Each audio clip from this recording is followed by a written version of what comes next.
Hi, Internet. Hello. Oh, did you start? We're starting. Are we recording now? We are recording. Okay. What are we hey, doing? everybody.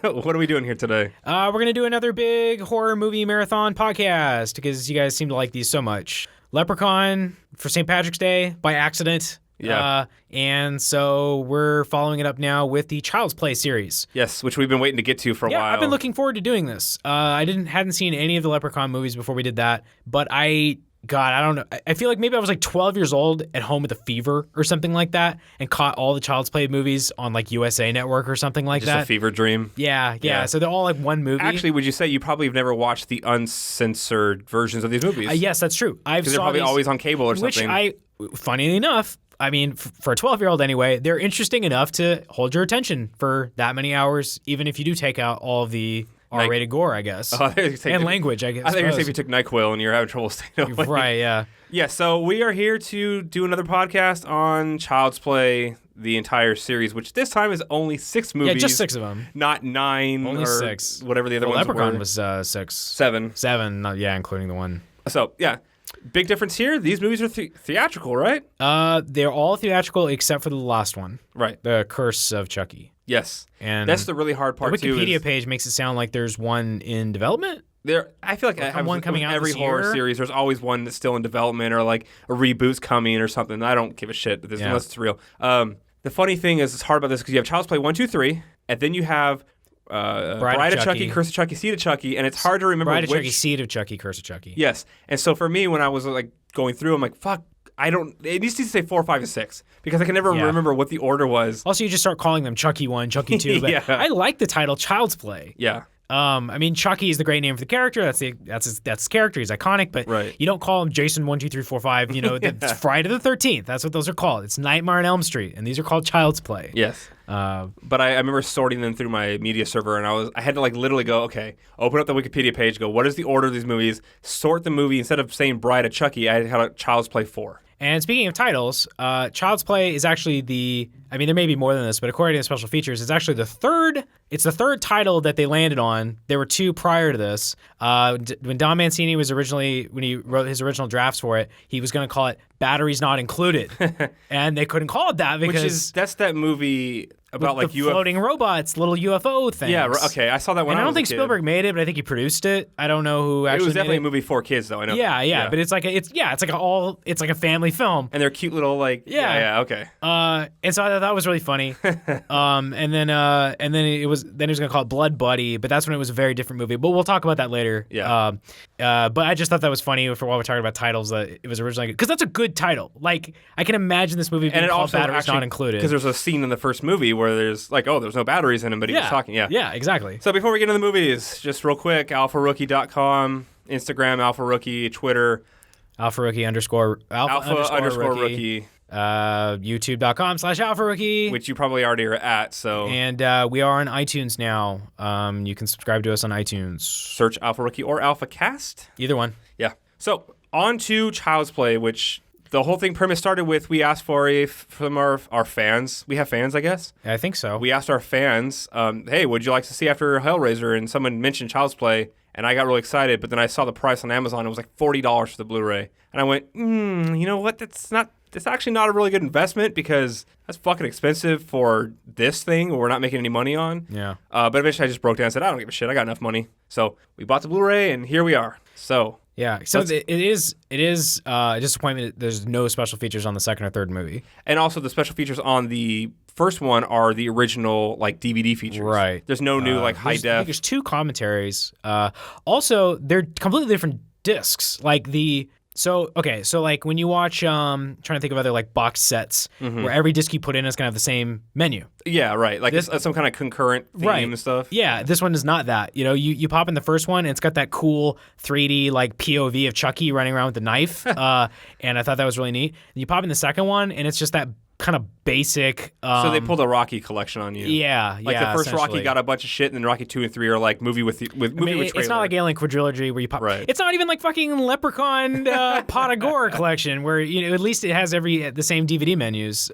It's funny because I haven't seen a menu on a movie in years. Oh, right. Yeah. Because everything gets in a certain... It's pretty cool, actually. You just sit there and watch it for a little while because it's like a video game. You're basically like you're playing as Chucky. It's kind of neat. It reminds me of a guy I used to work at Justin who like had a master's in DVD authoring, and he's like, yeah, that's what creating germs to make DVD menus is like this really complicated thing. And I'm like, who gives a shit? Just I want to play the movie. Yeah. You know? All right. So dive right in. Big box set, head first. Child's Play 1. Child's Play 1. I like it. So the greatest thing about this is I remember, like I said, we watched these when we were kids probably, or caught them here and there. Don't remember much. I mean, I remember there's the doll and it's Chucky and whatever he talks. Yeah. But I don't remember if I liked them or not, or if they're actually good, or if they're just staples of 80s horror. Right. Because they're just cheesy or what. Threw that shit right out the window. These are good fucking movies. Yeah. I enjoyed my time getting to watch these because I looked forward to finishing one going, I want to watch the next one. I mean, I got a little bored during the third one, and I'll talk about why. I kind of felt the same way too. And I think there's a very obvious reason for it, but we'll get to that when we talk about it. But so first movie made by Tom Holland, I think, is the director's name, and this is not his only kind of major contribution to the horror genre. He also did Fright Night, which I am now really wanting to watch. I don't think I've ever seen Fright Night, but I know that's the one where they go on an island. No, it's a kind of suburban vampire movie. Or like a teenager, and they remade it, and it had Colin Farrell in it, and nobody gave a shit. Like, it was a really bad remake, apparently. That sounds about right. But like Fright Night has a lot of fans, and I've not watched it. It has name recognition. I recognize it when you ask me, but now I know what you're talking about. But so I'm kind of really curious to watch it now. It's kind of fun as you start doing these horror things. You start to see the people who get in the low budget horror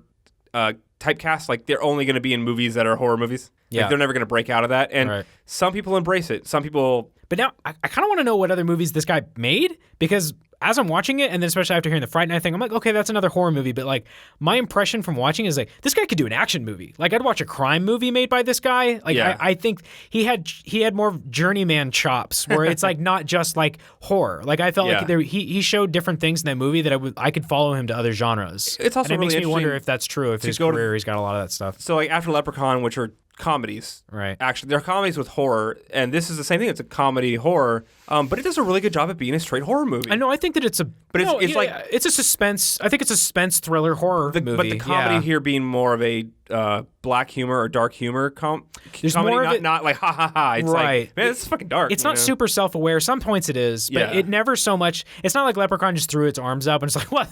This is what we are. Like, that's this is what we're gonna be. I don't think Child's Play is that. I don't think it lets go of tension or suspense. Right. It has that still in spades throughout. So my favorite thing about except for the second half of the series, obviously. Yes, there's a big shift, and that's also. But we're just talking about the first. Yeah, 3. years later those movies came, but my favorite things when I popped it in was like, like I said, we were afraid of like, we're gonna watch another fucking horror series, 6 more movies. I'm gonna be like exhausted. But these movies move at such a nice clip that there's no downtime. There's no boring parts. Every single minute of that movie. Good filmmakers, we talked a lot about before, is like every scene matters. Yeah. Every shot matters. Here you get nothing. There's no fat. I don't think there's very much. Well, there's some fat, but I mean, not in the first one. I don't really have anything negative to say about the first one. That's what I'm saying. It goes so quickly that you're entertained the whole time. The bar is where it is. It's certainly. I'm not saying it's Citizen Kane or anything like that, but for what it's trying to do, it sets out to do it really well. Yes. There's still some problems. There's some things here and there, some acting things, some like this character did this, what kind of things. But for the most part, you're not thinking about it. It's like you said, it moves along very quickly. Yeah. Granted, Alien is a wonderful franchise, and Jaws isn't, but the idea that you don't see the monster for the first 45 minutes to an hour, right? This pulls no punches. It just goes right into it. Yeah. The opening scene of the series is a goddamn gunfight. It's a shootout. Yeah. And a huge explosion, like right off the bat. And that's like the first note on my phone. It's like, hello, budget. After watching all the movies that we've been watching, and you go, holy shit, look, like the movie had some money. They were able to shoot in location in Chicago. It looks like Chicago. Yeah. It doesn't look like some weird like thing made to look like another place. They got fucking explosions. They got squibs. It's funny. I have a note. The opening explosion from lightning and stunt work were really good. Yeah, I agree. A different kind of movie, and you would still be interested in what it's doing. Okay, we need to get this out of the way right now. The most important thing about this series, the guy who plays Chucky. I'm not even gonna actors. He's an Alien Resurrection. Is an Alien Resurrection. Yes. And he's in 2 David Lynch movies. Ah! He's in Blue Velvet and Dune. Oh, it's been a while since I've seen Blue Velvet. Follow the money. Yeah.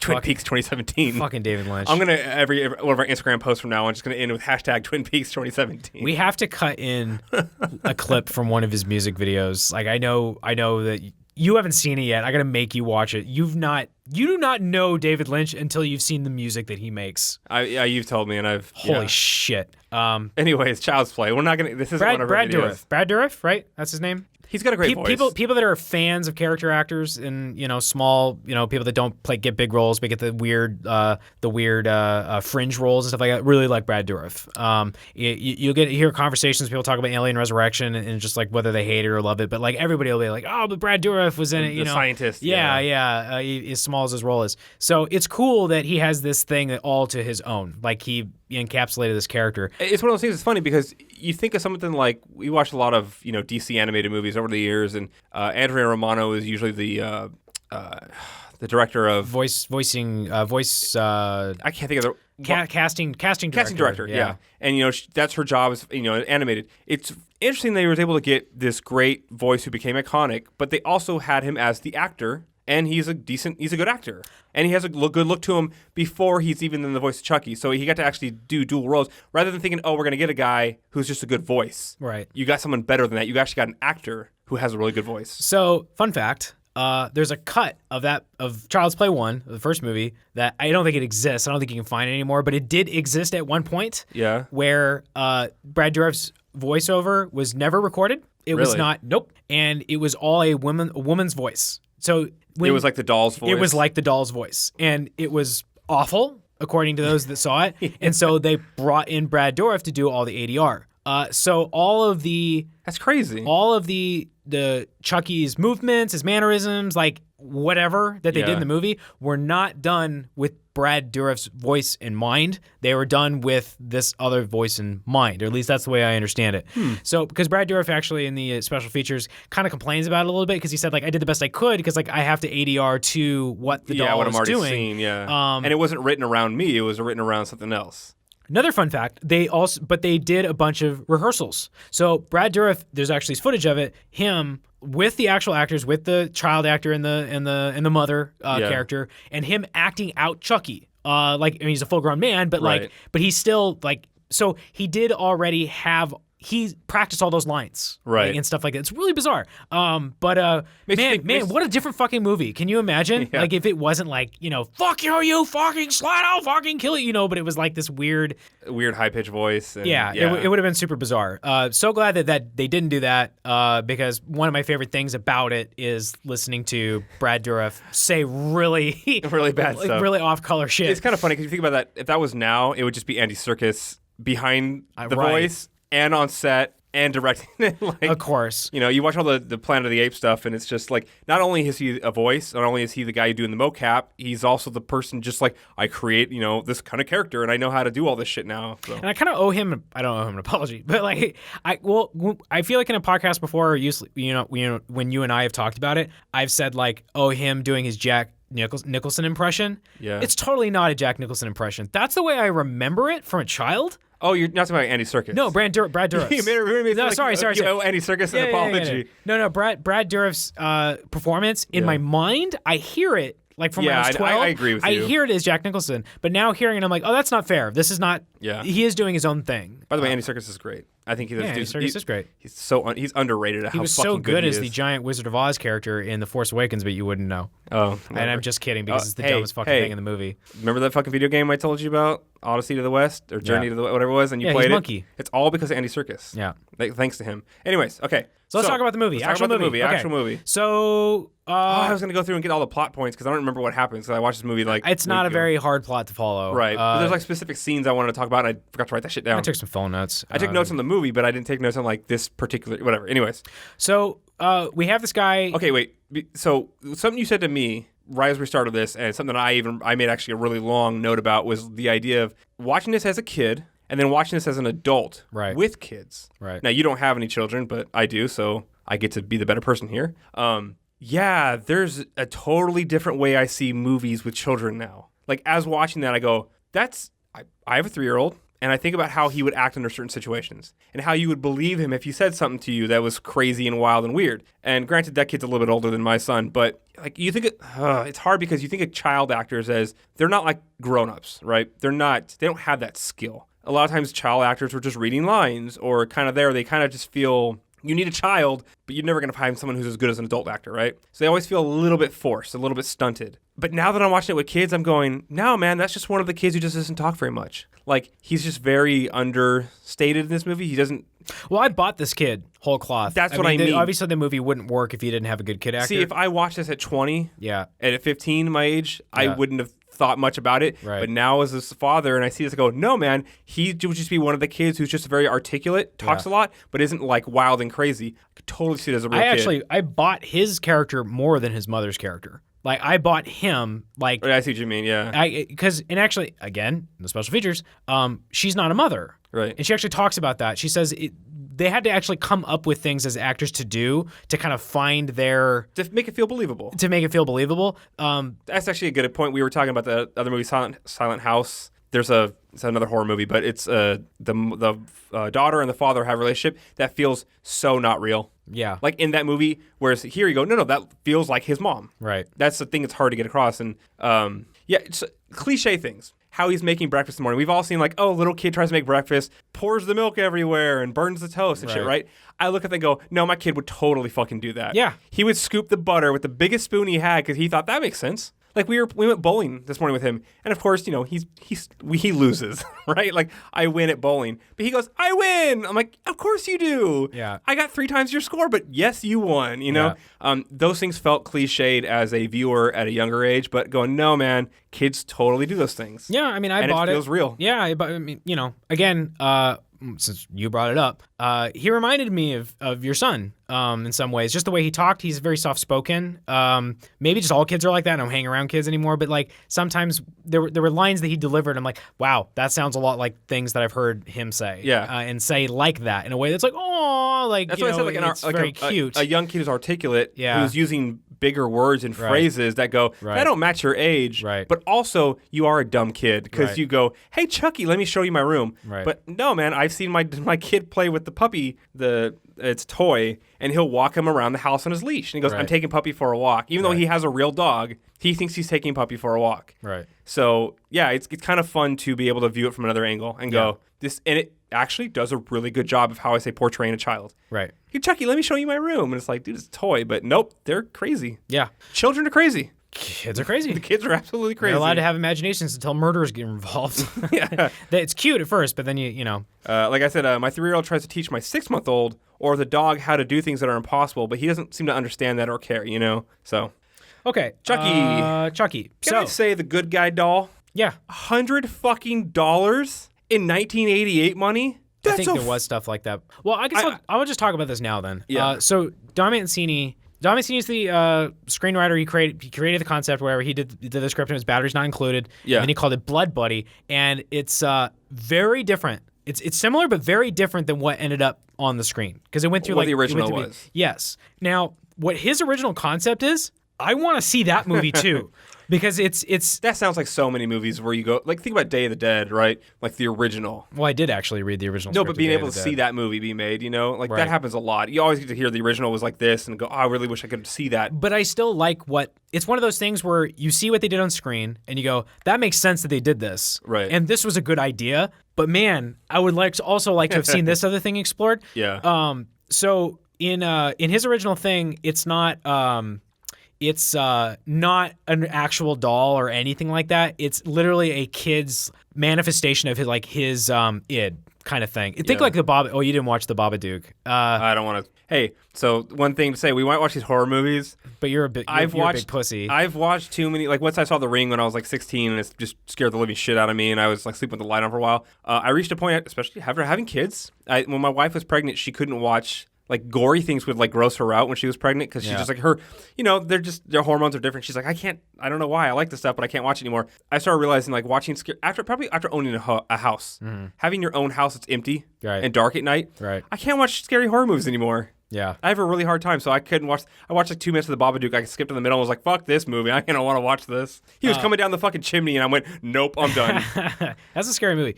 But it was more tied to like the kid rather than the serial killer in the supernatural thing. Right. It was called Blood Buddy because the whole point of the movie, it was going to be a satire on toy companies and consumerism for kids. Yeah. Now, that's why I'm kind of like, I would have been interested to see that. Which it's does more come of up in the third movie. It does come up in the second movie, too. But even more so in the third. The third one's like the bottom line is the bottom line. It starts that way, yeah. and then it gets away from it. It very much feels like OCP RoboCop shit. I don't remember when the second and third one I made a note, but like one of the characters says like, well, after all, these kids are just consumers in training or something like that. One. So there's still bits and pieces of it in the first movie, but it was going to be way more prevalent. The mother, rather than being like this single mother that works at a department store, she was actually going to be like that guy. She was going to be like the head, like she was going to be working at the toy company. Yeah. And it was going to be like this whole like indictment of like, see, this is what I mean. Like, I don't think of like toy companies now, or if people think of that as a thing like then, or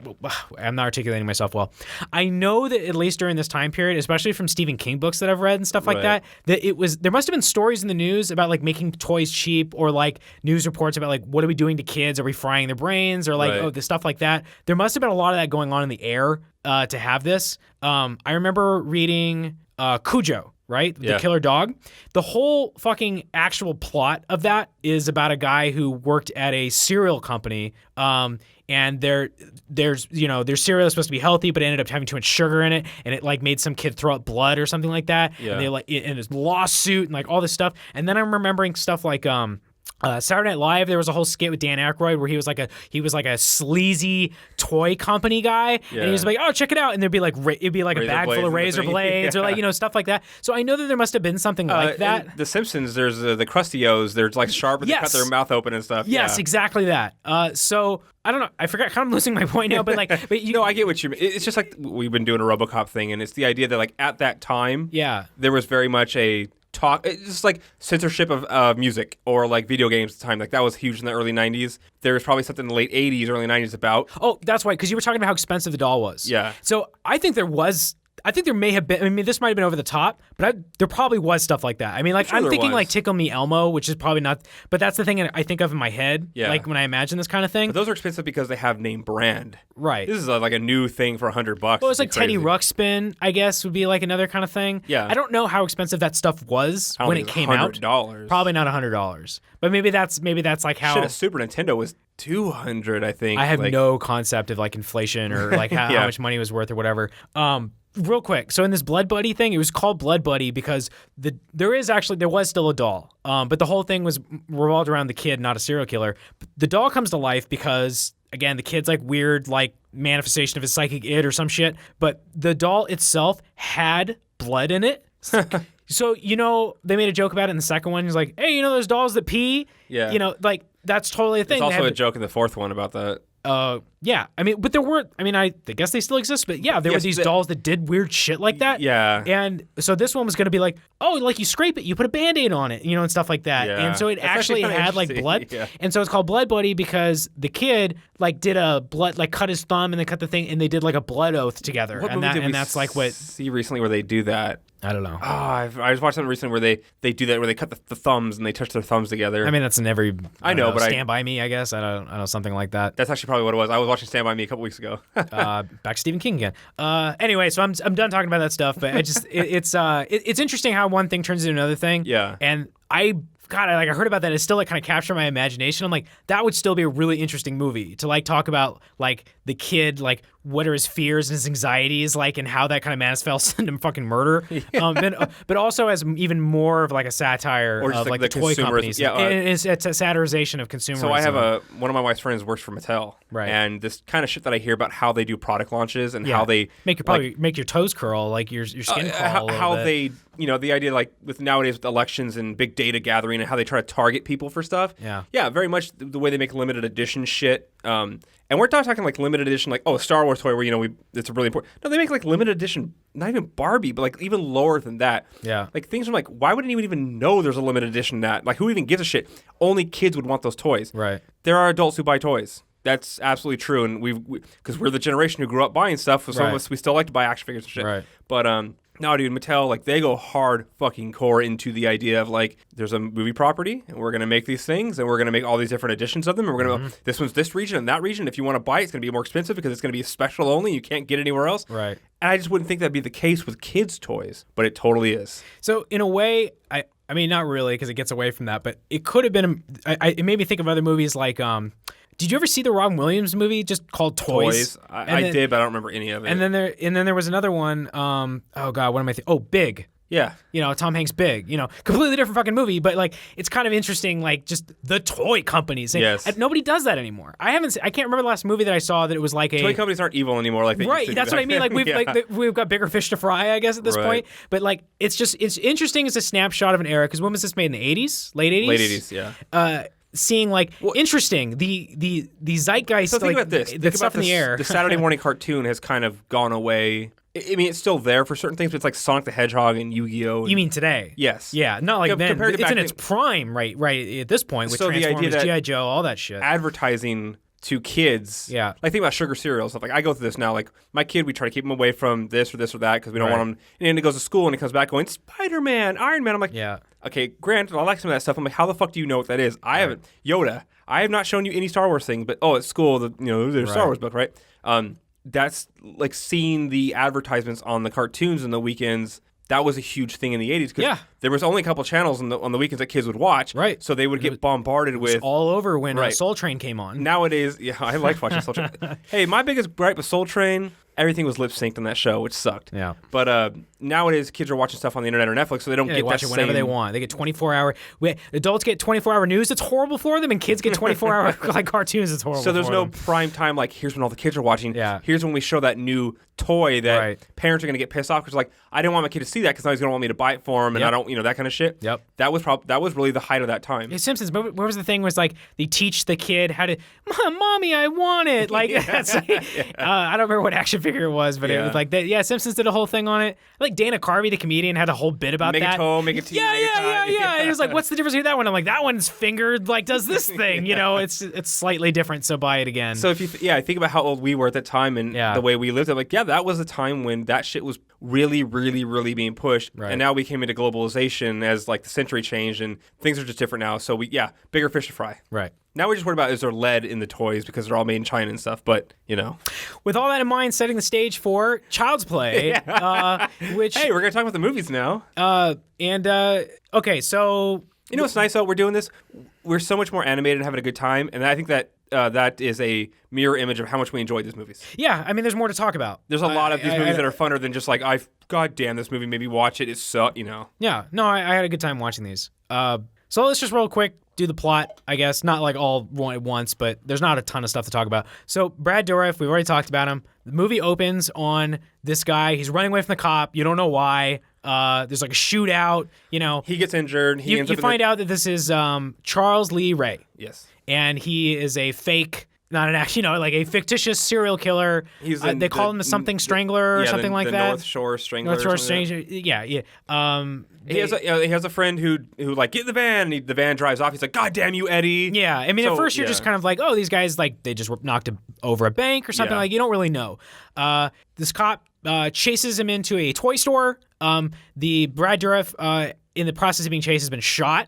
He's bleeding out. And he sees all of these good guy dolls, and we already know. The movie didn't open this way. The movie actually opened on the breakfast, as you mentioned, the kid making the breakfast, right? Because we need to know what a good guy doll is before then. Yeah, I just realized. So we see the good guy doll. We go, okay, that's the thing that the kid loves. It's new. It's a cartoon. Yeah, it's a Cabbage Patch Kid kind of thing. My buddy, like Care Bears sort of style thing.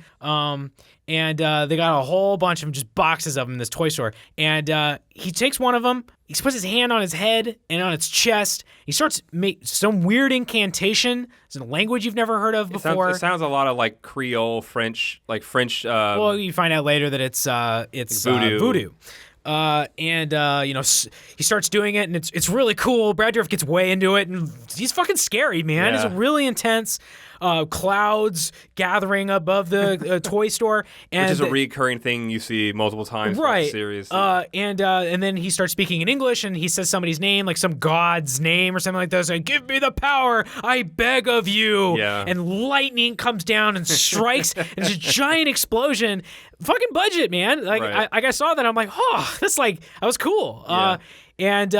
And so in a nutshell, as an audience, you know what the fuck is going on, but you know that what he's done is he's just switched. He's taken his soul before it's evacuated his body. He's dying, and he has put it inside this good guy doll. And you're like, okay, that's fucking weird. And maybe when you say it out loud, it sounds stupid. Right. But when you watch the movie, it makes perfect sense. You don't care. Yeah. It's funny because like if you do think about it too much, like Don Mancini is kind of like, because they changed his concept, right, to this whole thing with the serial killer and the voodoo, like from his original thing about making it the kid's ego and whatnot. And he's like, okay, but like later you have Brad Dourif with the voodoo doll and stuff like that. And I'm like, if he knows how to do that stuff, like why doesn't he just make voodoo dolls for everybody? Like why, you don't think about it too much, but like it's a cool concept. Yeah. I think it's a cool concept.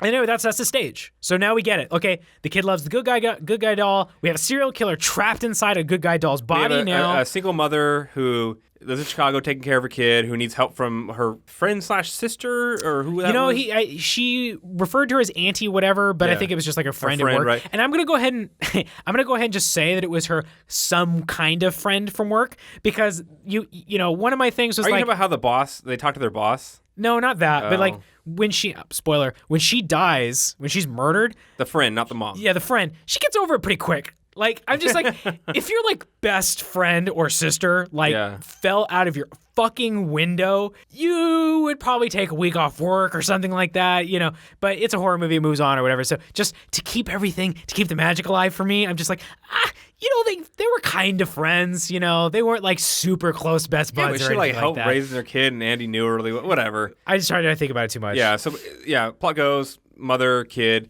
doll's too expensive. She works at a department store selling like perfume or And it's funny, there's like this again. And so does her friend, but she doesn't work in the department because when the boss comes over, her friend just gives their boss shit. But it's like they have this weird relationship where like maybe their boss went to high school with them and they know each other. Maybe, yeah. To me, that was actually a really interesting thing that didn't get talked about later on. But I thought that was kind of like, I mean, you just talk to your boss like that. Like, right, but then he still tells you, like, well, you got to work tonight. Yeah, and you listen to him. So I thought that the single mother thing was really cool. This is that thing where like you see the one way the movie could have gone. You're like, that sounds really interesting, but it's like, but what you guys did here was really good. Like this single mother thing was interesting, and there's even like really subtle things. In her apartment, there's a drafting desk behind her, like in the corner. Like I mean, it's not like focused on. It's just in the background. I'm just like, I wonder if she's like, this is, did she get pregnant and then like, kind of abandon this, or like what happened to the father, like all kinds of things. What happened to the father, exactly. Having a kid and all is that one of the things why, I mean, besides just having less people because you have a murdering doll on the loose, you want to have less people who can like possibly see it. But a single mother taking care of a kid is going to be more exhausted, working longer hours or whatever the case may be because, child care, all this shit. That works really well in the sense of like when your child's giving you there's a murderer in my doll, right? You're just like, I don't have fucking energy for this shit. Yeah. And I'm by myself and there's no one to help me and this is just too much. Those things actually work really well in that setting, knowing what it's like to have to deal with children. And I'm not a single parent and I would never could do that. I'd roll up into a ball and die. If anything, I wanted that stuff to be built up more, but we're honestly, this movie's too early for that. Like, right. I mean, in history. Like, if this movie was made in the last 10 years, it would be all about like the mom. Yeah. It would be all about like, oh my fucking God, am I losing my mind? Like, Right, but that's, I mean, even like when the cops start questioning him, it's just like, what I'm saying is it just sets up a very good premise that there's like you would say like a word has a certain connotation with it. Single mother with child who seems to be having issues about a murder in his doll. Right. Makes more sense coming from a single mother because she probably doesn't have time to dedicate to him like a happy family with married couple, in a good area. It plays into that. Oh, of course. And I think it works really well that's a good setup. Which is just like somewhat diluted in the second movie because of that dynamic. But it was a smart choice. It also gives a really cool setting. Her Chicago apartment, I've lived in places like that. Like, it was very familiar to me. Yeah. Not that I've lived in Chicago, but I mean, I've lived in a ton of apartments.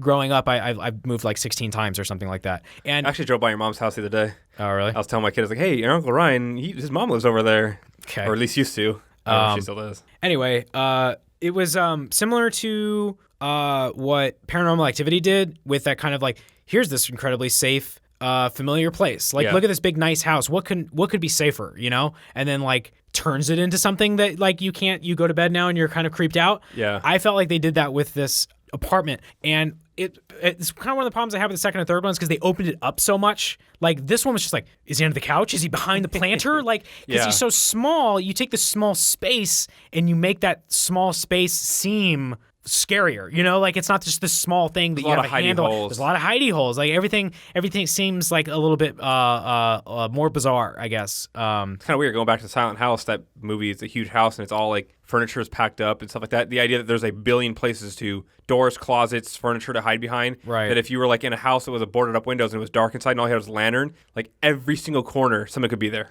I mean, you never think of it that way. You and I have talked about this sort of like the difference.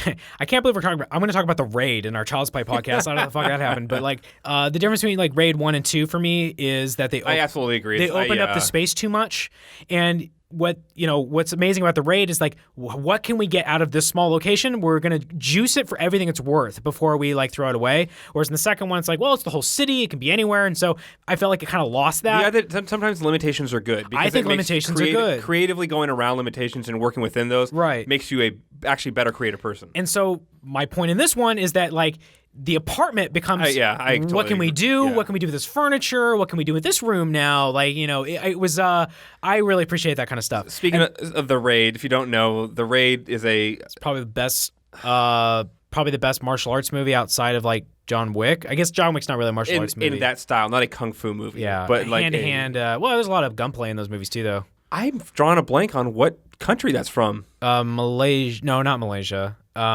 Is it Thai? No, it's not Thai. It's not Thai. Because the Thai stuff was, Bangkok? Ong Bak and stuff like that. Those are the big movies that came out of Thailand. The Protector. Oh, God damn it. It's, I feel stupid for not knowing this, but like, anyways, The Raid is a crazy martial arts, SWAT, just out of control action movie. It's one of the best. If the last martial arts movie you saw was, Jackie Chan or something like that, because they're not really popular in theaters anymore, this is the best martial arts movie. We're just gonna talk about it right now. Go watch The Raid if you haven't seen the fucking Raid. Indonesia, yes. Yeah.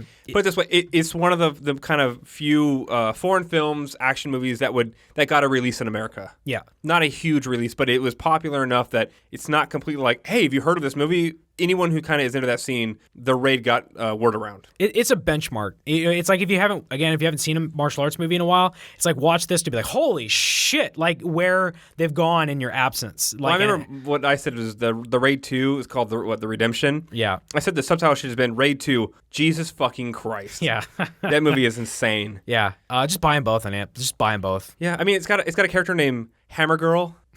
Like, is that like in the credits, like they gave her that name? Yeah, no, it's Hammer Girl. That's what they call her. And Baseball Bat Kid. I don't know his name. Yeah, and then the guy with the knives. Yeah, it's good. All right, back to Child's Play. Back to Child's Play. Child's Play. Let's bring it back. Okay, so both very violent. Mom buys the doll in like a back alley, because that was the only way you can get it because they're sold out everywhere and all that kind of stuff. Because the idea is when the lightning struck and it like blew up the area with where he transferred his soul at, some bum was around, was able to just grab the doll that like flew out the window or something like that in the box. But also a very healthy dose of late 80s unemployment, crime kind of stuff in this movie too. Don't know if it's saying anything, but like really hammering that home, especially the scene where she goes out into the night to try to find that bum again. It's a little mean. It's just like you just assume that all these homeless people would rape like this mother. Seriously. It was a little strong, but okay, before we but whatever. There, it's like okay, so it could have been a death wish. He gets the doll. The doll's great. But I thought it was kind of stupid. Not stupid, but like, when Andy and so the guy's Charles Lee Ray, whose nickname was Chucky. Right. And every doll has a different name. So it's not like the good guy dolls are all named Tommy. They're programmed each to have their own name. So he goes, my name is Chucky. Right. That's where the Chucky name comes from. It's actually the guy's nickname and whatever. Right. When they're in the room together, he's like, oh, Chucky told me that his real name is Charles Lee Ray, and he thinks Maggie is a bitch. Right. I'm thinking, why would he tell Andy all that stuff?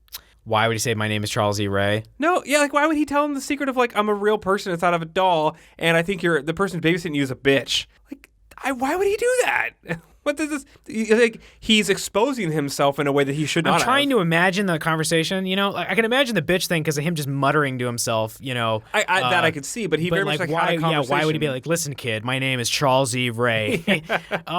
Yeah, who cares? It just kind of was like, I guess he revealed himself in a way that you'd think you want to keep it a secret. He fucked himself too. It kind of makes you think. It kind of makes you think with the rules of it. If he had just never actually had said that, I guess then he would just turn human. That's the thing. Like one of the things that when he tells his mom that Chucky's been talking to me and shit, she closes the door to his bedroom and puts him to bed and she waits outside the door and she listens. I love that Chucky looks over at the door and sees her shadow underneath the door. Yeah, I love that. I wrote that down. I love that scene. And so he just fakes it for a while as like a real doll because he was gonna talk. Yeah. And nope, he was smart enough to not give it away. Yeah, I loved that shot. That was really good.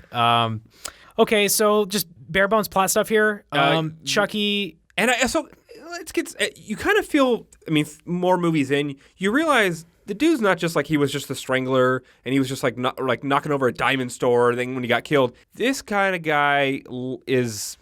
Let's just say he gets off on killing people. Oh yeah, he's clearly a sadist. Yeah, he's not just like, he happens to be a guy who murdered a bunch of people because that's the life. No, he likes it. He enjoys it. So he goes out of his way to murder people he doesn't need to. There's some stuff in later movies. I'm like, why did he kill that person? It was just it was really for. It gets a little bit more like Friday the 13th, where it's just like, well, he just kills because he kills. And then he goes like, nothing like a good strangulation to get the blood flowing. Which is like okay, but I did actually like more that it's like this is a real guy. And he's not. I'm not saying he is a fucking. Like maybe he would kill you if you found out the secret because he's got to keep you quiet. Right. That's right. I wanted to think of him more as. You've seen movies like this before, where it is like an escaped convict or something like that, and he does like get this kid's trust. But that like he's this horrible person. Right. I've seen that before. I've seen that story before, and I like that because you can kind of guess what a criminal would do or what a serial killer may or may not do. Difference between criminal and serial killer. But a monster is just a monster. A monster's just gonna fucking kill. But what I like about Chucky is that he is a monster, but I mean, he's a person. He's still like a fucking serial killer. Like, it's one of the things sometimes when in the movies, when it's like I said, a monster movie, when you can actually go, oh no, it's a human being. It doesn't matter how bad it are, it's still a person. Right. It's a weird disconnect that you go, okay, I'm not scared of him. Yeah, I mean, it depends on what you're going for. I mean, also, how strong is the doll, man? We could talk about that stuff. Yeah, I guess. I like to think that the more is it like Ant-Man where no, he's got the strength of a human. Here's my smaller size, so it has more punch to it. Here's my fan theory. So as you know how he becomes more human the longer he stays in it, and he becomes more flesh and blood, and like they cuts, and he's got like muscle and sinew and stuff like that. I think the longer he stays in it, the more of a more stronger he gets because he becomes like an actual.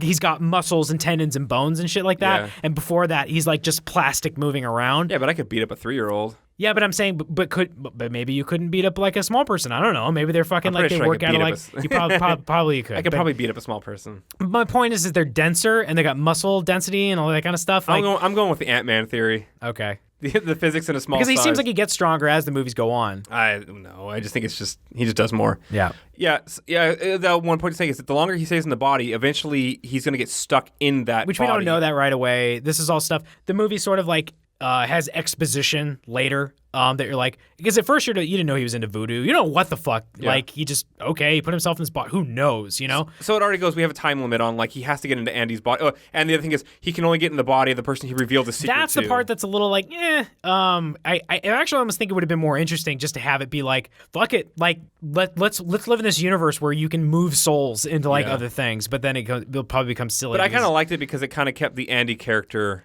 Right, but I don't know if I needed the Andy character by the third movie. I like the third movie. I don't know. No, I liked it. That it's one of those things where like he had a connection to him, and like, right. If you just follow Chucky, then it could become any kind of monster. It certainly movie. gives it a sense of urgency. That on a plot scripting level, it makes sense because you give it a time frame, you give everything a sense of. Just the dynamics between the characters. You go into a sequel, you don't have to take a lot of time to. Except they do. They do still do it, Yes, but you already go, he already has this connection, and if you've seen the previous movie, you already kind of know the backstory. Right. You don't have to waste as much time on it or even worry about it. It's already there. They do kind of like, we talked a little bit about It Follows and how like Tarantino was like, oh, I really liked it, but it was frustrating because it breaks its own rules. And then a little bit. Well, we talked about it. Everyone should go see It Follows. That's a great horror movie. I think we should do a... do a we need to talk about it. It might be so late, after it's come out, but I think that would be a good that one really to falls do. under the we need to talk about label. But It Follows is one of those. It's one of those horror movies. There's horror movies that have rules, and there's horror movies that don't have rules. Like Friday the 13th is not a movie that I think of that has rules. I mean, it has rules in the sense of genre. Like, okay, like there's the Survivor Girl. Why are we talking about this stuff, actually?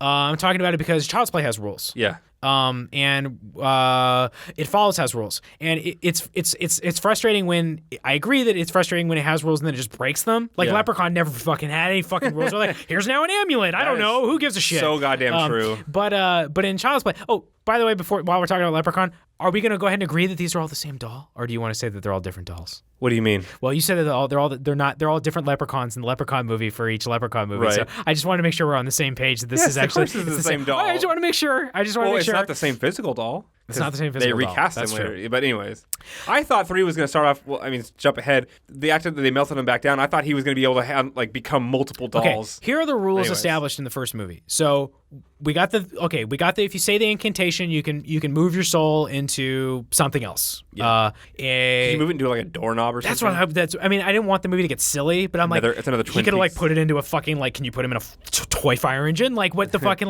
That's another Twin Peaks reference, by the way. What? Do you remember the scene where if you haven't watched Twin Peaks, spoiler alert, when Josie dies and her face appears in the desk next to the bed, the handle? No, I don't remember. That made no sense. That's a David Lynch thing. Anyway, spoilers are done. So Charles E. Ray can move. He can say this incantation. He can move his soul into another thing. Be that another person or a doll. Okay, we know that. The rule is also that the longer he stays in the doll, he will get to eventually a point where he won't be able to move out of it. He'll be stuck in that thing forever. Right? Yeah. Okay. Also, there's a rule that the only way to actually kill him is to get him in the heart. Right. But wouldn't he have to be in there long enough to grow a heart? And you wonder what that fucking means because isn't there just batteries? Like what is a heart? But they kind of showed. I know they did it in the sequels. You have to remind me in the first one. Does he bleed and stuff like that in the first one? So they do. He has a nosebleed. That's the very first time you go what? He has blood. Because in the second and third one they really go for it. I remember his hand coming off and you're like, ew, gross. Like he's got fucking tendons and veins and stuff. So like you said, I imagine him, growing a heart, I guess, inside the actual body. But this is what I mean. I'm all these things. I'm okay. At one point they shoot him and stuffing comes out. By the way, I never got tired of him getting shot and he had the metal flying away. Yeah. It was one of my favorite things to look at. And he's in slow motion. We were actually Iron Monkey was on IFC, and my wife we were eating, and I'm just I'm going to change the channel in a minute. I just want to watch this right now because this looks great. And she's like, that lady already had the knives in here when the camera. I said, come on. He just threw a lady across the room, but someone kicked her against the wall. And she just flew away. It's great to watch dummies be kicked around the room and shit. It's super fun. Yeah. But anyway, they abandoned the heart concept. That's what I'm saying. In the further movies. Yeah. And also and then at one point it's new body. That means new rules, right? And I'm okay. We're all right. We're doing different things now. At least they try to explain themselves. They do. That's true. But I it's an easy concept to understand, and it sets everything up. And you all right. So he. Okay. But he doesn't know that right away. Otherwise, he would have. Yeah. He would have put himself in the kid's body right away, right off the bat, and that would have been the end of the movie. He has to go visit his voodoo guy. He has to go visit his voodoo mentor, and then kill him for some reason because he's an asshole. Yeah, that's a great death though. When he, like you said, the voodoo doll thing, he kills a guy with using a voodoo doll, and it's great watching him just snap his leg. Right, that's a great shot when he climbs into his window and he says, "What do you think?" and he kind of spreads his hands out and everything. So I cannot talk about the fucking movie. I just have to keep thinking of something else to talk about. So I want to go to animatronics. That's what I want to talk about. So one of the things I lament and I hate about the transition of Hollywood into digital and all stuff was the CG and the rise of CG. Right. And there's actually a good article out there, or it's a YouTube video. It's called Why CG Sucks Except When It Doesn't. Right. And I think it focuses a lot on Mad Max, the idea that they didn't change it. Use it to augment your actual. The setting around, shooting, but not the actual action. I still love animatronics and puppets and shoot it in camera. And to think that I remember seeing one of the later Chucky movies as I was older in theaters. It might have been Bride of Chucky, I thought, and they think they had two small people actually in Chucky doll and something fighting from an overhead view, and it's kind of cool because it looks like a doll, but you can tell it's actually a leprechaun thing where it's a person and whatever. Mm-hmm. The amount of work I understand money-wise. The amount of work when you actually watch some of the behind-the-scenes things, how many wires, how many little pneumatic things. Multiple puppeteers. There's a scene they said there were some shots, it took a dozen people to puppeteer him. Right. But the payoff is it looks so fucking good. Yeah, it looks fantastic. His facial animations, his hands, his leg. There's like the contraption for like when you show him like chest up and he's talking and he has like the eyebrow movement. Right. That's pretty cool. But when they have to get him walking with legs, that's a whole nother thing. It all looks great. That's some of my favorite stuff when he's like all fucked up at the end. He's like burnt and shit like that. And the scenes where they have him walking, like, they're iconic. They look great. And it's creepy. Timeless because it's never gonna look like the special. Well, that's what I'm saying. It is timeless. It is timeless because if you imagined a doll moving, that's what it would look like. It's never gonna not look like that. Yeah, in fact, you do a disservice by doing it with CGI because you're fucking it up because like that's actually. It's not like you do a dinosaur and you're like, yeah, but nobody knows what a dinosaur looks like, or like an animal and you're like, you already know what an animal looks like when it moves and stuff like that. You're like, no, a fucking doll moving, like that's literally what an animatronic is. I think it was I Am Legend, the Will Smith one, when there was like a fake deer. And you're just like, why'd you use a like fucking CGI deer? Looks bad. Cougar, like I know what a and deer stuff. looks like. That doesn't look like a deer. You know? Yeah, that's the same thing. Fuck that movie. Yeah, fuck that movie. So they did a great job. Also, so they also had live action shots with the doll, right? Where they had like a stunt double in a way. So I was like, I remember them doing that. I'm just like, that person must be really small. But it turns out the shots where they did that. Do you already know what I'm going to say? Yeah. They built the sets 30% larger. Just to do that. Right. They built whole sections of that apartment and some of the sections of the the loony bin for kids what I want to talk about when we get to it. To scale so they could have those shots. And all that stuff it's cut really well. It's edited together really well. I never kind of felt like, even though you know that you're looking at a human being doing it, like it never. Because there's like a different range of motion. It's like what cartoon, when you look at a cartoon frame, at least not anymore, but like older cartoons, you would go, I can tell what's going to animate in this frame. Right. Because the background. It's not a background. Yeah, exactly. You could tell like there's a different coloring to that thing and it's going to move. So yeah, that's the great thing about old movies, at least for the most part sometimes, is that it's not going to look dated later on. Right. So on to... We're starting to talk about the actual movie. I mean, there's a lot more things. So, Chucky kills the babysitter / aunt. For no reason other than just, she sort of manhandled him, I guess. And then they try to pin it on the kid, actually. Which they're right to. So and there's the thing with the shoes and whatever. Fuck it, we're not gonna. This podcast would go on for like 7 hours if we did too much of this. And the plot's not like the strong point or whatever. Right. It's a simple plot, facilitates what the horror and stuff. So after we kind of know that Chucky has confessed to Andy who he is, he convinces him to like take him to school and then sneak out of school to take him to this house where he wants to kill the guy who was driving the van who left him in the very intro scene of the movie. You remember the Eddie, like, God damn you for leaving me behind. So yeah, no one notices a fucking child on one of like the L train in Chicago carrying a doll and then taking like through the not very good parts of town, I guess you could say, like a junkyard area almost. Just we like kids walk through, no one even questions it. It's like, where's your fucking parents at? Again, the movie kind of goes out of its way to portray poverty. A lot. And again, I think it's less the movie and more just that time period that we're dealing with. And then he kills this other guy by blowing another up the house. Huge explosion. I said, how the fuck did Andy not big, huge explosion. They literally whole building. It's a real building. It falls like apart. A 2-story building with they literally blew it up and then watched it fall apart. Yeah.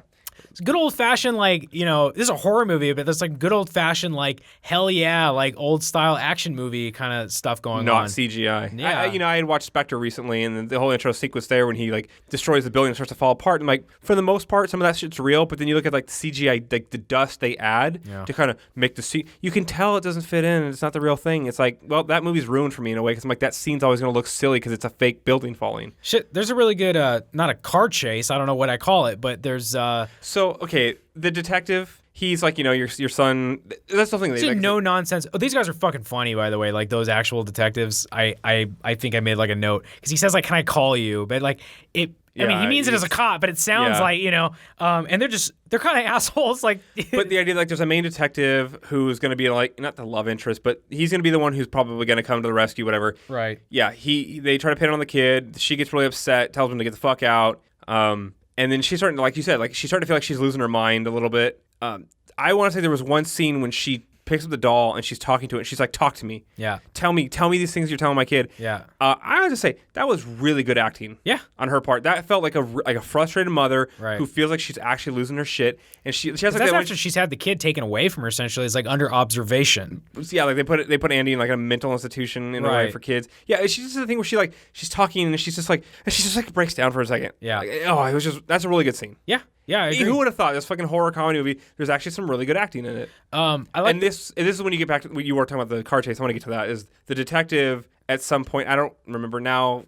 Well, so I like the cop. I like that the cop is very, it's not like he never believes her, not even for a Right. second. Even when she's trying to track down the person who sold the doll to her, and he shows up to her rescue because she's gonna get raped basically Yeah. by a bunch of like homeless Yeah, she guys. tries to go pay the homeless guy some money just to see where he got it from. She's like, that ain't enough, lady. Yeah. He's like, I don't have anything else. You got more. Something. You got something. Yeah. And then all the other bums around, like, kind of form a circle around her. Like, Yeah. they worked. He was just gonna rape her. Like, all the homeless people were just fucking Yeah. assholes. And yeah. This is a little problematic. But whatever. The cop comes to a rescue. Even then though, he's still just like she keeps. This was, she's just saying go saying home. shit to him like the doll did it. Yeah. And then he's like, "What? You don't believe me?" It's like, who the fuck would believe you? You know Right. what I mean? But I like that. Go home. Go home and get rest. Like, that's his answer to her all the time. Leave me alone. I'm going home. I like that nobody actually even entertains the possibility that a doll could do something like that until Chucky makes himself known to them. Yeah. And then you're stuck in this position where even the partner who doesn't come up until the end of the movie, even when he sees it, Yeah. he goes, well, now he says, well, now you believe us. And he's like, yeah, but now who's going to believe me? Like Right. he says, and you're like, that's right. It's like this constant chain of like, maybe this one other person sees Actually, what I you want to say saw. that's the last line of the movie. It might be. Or pretty close to it is the idea that, yeah, I believe you. Yeah, but like you're who's gonna fucked. Like believe you're me? stuck holding the bag, Yeah. Like you saw this crazy fucking thing. And Which is interesting because when the second movie starts, they literally go, the police department denied everything. Right. And it never comes up again. Like the detective and this other guy who did see it, you never hear from them the rest of the series. Yeah. Even when shit's hitting the fan again, they never come to the thing to go like, let me go help Andy. They're like, nope, they just pretend it never happened. my crazy Ryan brain went straight to a place where I'm like, let me write the comic book where like the fucking like the cop becomes like an alcoholic and just can't like handle like these things that he's seen and all this kind of stuff. there's I feel like that's a story that I'd love to see that stuff. I mean, the mom ends up in the fucking loony bin. We never see her again. Yeah. It's like it's fucking sad. Anyway, but before we get to all that, so Chucky, because this cop we didn't mention, this cop is the one who kills Charles Lee Ray. Yeah. Charles E. Ray. Charles Lee Ray. L.E. Like Brandon Lee, who Right. just So Chucky, there's a reason he's not just mindless killings. I mean, he's a sadist, but he killed the guy who left him behind, in the beginning of the movie, and now he wants to kill the cop who killed him. yes. And so this cop who does not believe any of this bullshit for 1 second, and is convinced in his mind that this kid, Andy. What's his Yes, name again? Andy. Andy. That Andy did it, and that's all there is to it.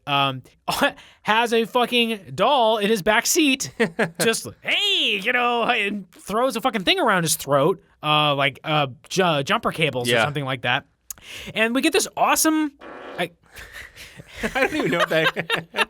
I really don't know if that gets picked up on camera or on microphone. I don't even whatever, because that happens and then I don't actually edit it out. So, anyways, continue. We get this really good. You know what it reminded me of? It reminded me a lot of the car scenes from the first Terminator. Not that it's like is that good or anything like that, but the music that they're using very similar like kind of horror music themes. Yeah. They're shot at night. It's the same kind of car. I want to say that when I was watching this, I can't say for sure now, but I might have been. I did that stupid thing where every time I watch Terminator, I go, I was there at that location, not when they filmed it, but I was like at that filming location for Right. the Terminator car chase where they go underneath. Yeah. That's a place in LA that I worked at one time. I feel like now Chicago has this stuff. Like we've seen it in the Batman movies where they have like these underground and Blues Brothers. They have passages that are underneath the main road and stuff. Yeah. I swear to God, we see one, then I go, that was the LA one. Yeah. But they probably wouldn't have shot that. I don't know. Maybe they shot that scene here, but the rest of the movie, and I don't know. I mean, who knows? But I was the actors were talking about. I've been there before. The actors talked about how cold it was when they were filming, so I Yeah. think they did do all But like of it could have been the Chicago. car stuff. Like that shit could have been done here. Right. Maybe like the stunt stuff, but Right. not. And they flipped that fucking car. Like, it's like back to this, So like, the silly thing about that scene though is like there's he's stabbing the knife through the seat. yeah. There's a part where he starts stabbing it to the bottom of the seat, so Right. he has to lift his legs up on the dash. Yeah. That's when it kind of became comical. A little bit. It got Because silly. he's trying to stab you in the butt. But not You that. know? It's just the way he and he Yeah. like jumps up, and Yeah. that was the only scene in the movie that like was silly. Yeah, I hear you. And it's okay, but it was like, is that where the movie's going? But no, it's not. That was the only time. I really liked, because I did kind of say to myself, I'm like, why aren't you just pressing the brakes? Like, You want to see why didn't you stop the car? Fucking dumb. Hit the brakes when Chucky is trying to strangle you. But the movie addresses it. At one point, he does try to do that, and Chucky actually like gets down there and presses Later the on, gas. though, yes. Yeah, so the movie recovered to some extent. And I guess if you're going freaking out. I wrote, at least later on, he put his feet on the dash because Chucky's trying to give him a prostate exam with a butcher knife. And then, of course, Chucky puts his hand on the gas and it goes fast. So now at this point, the detective... The cop's on board now, too. And actually, it's weird because you think it's a fucking doll, it's small, whatever. Right. After the crash, when he's inside the vehicle and he knows the doll's outside the vehicle with a knife, Right. It'd be hard to get out of that vehicle. You'd be Right. scared, like, where's fucking Chucky? Yeah, because Right. normally you're like, just run in the middle of the street, you'll see him coming. But he's like, no, I'm stuck upside down in a car. There's glass everywhere. If I crawl out, he could very easily just jump on, like, the portion of me crawling out of the vehicle and into me. Yeah. It's a smart way to, like, again, it's a doll, man. Wow, but if you're upside down in a car and he's running around the car and you don't know where he's at, that'd be hard to get out of that situation. Yeah, and they do all these things. They show how fast he is. Like, you see these little shots of him running in the background. It's like the little feet just Like a running little really cockroach. quick. Yeah, like a little cockroach. Exactly right. Like, imagine a cockroach that could kill you. Those things are fucking fast. No, I don't want to have nightmares. Have you ever watched them? Oh yeah, I love them. I love that. Yeah. You want to do another talk? Just another like What did someone post a what if? Would you rather have? Oh God, what was it like? Spiders? Would you rather have wasps the size of dachshunds or wiener dogs, or spiders the size of like dogs? What do you mean? Would you rather have a neither wasp one or a hornet? I don't want the either size one. of a dog, like a small dog. You mean which one would be worse? Yeah, like just you say that out loud, and I went, "Fuck me." That's my answer. Just An ant the size of a dog. no, a wasp the size of like a small dog, or a spider like the size of a Great Dane. Well, I don't want any spider anything, so Yeah. I'll take the fucking. I'll take whatever's behind door B. Spider's the worst. Again, my answer: roll up in a corner in a ball and die. Do you ever read The Incredible Shrinking Man? No, It's man versus spider. It's fucking like kind of terrifying. that's extremely terrifying. I can't. That's another movie that they should do. Like, I mean, they did do a movie, and it's a great movie. It's called but like, Ant-Man. I know. Now you can't. That's why I said they did Ant-Man. And I'm like, now they can't do The Incredible Shrinking Man. So Child's Play. So Child's Play. I don't know. I just kind of want to talk about scenes I like. Yeah. I mean, at this point, so Hey, guess what? Ivan Trujillo has subscribed to you. Trujillo has subscribed to us on YouTube. Okay. Hello, Ivan. Thanks, Ivan. Has got the notification. Glad to have you on board. Glad you're enjoying the videos. We'll have another really big one for you very soon. So What? I'm out of 5 I don't know minutes. what's next. I don't know. I don't. We don't need to talk about what's He was next. at Chucky's old home and confronts the mom. Oh, Well, it ends up back in the apartment for the finale. he doesn't. When they go to that the place where the voodoo guy was, or Yeah. no, his actual apartment, and the detective shows up. At this point, you go, oh, he now believes the doll. He never once mentions to her, oh, hey, by the way, Chucky tried to kill me, Yeah, and I that's believe you true. now. That's true. I don't know. Well, I feel like doesn't he come in kind of the rescue or something like that? They go to the hospital first to go get Andy, and then Andy has ran away, he's escaped because he's trying to get away from Chucky. Yeah. Smart kid. And then one of the other kids there like says Mentioned that Chucky. he went home Yeah. or something like that. So they go back home to find Andy. Going back to Batteries Not Included, which we never got to finish, there is a scene where Chucky's talking, and he's doing the, hi, my name is Chucky, I want to be your friend, the doll stuff. Yeah. And then she's like, fuck, whatever. It's like, and then she looks at she picks the package up, and the batteries fall out. Yeah. Yeah, And it's then a she great goes- Hitchcock moment. And she opens up the back of the thing, and the empty back. That is the empty battery thing in the back. That's when it really goes, ooh, this is interesting, Like, I mean, as an audience, you you already know but it's still like a great, kind of Hitchcock sort of thing. Yeah. By the way, have you ever seen the Talking Tina episode of Twilight Zone? Talking Tina. I mean, even the screenwriter says like there would be no Child's Play without Talking Tina. I'm just saying, there's a Twilight Zone episode that's about a doll. It's an evil doll, and it's supposed to be one of those talking ones. She's like, I'm Tina, or I'm Talking Tina, and I want to kill you. The Simpsons did a riff on that. Yeah, the Simpsons did a riff on it for sure. And Treehouse of Anyway, Horror. just a quick thing. Definitely. That's the big Krusty doll. Hi, my name is Krusty, and I want to kill you. Yeah. That's where the. It's funny that we comes have with a that free thing. Kroger. Like everybody's kind of scared of that. Like the idea that your toy. Well, dolls have always been creepy. Dolls in general because are of the creepy eyes, shit. which they yes. do a lot with this one, where the eyes. Yeah. Like they do a lot of good stuff. I love with it when the his eyes become like more human. Like it's even creepier when the eyes aren't, because you know inside he Right. is, but he's faking it. So the eyes are happens in the third one where the eyes are looking at him, but it just looks like the regular doll eyes, but Right. you know it probably isn't. Right. It's even worse. Yeah, anytime when the doll shows intelligence and it's just looks like the doll, like that scene you mentioned where he can tell the mother's outside the door listening, and so he like, you know, he just kind of looks over and goes, huh, and then says like a Chucky thing. Yeah, that stuff's creepy as shit. Because it looks like a real it is actually a real doll at that point. It doesn't Right. have any of the facial animations, and it's just, oh, god damn, fuck that thing. You want to talk about the finale? Because I thought it was just a really good climax in general. Yeah, I don't remember. See, again, I feel bad. I forget shit what happens. There's a lot of like, you thought you killed Chucky. No, you didn't. Right. So they have And you're right. I could watch him get blown to bits all day long. it's so much fun. He's a great character to just beat up. I mean, what they fuck blow up. off his like one of his arms, one of his legs. Well, they light him on fire first. And at one point, his hand is just the metal skeleton from the inside because there's no hand left. His head gets decapitated a while after it had been melting for a while. Yep. They shoot, like I said, they shoot him in the heart. They shoot him in the back through the like where would be the heart. Right. And his stuffing comes out. Yeah. And that's where he said it's over. But I guess you didn't hit the heart because there is Right. no heart. I don't know. So there's a shot of, and I don't think it's animatronic. I think it's an actor in a suit. Now I don't remember, but there's a scene where Chucky's totally charred, like he's been lit on fire completely. Yeah. And he's got the knife, and it's one of his last, like, I think, actual speaking roles when he says like, "Hi, Andy," you know, or "Hello, Andy." You do pretty good. When you say Andy, you kind of sound like him. And he's just walking slowly, like creeping up on Andy with the knife. And that's the creepiest fucking shot, and I think, in the whole goddamn movie. And kudos to the I don't remember his name, the guy who did all the designs, like the actual like Chucky designs. He actually married the actress, the mother, by the way. She's attractive.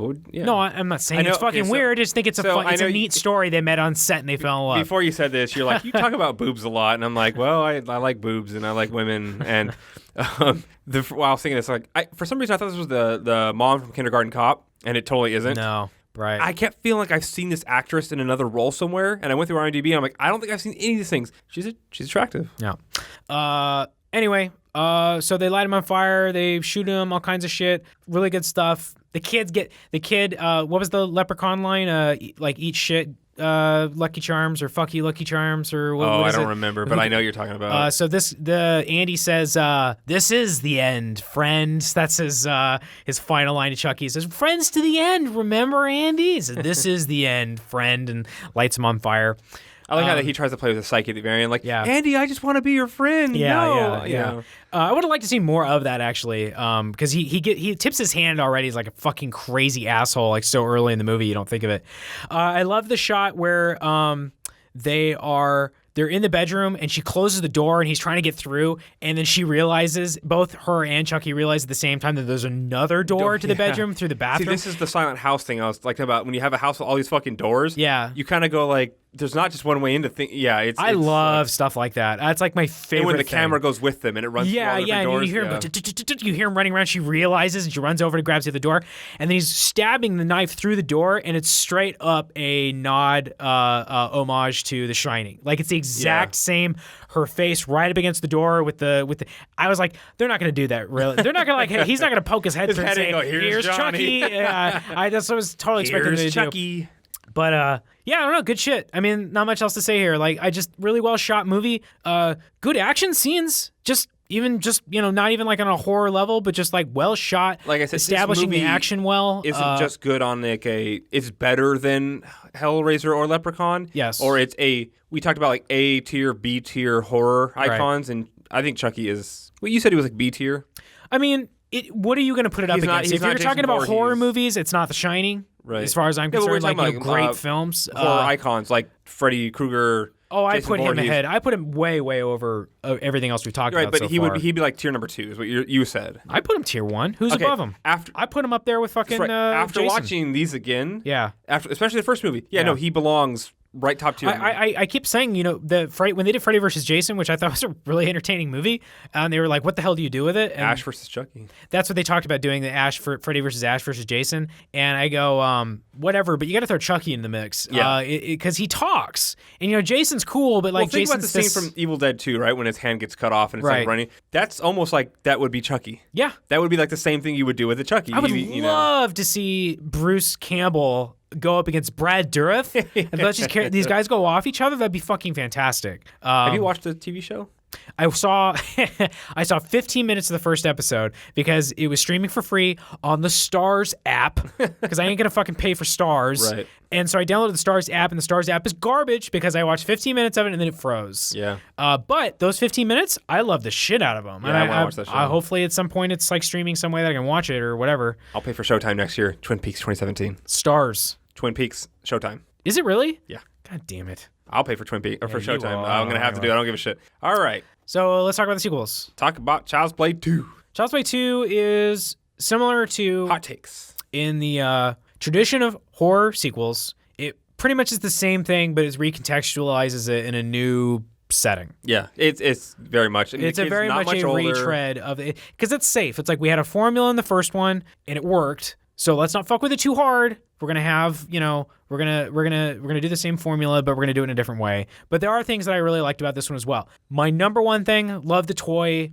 actual toy factory. Getting to see the inside of the workings of the corporation. I think I don't need to look at the note on my phone because I remember what I wrote. I wrote, so basically the toy company that makes the good guy dolls is Wayland Yutani. Like it.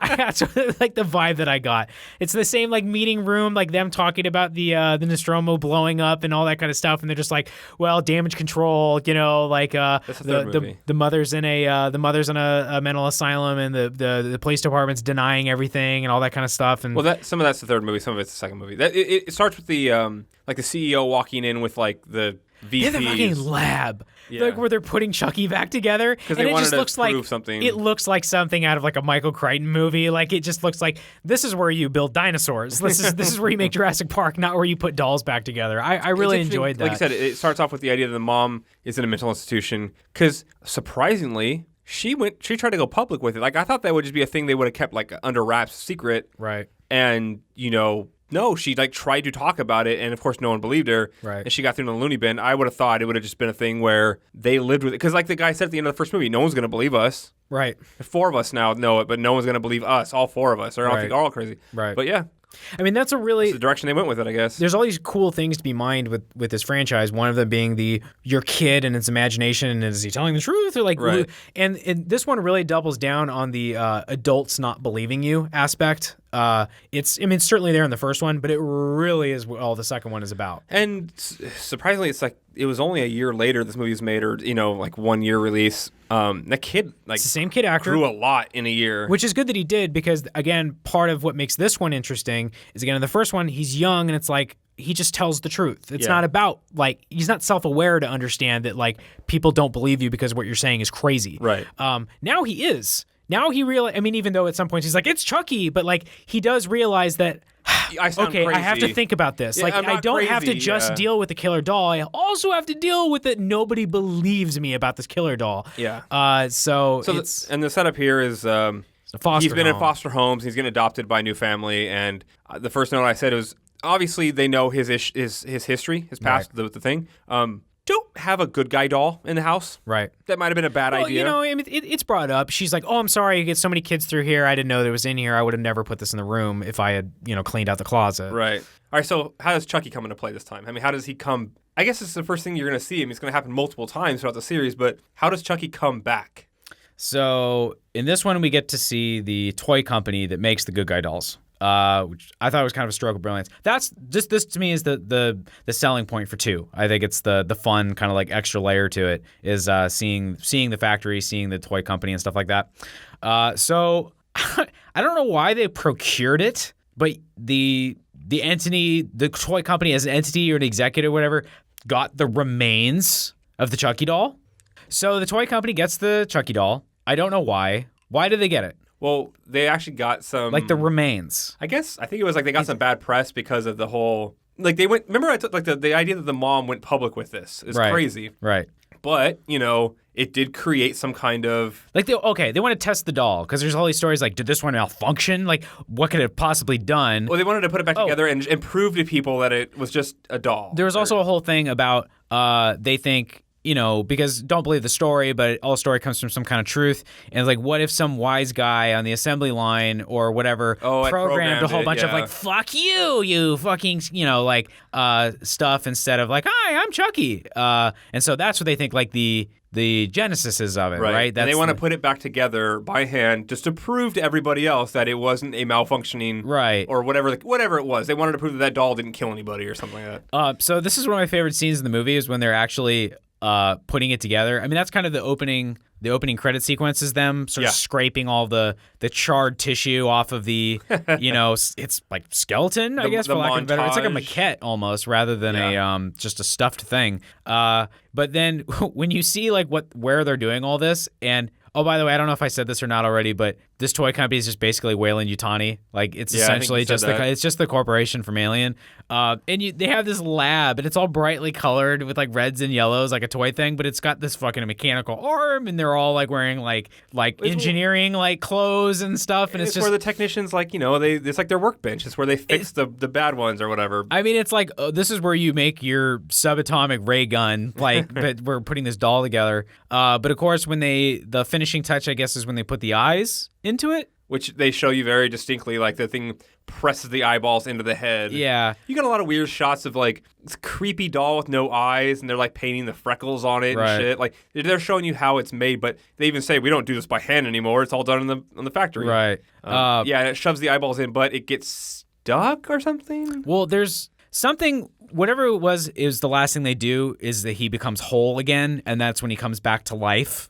I thought it was the eyes, but maybe it wasn't. But they put whatever this last finishing touches on it, and yeah, you're right. It gets like kind of stuck, like the mechanical arm, and he's trying to fix it, and then it's just like just electricity, and now electricity, all of a sudden, and it just kills the guy, fries the guy, and also I guess it's like Chucky's evil life essence just like returning. That's what I think the viewer's supposed to get out of it. That they think it's just like, oh, a malfunction of the machine, like there's a big electrical spike, but really what it is that's Chucky coming back to life. Right. And the guy gets blown back through a window. Remember, like, it starts with it. Again, very much in the tradition of the first one. Like, hell yeah, we got some, like, good some proper, this could be a Lethal Weapon movie. Like, this is good. I like it. Lethal Weapon. It could be. It's got that same vibe. And then, of course, the boss is already like, God damn it, this is already causing more problems. Right. And you take this doll home. He gives it to the assistant and says, fucking take care of it. So when the guy takes it and he puts it in his car, the assistant, there's a total fucking, like, movie gaffe where he throws the doll in, he throws the doll into the backseat of his car feet first, and then in the next shot when he's getting into the car, it's like as if he had thrown him head first, and then they cut back again, it's feet first again. Like they actually must have put the doll in backwards at one point and shot a scene with it facing the wrong direction. Right. It's kind of funny. And it's not like, oh, I noticed a little movie mistake. Like, no, it's fucking painfully obvious. He throws him in feet first, the next scene, his head first, and the next scene, he's feet first again. Right. And it's not like, oh, he's moving. It's just total movie gaffe. So what happens? So he kind of holds the guy hostage in the car and makes him drive the car. Why does he is he going to a liquor store or something like that? Well, the guy's going to the liquor store to pick up some special bottle of vodka because he's got a date that night. Yeah, he's got a lady at home. He's got a hot date.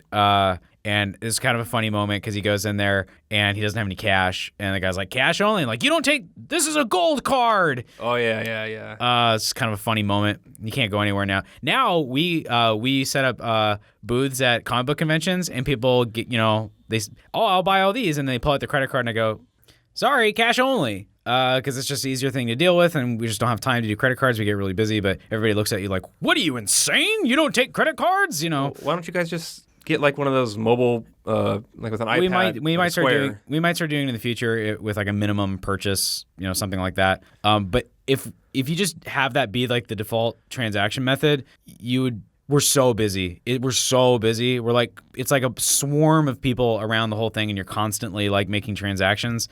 Just taking that extra time to do credit card, because everybody's gonna, here's credit card for my $7. Like, no, I can't. Well, you just say cash or cash only, and the guy goes, "Well, I don't have any cash." Go, okay, I'll use a credit card. Yeah, but that would even still be a fair amount of people would see you doing it or something. Yeah, like, why? But would you rather lose the sale completely? Or? Yes. That's fucking dumb. No, it's not dumb.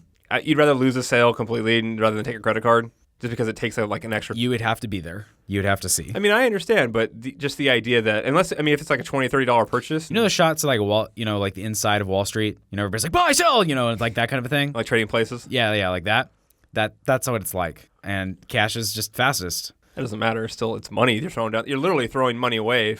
Is there even you just make everything more complicated because we do a discount. We'd have to charge more like for the credit card. Right. So now you're doing that math on top of it. But you don't do that. I mean, this is a total aside from the podcast, but you don't do that in the store? Of course we do it in the store. So what's the difference if you were out in... It's not this. The difference is that our store isn't filled with 50, 60 people all trying to buy something from you at the same time. But it's not about price, though. Because in the store, you don't charge differently. Well, but that's taken into account into the discount in the store as opposed to the discount at... Like, the discount would have to change. We probably wouldn't be able to sell the books as cheap at the con if we started doing that. Have you had people go, well, then I guess I can't buy it? Yeah, but the people that you lose it's not... Most people will go out into the lobby and get cash out of an ATM. I mean, I know when we used to go to stuff, we would deliberately take... Let me put it this way. We're there for advertisement. We're there to get people to the store. We're not there to make money. Right. So even somebody that well, now I don't want... Even if you have somebody go, oh, shit, like they feel like they're missing out on something, it's kind of a good thing because then they'll come to the store. Right. And that's actually better. I would rather have somebody spend no money. They were going to spend $300. I don't care. And become a regular at the store. That's way better. Right. I just meant like, I mean, yes. Not that one is mutually exclusive to the other, but when we used to go to like Comic-Con and stuff, we would deliberately take like a bunch of cash with us because we knew how it was. But I mean, if I was short, I don't want to use that goddamn ATM in the lobby that only spits out $50 and $100 bills because it's of course not. But and a lot of places do the square thing on their phone or whatever. Right. So younger people have gotten accustomed to just everybody taking a credit card, and so that's how I'm not young, and that's how I treat everything. Yeah, well, you can suck it. So Child's Play. Child's Play 2. I mean. All right. So back to the regular set we talked about. So I'm just trying to trace how because he looked up. I forgot the kid's name again. Andy. He looks up Andy because they have that information on their computers because they have like. Of course they would. He would just. Well, it makes sense that they do actually. Since they. I mean, yeah, but when you look at the computer in this it looks movie, like a fucking police dossier. Yeah, it's not like the company. Yeah. The company who builds toys would have like a search function to find the kid that lost. It looks like the fucking thing when RoboCop goes into the police station and like looks up, his killers. Whatever. But that's his trail. He gets the address from there.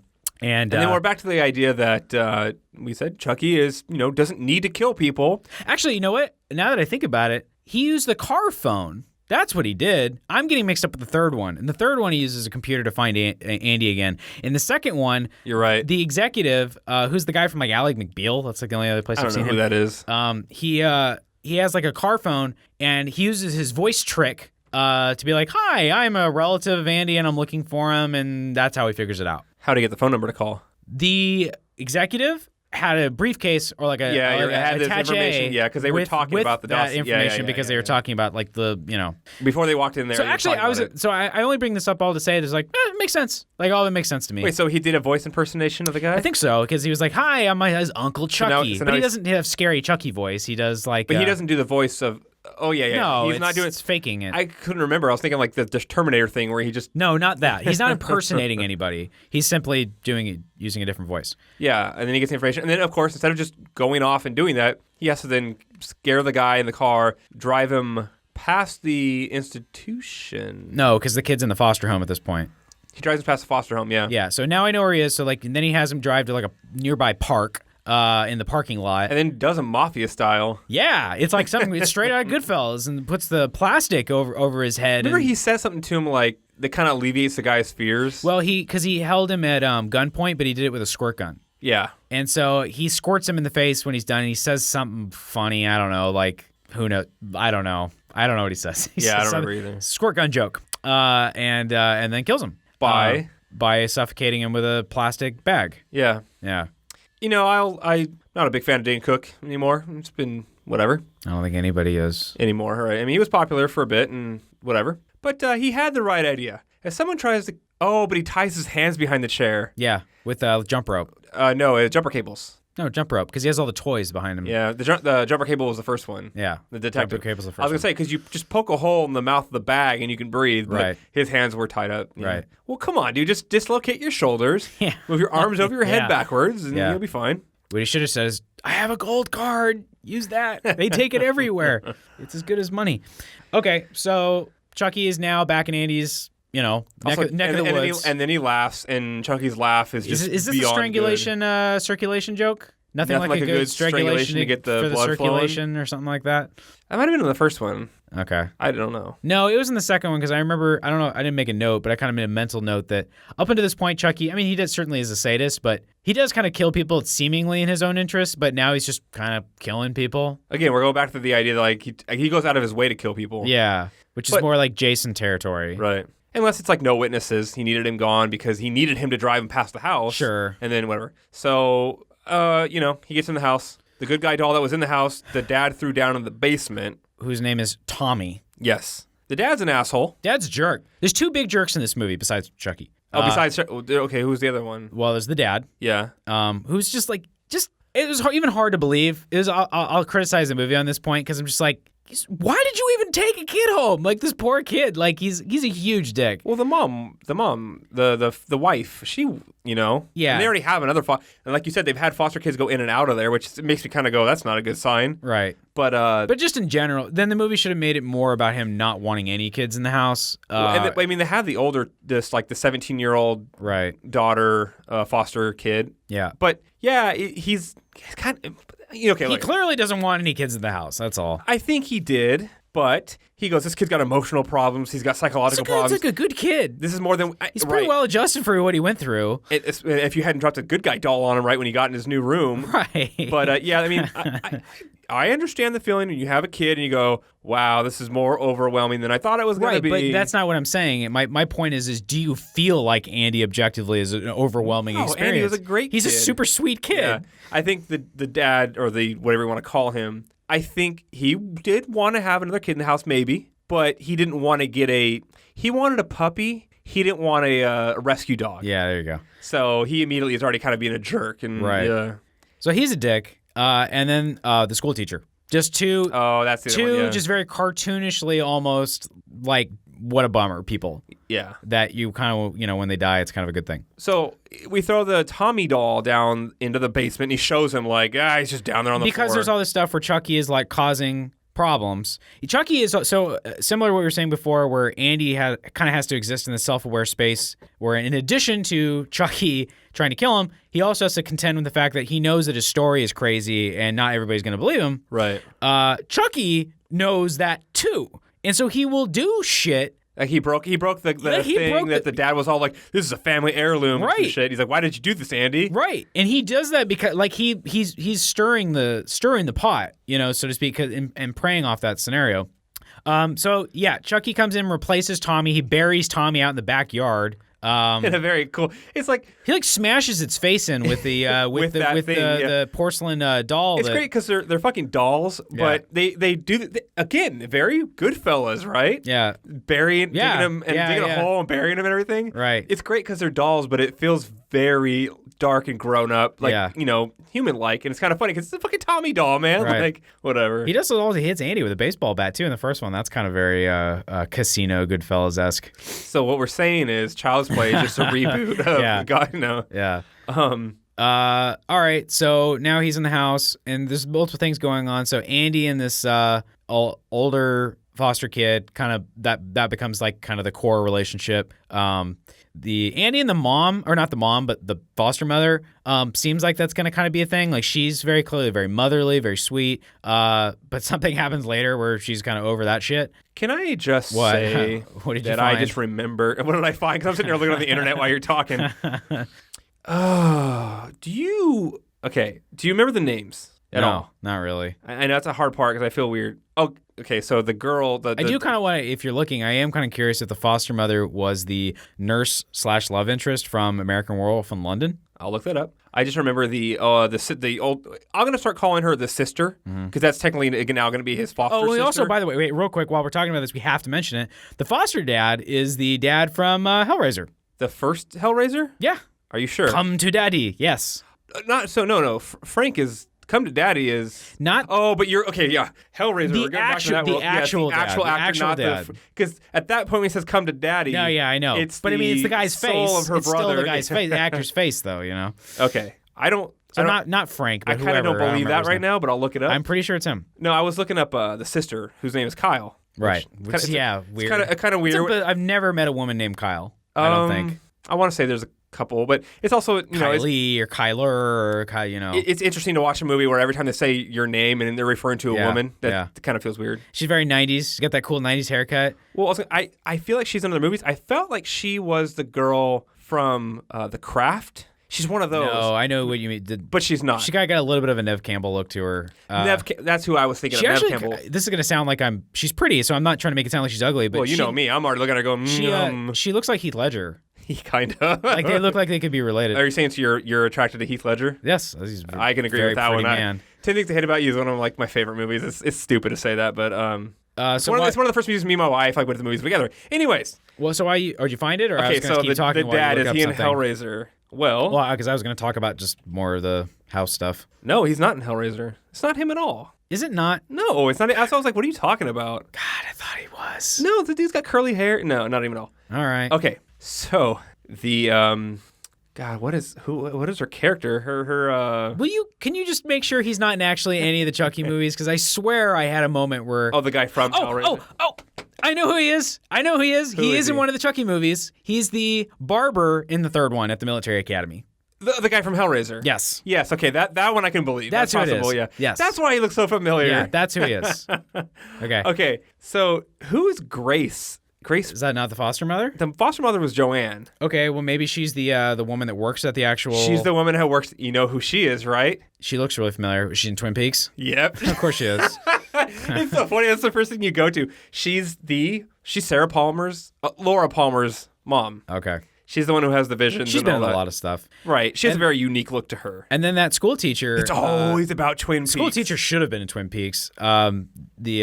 She's the asshole. Sure, she is so typecast. She's like got her parts down. She'll always have roles. Just anytime there's an asshole teacher, prudish teacher that you need to cast, you just cast her. Because she was the exact same thing in. Did you ever see Donnie Darko? Yeah. Okay, that's her too. She's like the gym teacher, and she's the one where like Jake Gyllenhaal gets suspended for like telling her to shove her that I haven't seen card that up her anus or something like long that. Time. She sucks. She's one of those like she did a really good job of being one of those people that you just kind of want to die. Anyway, so we've talked about the cast. So we got this foster home. Okay, we've set up the cast or whatever. Okay, what was I going for? Was okay. I wanted to talk about. Did you find out if she was an American Werewolf in London? Oh, that's what you were. The one that plays the foster mother. You said her name was Joanne. Oh, her, not the sister. Not the sister. Okay. The foster mother. She was a chick in Logan's Run. I would not be surprised if she was in Logan's Run. She is. I love Logan's Run. The one that she actually runs away with. Yeah, she's in Werewolf London. Yeah, I like her. I like Logan's Run. She's been in some good movies. Anyone who hasn't seen Logan's Run, they've been trying to remake it for years. I know. It's one of those things that surprisingly, I watched it like 6 months ago for the first time in a long time. It really holds up. Like, it's actually a really good movie to watch again. I thought I might be bored of it. Also, are we talking about Child's Play? Yeah, right. Okay. So I just want to get the Twin Peaks thing in there again. Yeah, she's in Twin Peaks. A lot of this middle part of the movie is Chucky trying to find a moment where he can, do the soul. Play hide the soul. Yes. Play hide the soul with yes, the dad from Hellraiser is the guy who's the barber. Yeah, I knew that. Okay. And so like hide the soul. There's scenes. You know what's funner than that? What? Hide the salami. That's every time he said hide the soul, I'm like, this just sounds. And then I was thinking about It's Always Sunny in like this boy's hole. For those of you who don't know, and maybe this will make you watch it. There's a whole musical number where God, I'm forgetting the actor's name right now. Danny DeVito is supposed to sing this part where he's supposed to say this boy's soul. Yeah. But the way he says it just sounds like this boy's hole. Well, no, you have to pay the toll to get into this boy's hole. Yeah. If you don't watch It's Always Sunny, then you're missing out on one of the greatest shows on TV. It's funny because Matt Rory posted on Twitter the other day just like a cut of Dennis getting mad driving the car in the suburbs. God damn it, you fat bitch! Yeah, it's just like a super cut of all those scenes in the episode. Okay, so what I wanted to get to. Let's talk about Child's Play. Let's talk about Child's Play. There's a scene when I don't remember why now that he actually does get Chucky, and the parents are like, yeah, they take it from him. No, but he actually has. Chucky gets in the house, and Andy actually has it. Well, there's the part with the turkey carver, like the meat carving knife. The scene I'm talking about is when they ask him, "What is your name?" and he goes, "Hi, my name is." I wrote that same thing, and he makes a sideways glance as if he's Oh my thinking about God, it, it's and then so turns good. his head and says Tommy. That's one of the better parts of the movie for sure. Yeah, that is such a well thought idea as like a writer to Yeah. put that in because it puts so much not humanity, Right. but it made Chucky very human. It was at that very point. similar to that scene we talked about in the first movie where he kind of sees that the mom is looking still at the door. listening Yeah. from the other side of the door, and make sure he still uses good guy voice. Hi, my name is, and just a quick eye glance at the other one, and he had to think for a second. What the fuck was the name of the other one? Yeah. It's Tommy. My Right. name is Tommy. You know? Yeah. That was a great scene, Yeah, agreed. and it's great. It's a throwaway. It's 3 seconds. Yeah. But it's such a well little like. Yeah, that's cool. I wrote it down on my phone. I know that he made multiple attempts to get Andy. The only one I remember though is when he ties him down to the bed. And Kyle kind of comes back up. Like she snuck out of the house and she sneaks into his window and she's just like, everybody. Okay, so the parents think that Kyle tied up Andy. Yeah, because they came in. at Kyle that point. thinks Andy tied up himself, which I don't fucking understand how that works or why a kid would do that. Well, he even says her own point. How do you think I tied I couldn't possibly tie myself up with that? And I Right. think she does a kind of a like, maybe you're right, but Yeah. then it just like immediately I moved on to something else. But like, she didn't have time to actually think about it. Right. So I'm going to kind of move forward here. So at one point, Andy says, I'm going to take the fight down to Chucky. I got to take care of this shit. He mans up, goes in the kitchen, gets a big electric meat carver knife, and says, I'm going to go down to the basement where I know Chucky is. I'm going to take him out. We're going to skip the scene. Chucky kills a school teacher. Whatever. Is this before or after that he kills the dad? Well, that was before because... Well, I was Well, gonna this is what leads up to the dad. I was gonna say, so the school teacher thing. Yeah, fuck her because the kid was. She's such a bitch. Yeah, God well, 'cause damn. the kid was behind Andy flicking his ear. Yeah. And then Andy gets in trouble. Chucky wrote. So this is when you start to feel bad for Andy. This is literally is the movie where you feel bad for Andy. 'Cause you talked about like in the first one, he's just a child that tells the truth. He doesn't get it. Now he's Right. having to deal with the fact that like yes, he's trying to hide the Right. fact that it's crazy. And then Chucky just fuck him. Like he writes on his paper. Yeah. Fuck you, bitch, Yeah. for the teacher, Yeah. and gets him in more trouble. And I just like, my heart went out to Andy at this point. I'm just like, I feel so bad for him. Right. Like, everybody's against him. Yeah, well, He she got can't hers. win. She got beat to death, the ruler. Yeah. And one thing like I wrote specifically is that, again, as a parent, Yeah. I feel bad when there are times when like my kid does something wrong or he gets in trouble for things. I'll be like, hey, did you do this? And he's like, no, I didn't. And I don't know if I can believe him or not. Right. Like, I'll come in I'll run in the room because I hear a thump and the baby's crying. And he hit his head on the floor, which happens all the time. Kids do that. And I'm like, did you move his arm? Because we have this issue where like I want to pick up the baby, and you're like, you can't pick up the baby. And so he's like, no, I didn't touch him. And I'm just like, Are you lying to me? Are you lying to me? And if he's telling the truth, I feel so bad that I'm accusing him of shit. And he's just like, I didn't do it, Dad. I'm sorry. That hurt. It kind of breaks your heart sometimes. Yeah. Yeah. Well, like I said, this movie kind of doubled down on that concept more. I used to have that Gimpy. Remember, she'd poop in the house, or I had that dog that she'd wake up in the morning, there'd be poop in the house, and I'd get mad at her until we finally realized, oh, she can't really control her bladder because we saw her like running out the doggy door, and poop would be coming out of her butt as she's trying to get outside. And I'm like, oh, I'm sorry, I yelled at you. You're not a bad dog. I mean. Also talking about rescue dogs, I had a rescue dog whose back legs had been broken at one point, or her back had been broken, so she walked funny, and we named her Gimpy. And yeah, it turns out she couldn't really control her bladder sometimes, so that's a good You're side story. a terrible person. And then I realized it, and I was like, I'm sorry, I yelled at you. You're a good dog. Anyways. That never happens with Andy. Andy doesn't shit himself. Everybody just tells Andy he's a bad dog. You know who? Well, there is an Andy who shit himself, but not in this story. Let's stop and tell that story. What the fuck are you talking about? No, I was going to talk about Parks and Rec. Oh, okay. Chris Pratt shit himself one time on accident. It's in the. It's You one. mean like the actor did on set, or you mean like the character did in the show? They were. Or we could talk about Child's Play, or we just could talk about everything else in the world. All right, back to It's- Child's Play. It's in the blooper reel for like season 4. They're like, all right, go. And he just farts real bad. And he goes, all right, shit myself on camera, check. He goes, I didn't take like a full turd, but there's enough in there to say I shit myself on camera. All right, anyways, Child's Play.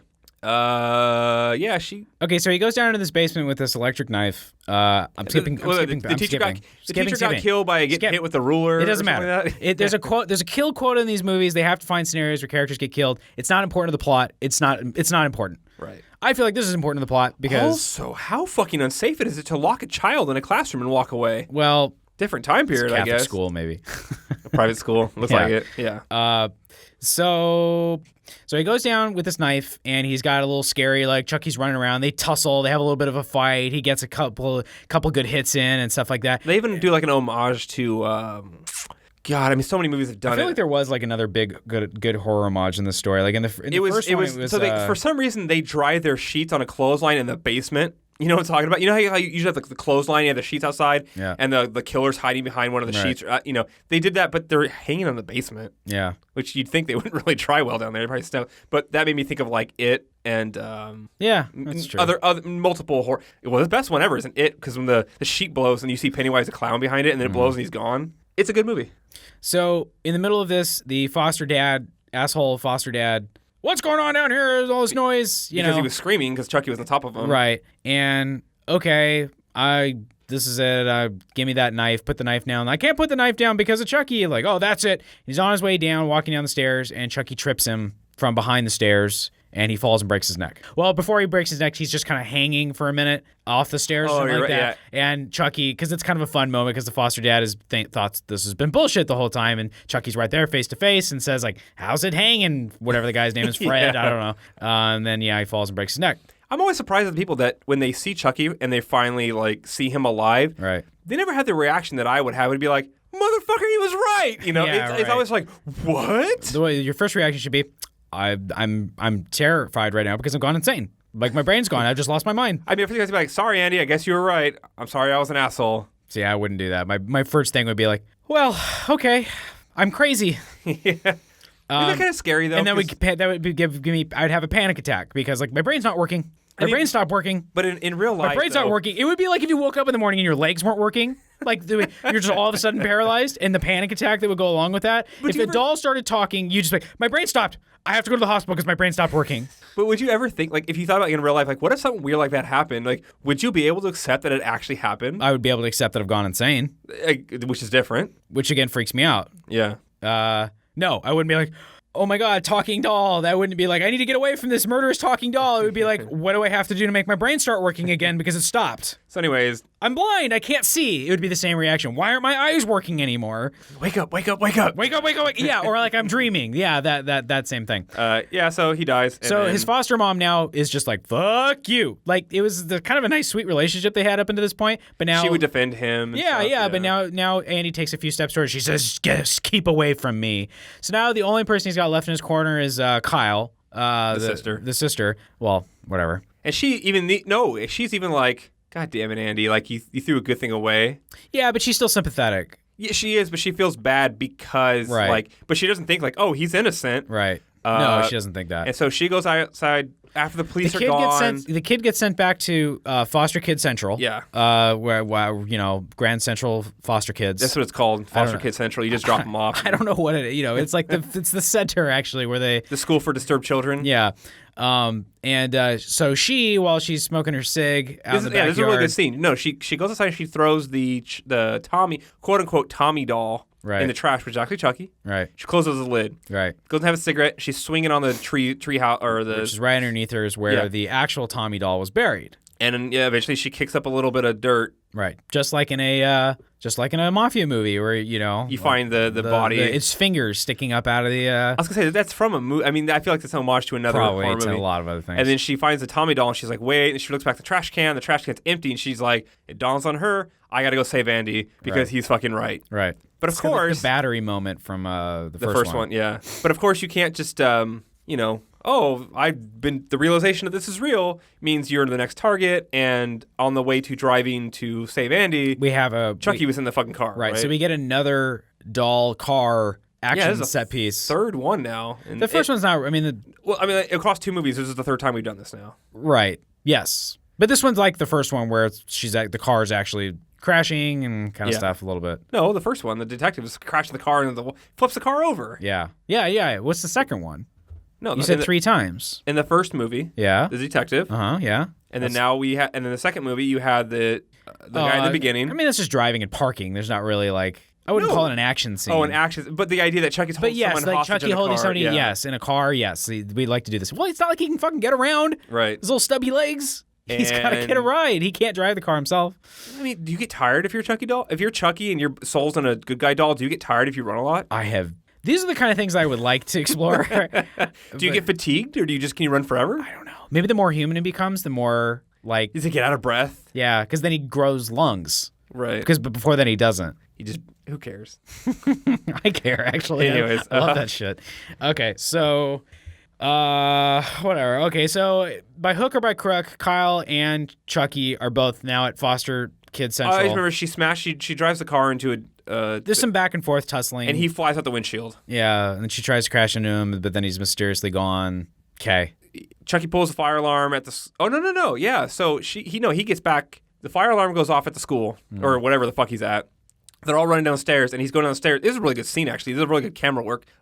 He's going downstairs, and it just pans over, and you just see Kyle holding Chucky at the bottom of the stairs. Right. As all the kids are exiting, he's just like, oh, right, because he's still holding her. He's got like a knife behind her back. Yeah. I remember that. But it's a really cool shot of, from the camera looking down the stairs and her just down there, and you're just like, again, the realization of just like, fuck, shit's about to go down. Right. Why did Chucky kill the Foster lady? Does he? Yeah, because she dies and he throws her in the photocopier. Photocopies her face a couple of times. He stabs her. I don't know. This is the because kill he's quota. Chucky. It's a kill quota thing again. I have a note that did Kyle fight with Chucky somewhere before the car? Or no, I don't think so. Where did he put Joanne's body? The mom. He didn't. Oh, you're right. He did kill her. Yeah, she. After the realization, she goes upstairs. That's also another really good scene when she's okay. Yeah, sorry, we skipped the. Not that we're gonna just regurgitate the plot, but I think it's a good scene because she's smoking a cigarette. She looks in the trash can. The doll's gone, and then she looks upstairs and sees the light on upstairs, and she's like, "Joanne." Yeah. And I think she hears a noise. Well, it's the sound of the sewing machine. Yeah. And then she walks upstairs and she creeps into the room slowly, and you find out like Joanne's been killed. I don't know. Whatever. I don't remember. But Chucky killed her, and then there's a fight that ensues in that room. Yeah. But I made a note that like while fighting Chucky, she bumps into the dead body of Joanne, like really like face to face. To me, that'd be pretty fucking scary. There's a hidden doll running around like trying to stab you, and you bump into a dead person. Like, fuck, that would be enough on its own. But while in the middle, like being so tense, you're like, where's Chucky? Where's Chucky? And you happen to bump into a dead person that looks you right in the face. Oh, that just scared the shit out of me. Yeah. I mean, not like a jump scare, but whatever. Yeah, I get it. It's effective filmmaking right there to make that kind of had an emotional response to me going like, God damn, that's a lot to go through. Yeah. That sucks they killed her too. Yeah. She was kind of nice. Yeah, she's in Logan's Run. And so can we fast forward again back to the whatever. Toy Factory. Chucky gets Andy in the back of a paper truck, and then Kyle drives the paper truck and says stop, and then they get out and run away, and they end up at the Toy Factory. Coincidentally. Yeah, coincidentally. So this is kind of like the reason they had the Toy Factory at all to begin with in the first movie is just so they could have this whole climax. Like you can, that was like the big picture idea for this movie. Well, it wasn't a factory in the first one; it was a toy store. No, I mean in the first scene in the movie. Oh yeah. It was just so they could do this and have all these gags with the assembly lines and conveyor belts and. It's like such a '90s like colorful, like what do you want to call it, manufacturing plant? Like it's so not realistic looking. No, not at all. It's all clean and everything. Yeah. And there's just hundreds and hundreds of good guy dolls stacked everywhere. Yeah. Not on pallets, not in boxes, not wrapped up, just stacked. Yeah. There's a lot of cat and mouse going on in here. I don't know. What do you want? Do you want to say anything? This is like you had like one section of like we talked about this earlier too. Like one section of hallway that you film over and over and over again from different angles to make it look like they're running through a maze of boxes, and it's the same. It's the same corner every time. Right. It's just people. Conveyor belt. See, the eyeball machine kills the security guard by shoving eyeballs into the guy's head. Yeah. Chucky. I can't really piece together the action of this, like in terms of this happened, then this happened, then this happened. Oh, they're climbing up the thing, and Chucky's behind him, and then they lock him in. He rips his hand off.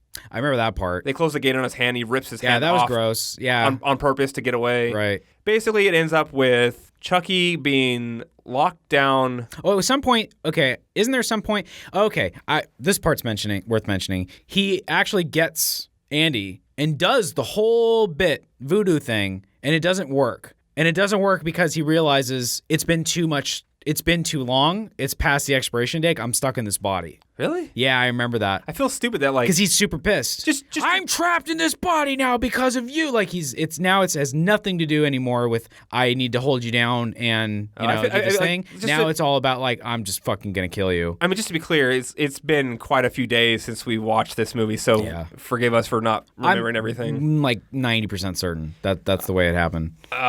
But yes, regardless, he gets held down with one of the machines and gets locked in or whatever happens, and he gets put inside like this big thing where they attach the arms and stuff. Yeah. But it's like the machine's going backwards and it's all fucked up, so he gets put in the machine and just starts shoving arms and legs into him, like in a really violent, like really grotesque way. He comes out looking like Shiva.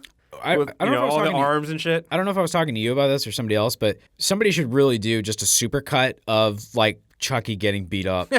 Just like of every he's a great little thing to beat around. Yeah. I had so much. A lot of the fun is watching him just get fucking launched or fucking like it's just like torn to pieces or smashed or shot or lit on fire. Like he's kind of like a Wile E. Coyote kind of. It's actually a good way to think about it. It's really good. It's not you do it in Jason, but like it's not as much fun. It's more just like this unstoppable force. It'll never stop. Like Chucky takes the hits. I remember when Jason Goes to Hell, like the very interesting in the movie, when like all the people in the force were like the guns and shit and the artillery and shit. You know what I'm talking about? Are you talking about Jason Goes to Hell? Yeah. I just said that. Oh, I thought you said Jason versus Freddy versus Jason. And they literally just explode. Yeah. Jason Voorhees, and I was like, "Wow, yeah." That's pretty crazy. All it took was just some guns and some grenade launchers. Well, you hear the artillery shell, and like, whatever. But yeah, so he comes out, he's got fucking arms on legs and all over him. He's all fucked up now with like extra body parts, and then of course he's still not dead, and then it ends with Andy opening with a wrench. It's like hot melted plastic that they used to do the like injection molding. Yeah, and he melts Chucky into the ground basically. Yeah. Right? That's how it ends. Like, he just ends up as like one. No, I mean he doesn't become like absolutely formless. No, but do they hit him again, or does he just melt basically? No, he just melts. Which is kind of cool because I mean that's how it ends. They just walk out of the factory and it's over. Yeah, they just forgot about the whole you got to get him in the heart thing or whatever. So he just like melts to pieces. Which cool is because the third movie literally opens with the same factory, all covered in cobwebs and dirty and shit. Obviously, like the factory closed down because people were killed on the assembly line and shit. Right. And the machine, like a crane comes down and picks him up and takes his weird, gross, mangled plastic mess and drops in a vat of hot melted plastic and melts him back in because they're going to start the factory again. Right. So the way they make this look is that his blood and everything is mixed in with this plastic. Right. So that's how they cast a new Chucky doll and he comes out as Chucky again. I thought there was going to be multiple Chuckies because if that's a missed opportunity. Yeah, if his essence was in all the plastic that's making all these Chucky dolls, could all be just a little bit evil. Right, it should be multiple dolls because that would be pretty cool. Because you could do the thing where you build the sets bigger and you could hire a bunch of little people, kind of like Leprechaun, and you could put them all in Chucky good guy outfits. You just like have like a whole go fucking crazy with it and have just an go army from alien of to aliens. Good guy dolls. Yeah, and it just all becomes about like a Chucky siege. That'd be fucking cool. I'd fucking watch the shit out of that movie. Call it Child's Plays. Children's. Yeah. So, but it only creates one, and we get the same things. Fucking the company. Then you get like the OCP guys from like RoboCop. Yeah. The bottom line of the company is the bottom line. Money matters. This is our highest selling product. I don't care if it gives us bad press. Right. Start the machines up, and then the first thing is he kills the. That's the strangulation circulation line. Because he chokes him out with fucking jump rope. Yeah, the first one he killed the assistant. In this case, he kills the actual CEO, boss of the company inside of his penthouse office or whatever it is. And then he goes on the computer, which of course has a search tool in a command line with a green screen has a search tool to find Andy's name somehow in the company's documents. It's funny because at some point Chucky comes to the realization that I have a new body. That means that I don't, because part of the rule was that you can only switch your soul into the person that you confessed your secret to. Well, before we get there, Andy is now we have a new actor. I'm just saying, why did he go looking for Andy if he didn't have to? He didn't know that yet. Okay, so he comes to realization later.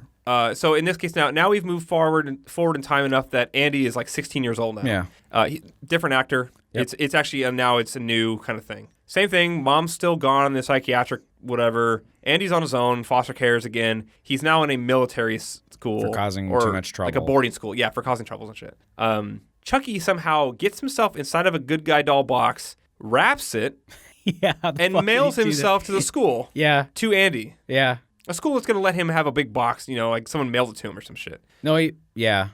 I don't want to think too hard about that one. Yeah, you think too much about that one, it's like, that doesn't make any sense. So Tyler's a little kid who's also in the military school, Yeah. but he's also a little kid. Yeah. And he sees a cartoon on His TV. dad's like in the Air Force. Yeah. And he sees a good guy cartoon on TV, and he's like, wow, He's cool. playing with like a really early N-Gage or like a Game Gear. Yeah, I would say Sega it's Game closer to Gear. a Game Gear, yeah.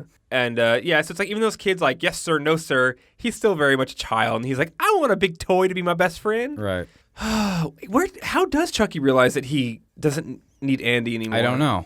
I think he's like in that room, like storage room. I don't think there's a reason. I think he just literally like, wait a minute.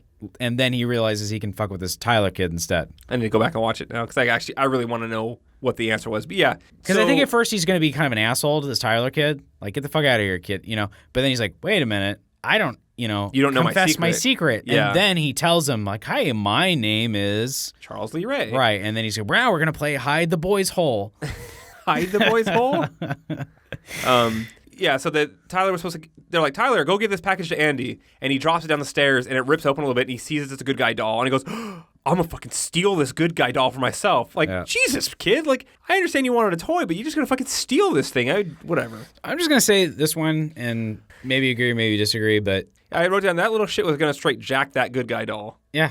That's pretty bad, kid. Like, he seems like a good kid. I don't think he would steal like that. I think he just wanted to play with it a little bit, then he'd put it back in the box. Anyways, yeah, he goes to like the ammo dump, and that's when he plays Hide the Soul, and he tries to do it, but of course the like commander walks in and goes, "Don't be playing with dolls," and throws him in the trash. So, okay, I like this scene a lot. The commander takes the doll by the hair. Chucky. I think Chucky gets mad when people like pick up the doll. Yeah, that's the first murder in the whole movie is because she just kind of manhandles them. Yeah. He decides to walk across the campus or whatever it was to the dumpster, holding it by the hair the whole time. And Andy's out on the field doing drills, and Andy fucking sees the guy carrying a good guy doll, and he just flips the fuck out. Like, he just drops his gun. I'm having a fucking panic attack. I think that was pretty fucking cool, because at this point, he thinks I'm finally got away from it. It's been years. And they're like, we know your history, whatever. Just, you need to play it straight. No more fucking psycho crazy stuff. And he's, like we talked about the second one, how he's kind of like, he knows the story's crazy. Again, it comes up where he's just like, yes, I know. I'm not going to bring it up. Like, I know everyone thinks I'm nuts. I'm not that guy anymore. But, inside he's just like, I fucking hate you all because this really happened. And he sees that fucking doll and it all comes flooding back. He does a good job of, portraying that. Yeah. And of course, Chucky gets in the dumpster and he's like, help, I'm in the trash truck. And the trash truck driver's like, what? There's a fucking kid back there. Nope, Chucky's just doing that so he can smash the truck driver inside the trash truck. Yeah. That fucking sucked. I was not into this movie as much as the other two. What's funny? I kind of felt that. I think the reason, I don't think it's because it's bad. I think it's a little bit boring. And the reason why is this. They put it in a military academy. That's a very interesting decision. Yeah. How many movies have you seen that take place in like a boys preparatory, or not even boys because it's co-ed, but like teenage kids school prep military academy thing? I haven't seen very many. I feel like there's been movies like that. I'm sure there have, but certainly not a fucking horror movie. Why do you do that? What's the purpose? Like, so put yourself in like the screenwriter's shoes or something like that at this point. You have this Child's Play horror series. I think it's just a logical step of Andy's life, not so much It's a logical step, but I'm wondering what it actually affords the movie on an entertainment level. killing children. Killing children? Killing kids. Yeah. They're mostly teenagers. Yeah, but they're still kids. I mean, maybe someone had a weird fantasy that I want to kill a bunch of kids. I don't know. Hey, you go back to the original Fallout games. When they released Fallout 2, I think, they had to, in like the European version, you could kill the kids. And they had to censor it for the North American version because you could actually just go up to a kid in town and murder them.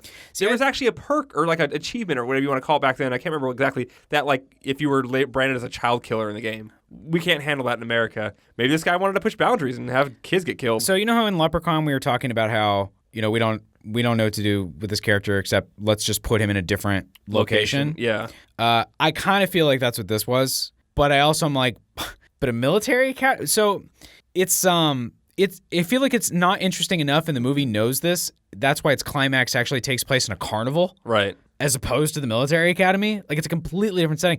And actually, that carnival was fucking rad. Like, it's actually the part where I kind of snapped out of it. I'm like, there's things to look at right now. It's visually interesting. I mean, it might just be because it's just kind of the same thing as the first two movies, where it's like he knows something's going on, no one believes him. He's got to like kind of probably because there's also the asshole older kid who's just a jerk. And Right, it's just not fun to watch any of that stuff. I made a note and I said, I wonder if somebody pitched this as like Chucky meets Stripes. You know, like Bill Murray. But Stripes is totally. But Bill different. Murray's it's like a comedy, right? Yeah. But like at the this same. is more like Chucky meets Full Metal Jacket. But it's not that, you know? I mean, not that. It doesn't hardcore, feel but, that. Right. But if it was that hardcore, maybe that would have been interesting. But if it had been more Stripes, maybe that would have been interesting. As it stood, it was just kind of like if you took Chucky out of the whole thing, you got a really boring movie. I guess. For me. Yeah, I kind of felt the third one, it loses a lot of like what the first two built up in terms of like how I think just the movie doesn't go as fast. It's just not as quick. But I think it's because of the setting. Because I don't know what Could you be. just like. What do you do with it? They just do more drills. Right. More drills. Oh, okay. Like the guy's a bully. In the second one, you like okay. The toy factory. It's going to be in the beginning. That'll be an interesting thing to look at to see like this lab that puts the toy back together. It was an interesting visual thing to look at. At the end of the movie, we're going to have this set piece where visually the whole big speaking, factory. there's nothing out of It's Military really Academy, boring to look right. at, and it's not even on a budget level because I'm sitting there. I'm like, this is still really well shot. There's extras all over the place. Right. They all look. It looks like a military academy. Like it feels like a military academy. If you wanted to make a movie about a military academy, this is a place where you would do it. You would shoot it here, and you have all the resources to do it. Yeah. So really, I just think on a just basic interest level, when you just say to yourself, where do we want to set this movie that would just be visually interesting, that would give us interesting things to play on? I just don't think it's that great. You could just have the barber, the military barber. I mean, he's a fun character, but you know, we'll have a kill where a military barber gets killed by Chucky. Okay, but there's probably something better. I'm just saying, like, imagine if you did do. I mean, not Vegas because that's not where. You're right. Logically, that doesn't make any sense. Chucky goes to Vegas. That doesn't make any fucking sense at all. But like, if you did that. That would be it's Las Vegas. Like you could do all kinds of shit there. Yeah. But at the military academy, either they didn't find enough. I feel like the most interesting thing they did with it was the capture the flag. Yeah. Hey, okay. Point taken. Sorry, I just wanted to say it because I don't have as many things to say about this movie because frankly I found it kind of boring. I was checked out for quite a bit of it. Point taken, but oh well. We'll roll with it, right? Yeah. My very first note for this movie is the barber is a pedophile who gets off shaving kids' heads. Would you agree? Why would you say that? Go back and watch the barber. He's like, yeah, I'm going to shave your head, boy. Oh, yeah. In the way he's like, I better see you on Tuesday. Hair's getting long. See you Thursday. You know, when's your last cut, boy? He's a fucking pedophile who gets off shaving kids' heads. Also, I don't think he knows what bald means. You think he just takes all those kids' hair and just kind of puts it in He's built a child out of hair. He just makes it like he puts it all in a bathtub and like rolls around in it. I wouldn't be surprised. He's a creep. Like the way he does it is very like I wouldn't say sexual, but it's very sexual. Yeah, I could see where you're going with that. I find it. I mean, the character's supposed to be kind of over the top, but I find it kind of funny because I just look at it going, he's getting a fucking boner. So the dynamic in this movie, as opposed to the first two, is Andy is no longer the victim. He's no longer the how do we save Andy? How does Andy get himself out of a situation? Now it's about Andy protecting this kid. Yeah, because he knows that Chucky's going to try to get into that kid's body, not his anymore. Right. And he's also finding love. So you don't know this, but that's the that actress. I've only seen her one other place before. It took me a minute to understand where I recognized her. She is oh god, what's his name? God damn it. Jeremy Piven's wife in Entourage. Yeah. And I think that's so fucking funny because you know what? Probably like that character in Entourage was probably in Chucky 3. Does that make sense? I know you don't I've watch never it. watched You it. never watched it. It's not a good show. I mean, it's a stupid show. But like, it's funny because like everybody's like, there's lots of jokes about this person being in that like direct video thing or that thing or whatever. So yeah. I think it's funny that her life, like the self-awareness of her life enough that she ended up in a role where probably the actress that she is playing in that movie or that show, yeah, was probably in Chucky 3. That's probably like her claim to fame. Are you saying? Does that make sense? I'm not Wait, sure. hold on. Are you saying that on Entourage, in the fiction of Entourage, they've created a TV show on the show Entourage, and in that fake TV show, it's the character from. I'm saying that in Entourage, our constant. It is supposed to reflect what real Hollywood is. Yes. And so some things are analogs of other characters, like Harvey Weinstein. Yes. They're not going to say Weinstein, but it's a character that's pretty much supposed to be him. Some people are just straight up those people, like Mark Wahlberg. Mark Wahlberg plays himself in the show. I know that. And but a lot of times it's just like analogs or like kind of archetypes, right? So her archetype is the hot wife that used to be an actress but was never in anything good. Right. But now she's the hot actress wife of this powerful Hollywood agent. Okay, that's her character. So I just think it's funny. Okay. That in real life, she was in Chucky 3, and I don't know if she was in many other movies. So she's like mirroring her own. Yes. Yeah, okay. It's it's self-fulfilling prophecy in some ways, or she was good for that role. I thought you meant because like she was a tough character. I wonder if maybe at some point in the show they actually made a joke about like, maybe I want to act again. Like what? So you can be in Chucky 4? But they never make that joke. Are you saying that she's hot? I think she's attractive. Oh, okay, I don't know. In Entourage or in this movie? Both. Okay, I thought she's cute. Whatever. Yeah, whatever. She's cute. See, to me, it's because she's a strong female who doesn't take shit from the guys. And I find that attractive. I don't crush on her or anything, but I will. I don't she's care. attractive. So she's 20 in this movie? Yeah. She's also the only girl in the school, right?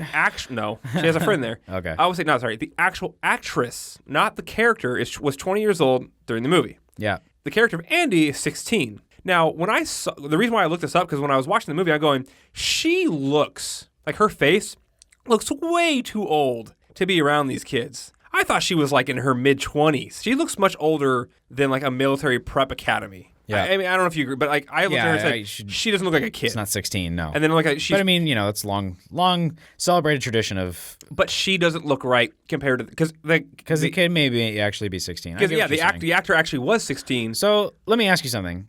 Which is why I thought it was weird when they started hooking up, because I'm like, she's way too. That's like a college sophomore dating a high school sophomore. Right. That's kind of far. I mean, 4 years is not a big deal when you're like 30, 34, right, or 25 and 29. Yeah. But at 16 to 20, if you're like, yeah, I'm a girl in college dating a 16-year-old, whatever, it just felt a little forced. The bully or like the asshole guy. What's like the worst thing that he did?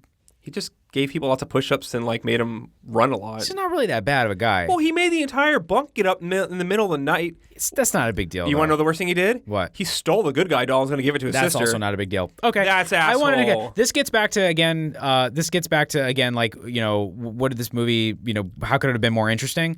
If it's a school for bad kids to get shaped up, how about some bad kids? Like, they're not bad kids. In addition to Andy... Hey, that's not the whole school isn't about that. That's why Andy is there. Well, even Andy. Like, I never believed for 1 second that Andy ever got in, like, a fist fight or anything like that. Did you? Yeah. I didn't get that impression at all. He seemed like a nice guy. He's been picked on his whole life. He probably started fighting back. Like, his kids know that. He's like, oh, you're the fucking weirdo that thinks a doll's going to kill you.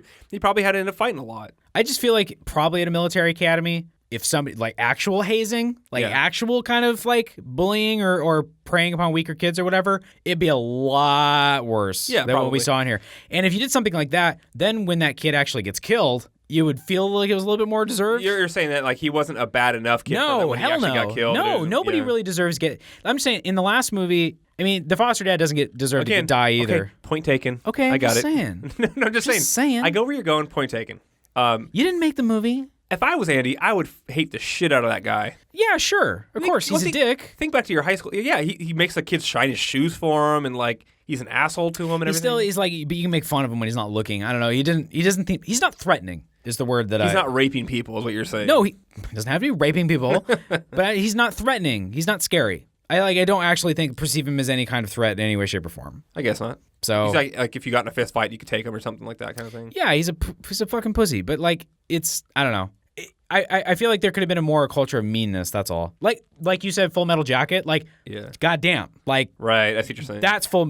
Imagine a scene where Andy wakes up in the middle of the night. They're holding him down and they're beating him with their socks. That would be more. That would be more of again. That's not the point of this movie. But it would have given it some edge. Anyway, so I don't know. Where do you want to go from here? So I remember seeing this as a kid, not the whole movie, but I remember there being like they're gonna go do like a paintball thing. I remembered that too. Which it's not paintball. It's so the rounds that they use are called simunition. Those are actual. That's a real thing. Insemination.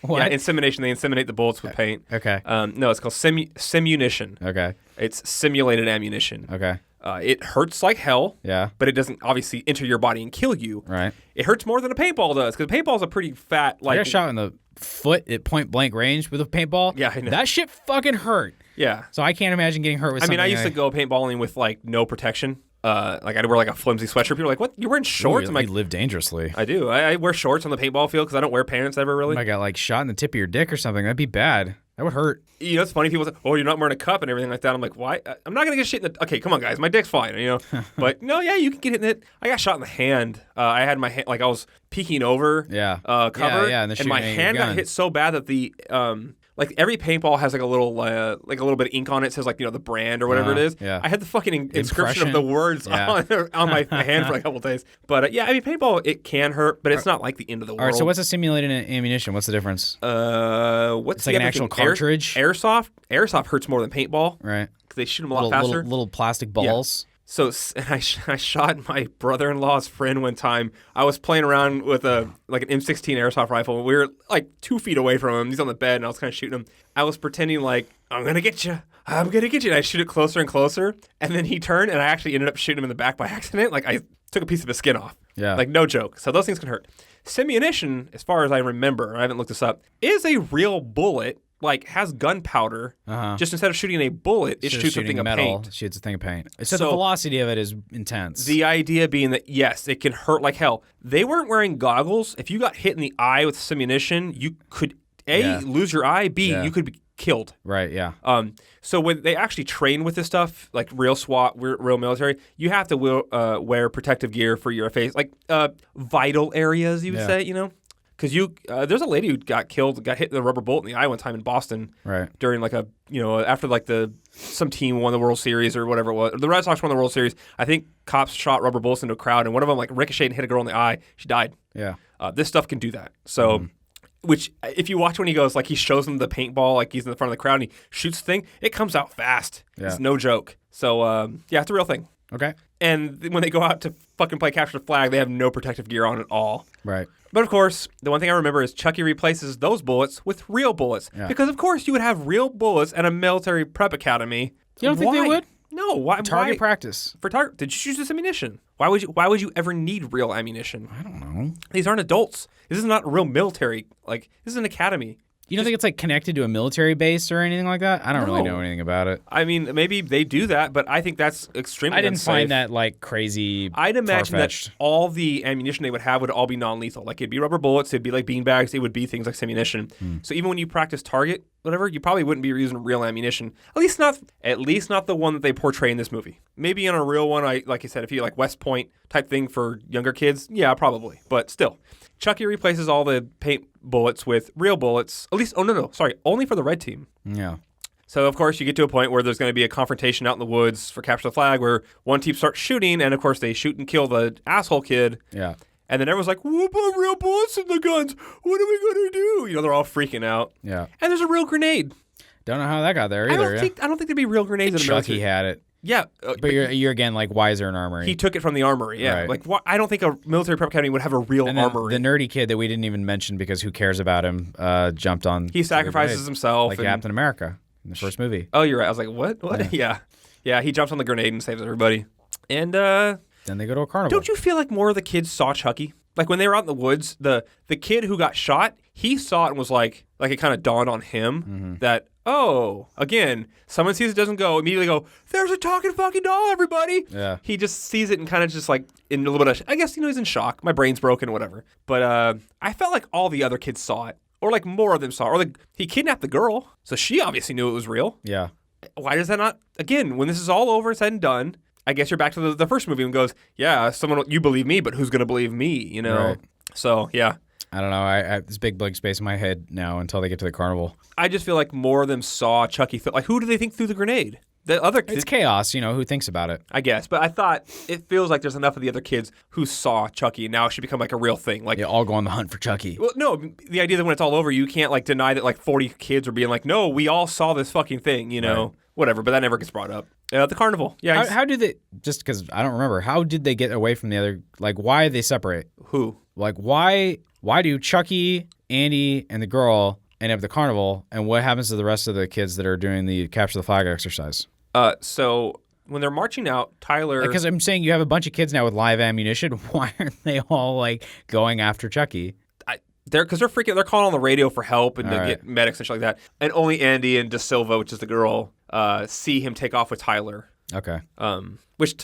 Chucky was just like in the woods during this thing, and he's like, Tyler, I'm over here. Come here, let's go play, or something like that. And that's when Tyler goes, "You're a bad guy. You're not a good guy." No. So they end up at the carnival, and like you said, it's a much better set piece.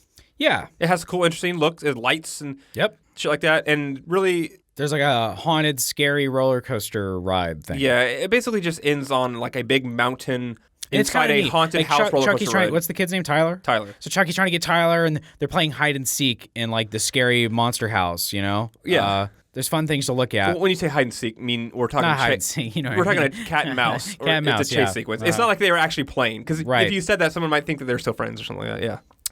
I forgot to mention there actually was a Full Metal Jacket reference in this movie. Did you catch it? Yeah, there was the And it whole was like, this is my rifle, stupid. this is my gun, and he like is grabs my his gun. crotch. Yeah. That's fucking dumb. So yeah, the movie was a little bit. When did Full Metal Jacket come out? Do you feel Obviously- like this was like 84? I kind of wonder if this was sort of like a reaction to that, or if some studio exec was like, "Oh, I really love Full Metal Jacket. What if we did it in a military academy?" Maybe you're hitting the nail on the head there. It was 1987, so it was like 4 years before. Okay. I was Or curious. 3 years before they made it. Whatever.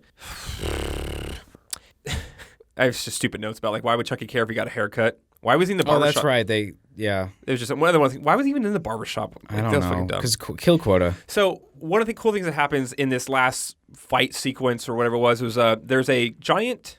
It has a scythe. What do you call that fucking thing? Oh, I remember that. Yeah, like a Grim Reaper. Grim kind of Reaper. That's thing. what. Sorry, yeah. And he like slides it down in front of the roller coaster. So if you're riding the roller coaster, it's like, oh, it's gonna get me, and it just misses you. Chucky gets half his face fucking cut off by that thing. Which is amazing that you have this thing that probably should just be made out of plastic or cardboard or something like that. But no, it's made out of something sharp enough to like take off half his face. But it looks great. When he gets his face cut off, he has all the muscle tendons and shit underneath the skin. Yeah, that's really good. I love seeing Chucky get fucked up, man. It's fun. But it's also, they do really cool things where it's like I said, like you would have like tendrils and like actual blood on the inside of that body. You know, it's pretty cool. It's just not. It's like a mountain, like in the middle of the roller coaster. It's like Space Mountain. It's like a volcano. Yeah. You know, a Space Mountain, you go around the big structure in the middle. It's kind of like that. There's a constant like, oh god, the roller coaster's gonna get me, but then you duck down below the rail so it doesn't hit you. Stuff like that. Basically, it just ends with him on the top of the volcano with a kid, and he's doing the give me the power, Dumbala, and then Andy climbs up there. That's the only part I remember. Is that actually what it is? I thought you were just coming up with something. Dumbala. It's funny because in the fourth one, she starts saying it, and she says it Dumbala or something like that, and it's like, dude, that's not how you say it. You gotta see how Charles Lee Ray says it. Give me the power, I beg of thee. I beg of you. I beg of you. All right. Andy's climbing the mountain, and before it ends, he can stop and hits Chucky, and then they're all falling off. Hold my hand, don't fall down. And then Chucky's down there, and I don't remember, but Chucky gets knocked down, and yes, he gets knocked down into a big ass fan. Yeah, that was good too. And he just gets fucking torn to pieces. Yeah, that was good. Chucky in a blender. Chucky in a blender. That's exactly what that looks like. Yeah. Yeah, that was good. It was a good effect. Didn't have any problem with the effects, Lots of still good gore, good kills. Yeah. That's kind of why I don't remember what we were talking about before. And I was like, God, there's no good kills. Like these kills suck. Like this is kind of what I mean. I'm like, these are good solid kills. Like that's a. I mean, other than he slices the barber's throat open, which by the way, the nerdy kid doesn't tell anybody. Right. Hey, because he's in denial. Right. I didn't really just see that happen, but he should be like, can someone go see if the barber's dead? Yeah. Can you confirm that I saw someone kill the barber? Yeah, that's super weird. It I'm fine. They kill like the headmaster or whoever, right? A heart attack. Yeah, that's lame. God, in a horror movie, nobody should have a heart attack. Even Chucky goes, well, that was kind of disappointing. Like he was actually, I wanted to kill this guy, and he just died on his own. He's like, this is too easy. But then if he had killed him, then it would have been like, who killed him? And then you'd have police, like, an investigation. Hey, that would have been interesting. That would have been interesting. You would have interrogated all the kids. And yeah, stuff. it would be like, who did it? And like all this kind of stuff and paranoia and that'd be kind of really fun. So you want Child's Play 3 to be a police procedural? They kind of did that in the first one a little bit, right? You know who does it, but the cops doesn't. It would have been cool. You want Zodiac, but for Child's Play? I want a Child's Play 3 remake. Only Child's Play 3. Child's Play 3 remade. But not the other ones. All right, that's Child's Play 3.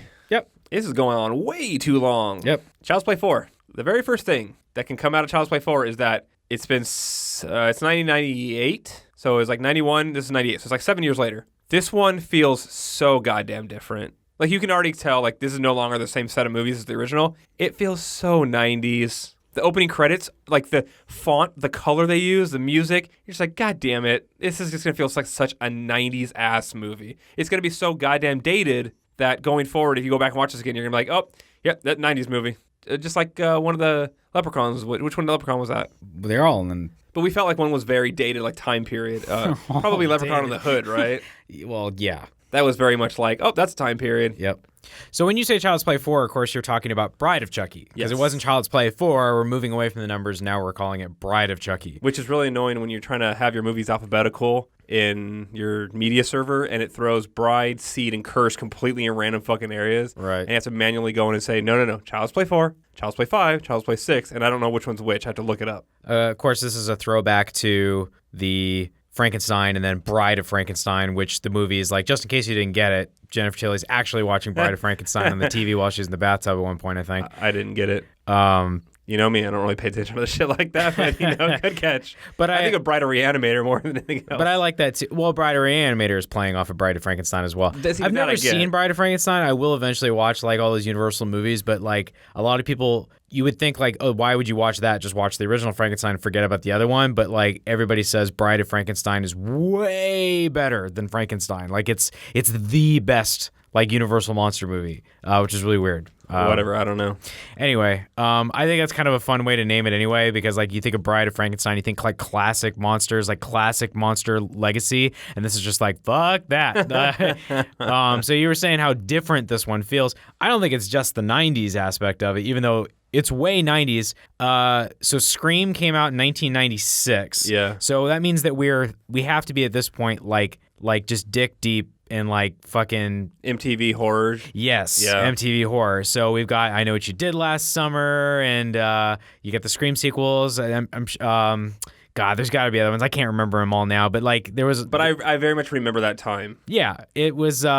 It's the second least interesting horror era I Know What You Did Last Summer my was life. 97. Because the first least interesting is like kind of the horror or torture porn. Which is kind of like sucked me out of horror altogether like a few years ago.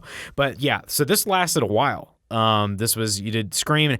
Now, this doesn't feel anything like, it's not fucking Scream, but Scream is think about what Scream is. Yeah, because this is still a comedy. But so is Scream. But so is Scream. But in a different way. It was not to us. It wasn't. Not when we were in middle school. But it is. It's a self-aware deconstruction of the genre that's meant to be a comedy if you're a horror fan. Would you say that the first three Child's Plays were they comedies? No. Well, because now that I think about it, those were kind of straight horror movies. Some stuff, yes, but I would still say at the end of the day, dark humor.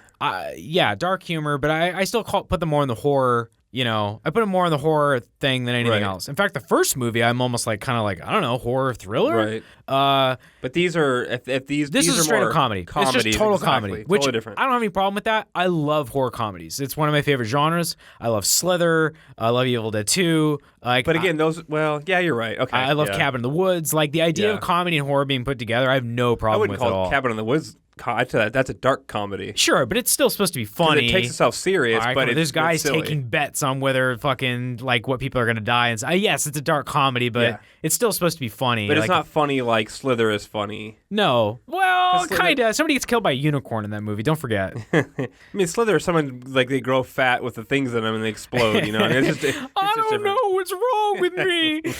I haven't watched that movie in a while. Good for James Gunn. Fucking Guardians of the Galaxy. Like, that guy's come a long way. Anyway, but very 90s. Opens with Rob Zombie. It's the Dragula. Like, I remember that shit on MTV. See, I always hated this shit. Yeah. I always hated The Rock, the tattoos on the arms and all that bullshit and the flames. So, You weren't into, like, Limp Bizkit and, like... Korn. You didn't like Korn or... POD or oh my God, these Papa are all just... Roach or fucking... the only Papa Roach song I like is an Amplitude. Yeah. It's because I like playing video games, though. I'll take it. Cut your arm bleeding. You can't cut your arm bleeding is a result of cutting your arm. You can't cut your arm bleeding. Anyway, fuck that song. But I did like Rob Zombie, actually. Yeah, I got nothing. I got no beef with Rob Zombie. Was it White Zombie? No, Rob Zombie. But what? No, it wasn't. He had okay. Before he was the musician is Rob Zombie. Yes, but was he in a group called White I think there was Zombie? a song called White Zombie. I was into fucking German industrial You're right. shit. Maybe he might have been in a band called Wipes. I don't fucking know. Anyway, he had the song Dragula. Because the credits said it mentioned it in the credits, like in the opening credits. It made me think, did he actually write this song for? No, I wonder. Living Dead Girl, if that was the. There's two fucking Rob Zombie. There's three. There's at least two and possibly three Rob Zombie songs in this movie. I remember More Human Than Human. That was White Zombie. That's Rob Zombie's band. Yes. Okay, so there's the part where he's got the doll. You're like going into things. I'm like, how the fuck do you know this stuff? At the time, I was like into KMFDM and like Du Hast and shit like that. So yeah, fucking Du Hast. Rammstein and holy shit! I forgot about that. What about Prodigy? Right, like Firestarter. Smack My Bitch Up. That was really funny. I'll never forget it because like my dad would hear this song and he's like, "Oh, snap your picture." Like that's that's what they're saying. Dad. It's funny. So let's just talk about like old music that we kind of remember, but we're not experts on at all. Yeah. Like we're totally wrong about everything. It's I have a lot of fun. There's this person I work with at work, and they said their musical tastes haven't changed like since like their whole life. Well, mine hasn't. I'm still you haven't, but what you listen to is still like okay. You know what I mean? Like, but if most people look back at their music tastes in middle school and they're like, ugh, so it's funny because I like to guess. I'm like, let me see, is this on your iPod? Is this on your iPod? Like, I like to go back and remember that stuff. That'd be kind of scary to like, are you still into that band or something? Yeah. Anyway, are you still rolling? Right. Oh God. Jesus Christ. Okay. So Bride of Chucky. So I like Bride of Chucky. Can we start there? I'll just say I like it. So let's go. So I'm gonna split this series into two halves. I think that's fair. The first trilogy, because it's clear that there is two halves. Yes, it's clear. I say the first half, the first three movies have the same feeling. They feel like movies, not like direct-to-video. They feel like good movies. They have horror. They're dark, humorous. They're actually really good thrillers, and it hits all the marks. First three movies, stellar. The next three movies are wildly all over the place in terms of quality and story and interestingness, and they're not as good as the first three. No matter how you cut it, the first three movies are better than any of the last three movies. Now, you can like Bride and Seed. You can like Seed, which you're wrong, but you can like that movie. But you have to like look at it and just kind of go, these are a product of the times. They're not, they don't hold up the way the first three can hold up as, you can watch this anytime, and they're good horror movies. These are very much like, oh, remember that time period where it was like this? Remember you're like, well, did rappers want to be in movies at this point? Yeah. Like, yeah, that was a product of the time, you know? So I disagree. I disagree with your summation. I think that the first movie is excellent. I think the second and third one are replays of the first movie. Yeah. And each one is less pure and more diluted with each sequel. But they still captured that magic in the That's lightning fine, in the bottle. but then I don't ever need to watch. Like, I could just watch one. Like, I have no reason to ever watch 2 and 3 again. Two. I don't know that. I didn't say I didn't like them, but I just don't think that 2 or 3 do anything that 1 doesn't do and doesn't do better. Yeah, except for the fact that we talked about was that now Andy is a little bit older, that he knows the difference between just being a boy. Yeah. And now he's like, people think I'm crazy. I enjoy that stuff. That's you're talking about like Chucky lineage and like Chucky mythology and stuff like that. Like how things like I'm just saying on operating on a basic level, like or what a movie does and its components. You said they're all thrillers, right? Yeah. The first one is still the most thrilling. The first one is still I would say the first one's the best. The second one's the second best. The third one's the third best. Yeah. Now, the fourth one's the fourth best. I have to applaud Bride and especially Seed. Oh my God. I applaud standing ovation for saying, fuck it. Let's do something completely different. And throwing all caution to win in that regard. It doesn't always work. Sometimes it's fucking weird and dumb. But do you really think it's like, oh, they were really out there to try something different? Absolutely. Or they were trying to jump on the bandwagon of that time period? No, because what other movies were like that in that time period? Well, like we said, it's Scream. But Scream is... Scream, okay, you want to ask me, is it as good as Scream? Like, of course not. Is this teenage horror? No, it's not teenage horror. Not at all. I don't feel like for 1 second it's teenage horror. Mm. There's no sexual tension. There's no, there's nothing, none of that stuff. Not at all. There is. It's two high school Yeah, kids. but they're who gives a shit about them? Right. They're like the least interesting. It's all the stars of the movie are Chucky and Tiffany? Is Tiffany. that her name? Like, Yeah. they're the fucking stars of the movie. Yeah. Not fucking these kids. I don't couldn't give a shit about these kids. Katherine Heigl.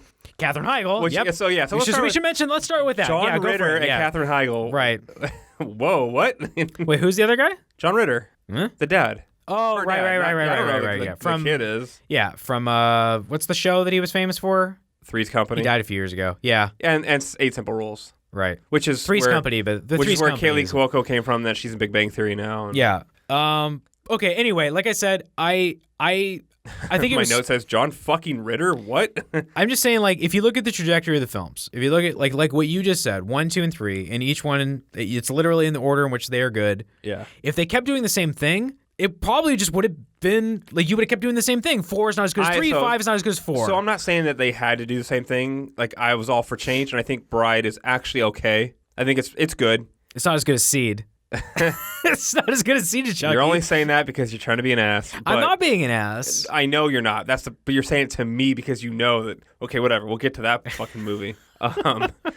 Brides, it's good. I remember this is when I saw in theaters. I saw this when I was, late teen, 16, 18 or whatever it was. Right. 2002 or no, this is 98. Right. I saw 98. this when I was like 14. Yeah. Yeah, for someone's birthday party. The only thing I remember from this movie was the guy who wanders off into the highway and just gets reduced Destroyed. to red mist. Obliterated. Just poof. It's a fun scene. Right, that's the only thing I remember from the movie. Yeah. So I still going in fresh, basically. I'll say that. So we talked about a little bit about Curse being that the doll no longer looks like the original doll. It looks bad, right? This is the first one when the doll doesn't really look like the original good guy doll anymore. No. But I'll give it that I really enjoyed the animatronics on the hands. Right. I thought a lot of the hand movements and the fingers and the gravity stuff, that shit was like, oh, they totally improved on that. I don't care much for the face or for the doll. But if I was to buy a collectible action figure, I would probably want the one that has all the stitches and stuff on the face. I like the way those look. Someone on Instagram, one of our followers I'm following, had a picture of the Chucky doll that was coming out, and it had the stitches. And I'm like, that's fucking cool. Yeah. Like, I like the way it looks. I don't like it in the movie as much, but the hands and the legs, I did a lot of really cool shit with, like, him grabbing and picking up stuff. I was like, granted, it's been 7 years. It's a good, so. like, again, part of, like, as I said, when you're going to make, like, a big change, you go, okay, we got to knock it off with, like, the kid owns the doll thing. We can't do it anymore, right? So you don't need to have him look cute or wholesome or anything like that. Right. Like, you can have him just be, like, this monster, right? Also, and have that this iconic is monster look. Directed by the guy who did Freddy vs. Jason. That's true. So I forgot about that. And I think Freddy vs. Jason is fucking stellar. Yeah, I love Freddy vs. So Jason there too. is definitely something to the way his style, which is why in the beginning of the movie you have all those fucking nods. There's the Jason Voorhees mask. Right. There's like a Freddy Krueger glove. There's a something Michael Myers. I don't remember everything, but there was like all the horror icons were represented in the police evidence. Whatever. Yeah. And I thought that was kind of cool when I saw I forgot about that in the police evidence lockup. Like literally right at the beginning of the movie, yeah. it's just like, oh, here's all the fucking horror nods. I'm like, okay, that's cool. Is there anything Pinhead? I don't know. There might have been. Yes. Oh, it's when John Ritter gets blasted with all the knife. nails in his Yeah, face. It that's somehow what it is. looks familiar. I like this movie. Yeah, that again, yes. That's why these things they're okay. They didn't go too far with it. Seed went I would have. They could have gone further. Which Deep again, in. then they went all the way in Seed, and that's what you don't like about what I do like fucking about deep it. Okay. in on that movie. So Bride of Chucky. Okay. So really, this is also you could just call it. You could call it Chucky with Jennifer Tilly Part 1 and 2. Is that fair? But even when you get to the whole thing with Seed and Jennifer Tilly being Jennifer Tilly, it just becomes this weird let me preface everything that we're gonna say is I like Jennifer Tilly. I like her a lot. Too. I find her charming. I like the performance. Obviously you don't like her that much since you because I mistook her. you But thought she hey, was- you promised you would bring that up in the podcast. Fine, go ahead. You thought she was tell me who I thought she was. Joey Lauren Adams. Yeah. You thought she was a girl in Mallrats. And I didn't like think that.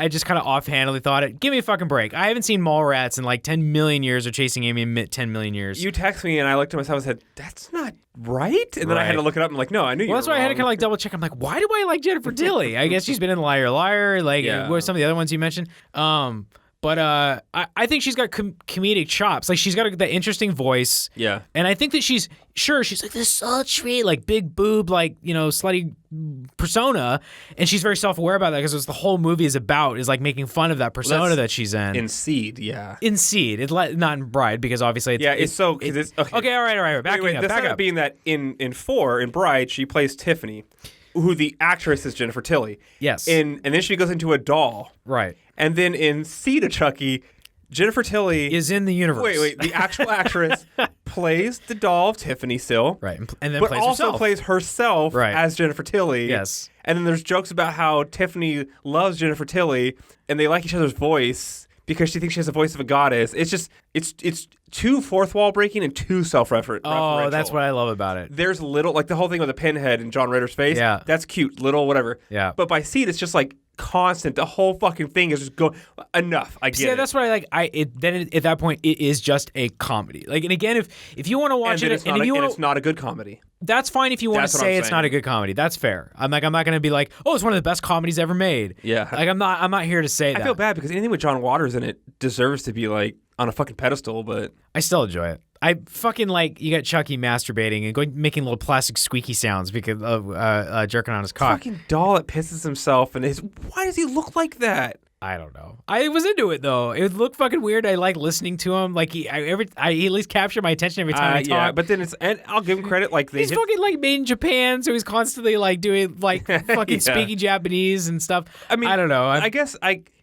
feel like the Pinocchio shit at the beginning where the guy's fucking like puts the rat in his cage and shit like that. I liked the concept of he's like a carny, like fucking fucked up. What do you call somebody with the doll? Ventriloquist. He's a fucked up ventriloquist that has like an actual living being. You know, I don't know. I was into it, but we're still skipping Bride. I know, and they were also early on the whole LGBT like rights and I mean, gender identity. You know the big thing about Mancini, right? He's gay. Right? Dom Mancini is way gay. I mean, like way gay. That's he's way gay. He's way gay. He's way gay. No, what I mean by that is like he was out. I think he's been out like the whole time he's been in Hollywood. Yeah. And that's kind of a big. Isn't everyone in Hollywood gay? But historically, that's kind of a big deal for something to like come. You know, now it's not a big deal. Now you wouldn't think about it, but like it was a big deal for, especially in horror, which you think.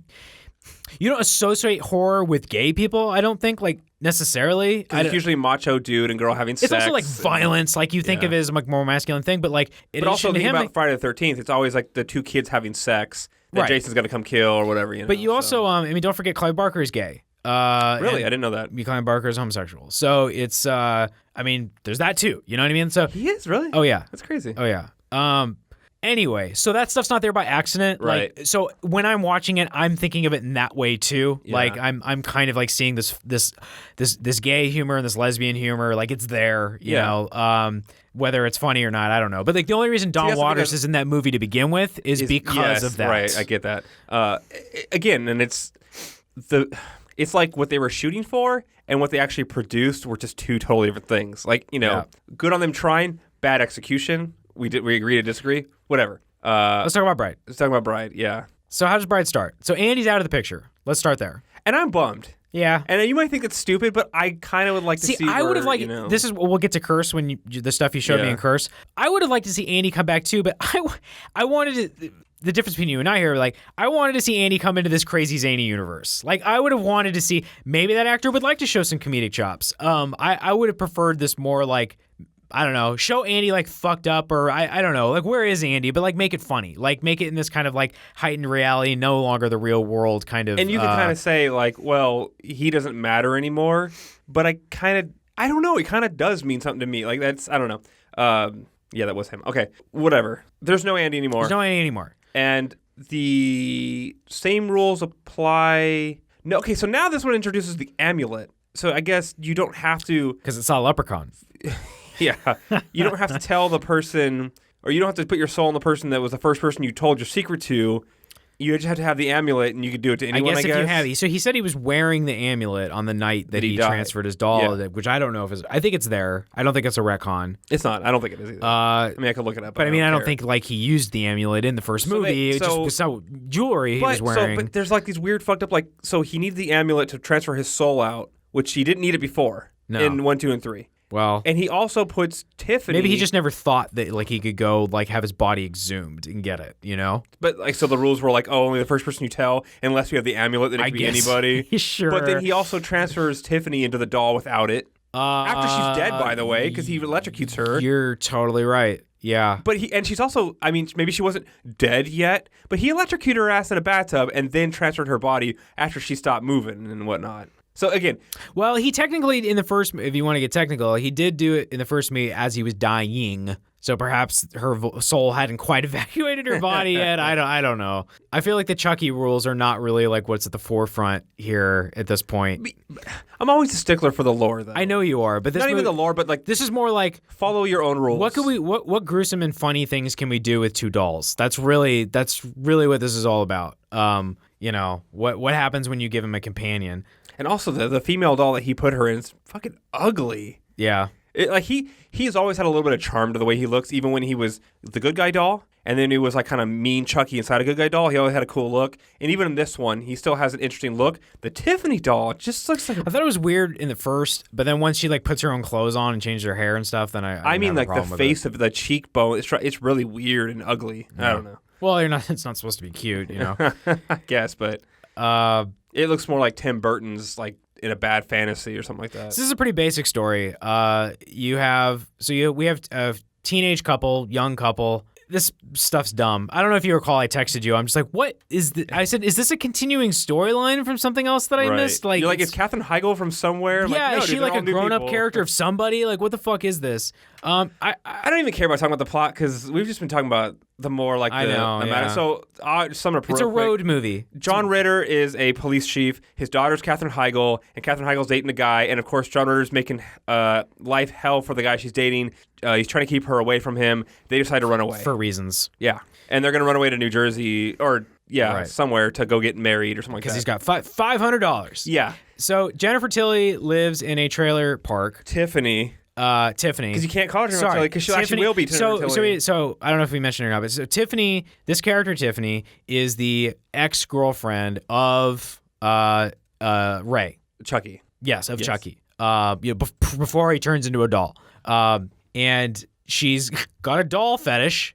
I don't know if that's because she knows about Chucky or if she always had a doll fetish or if that's just a coincidence or what.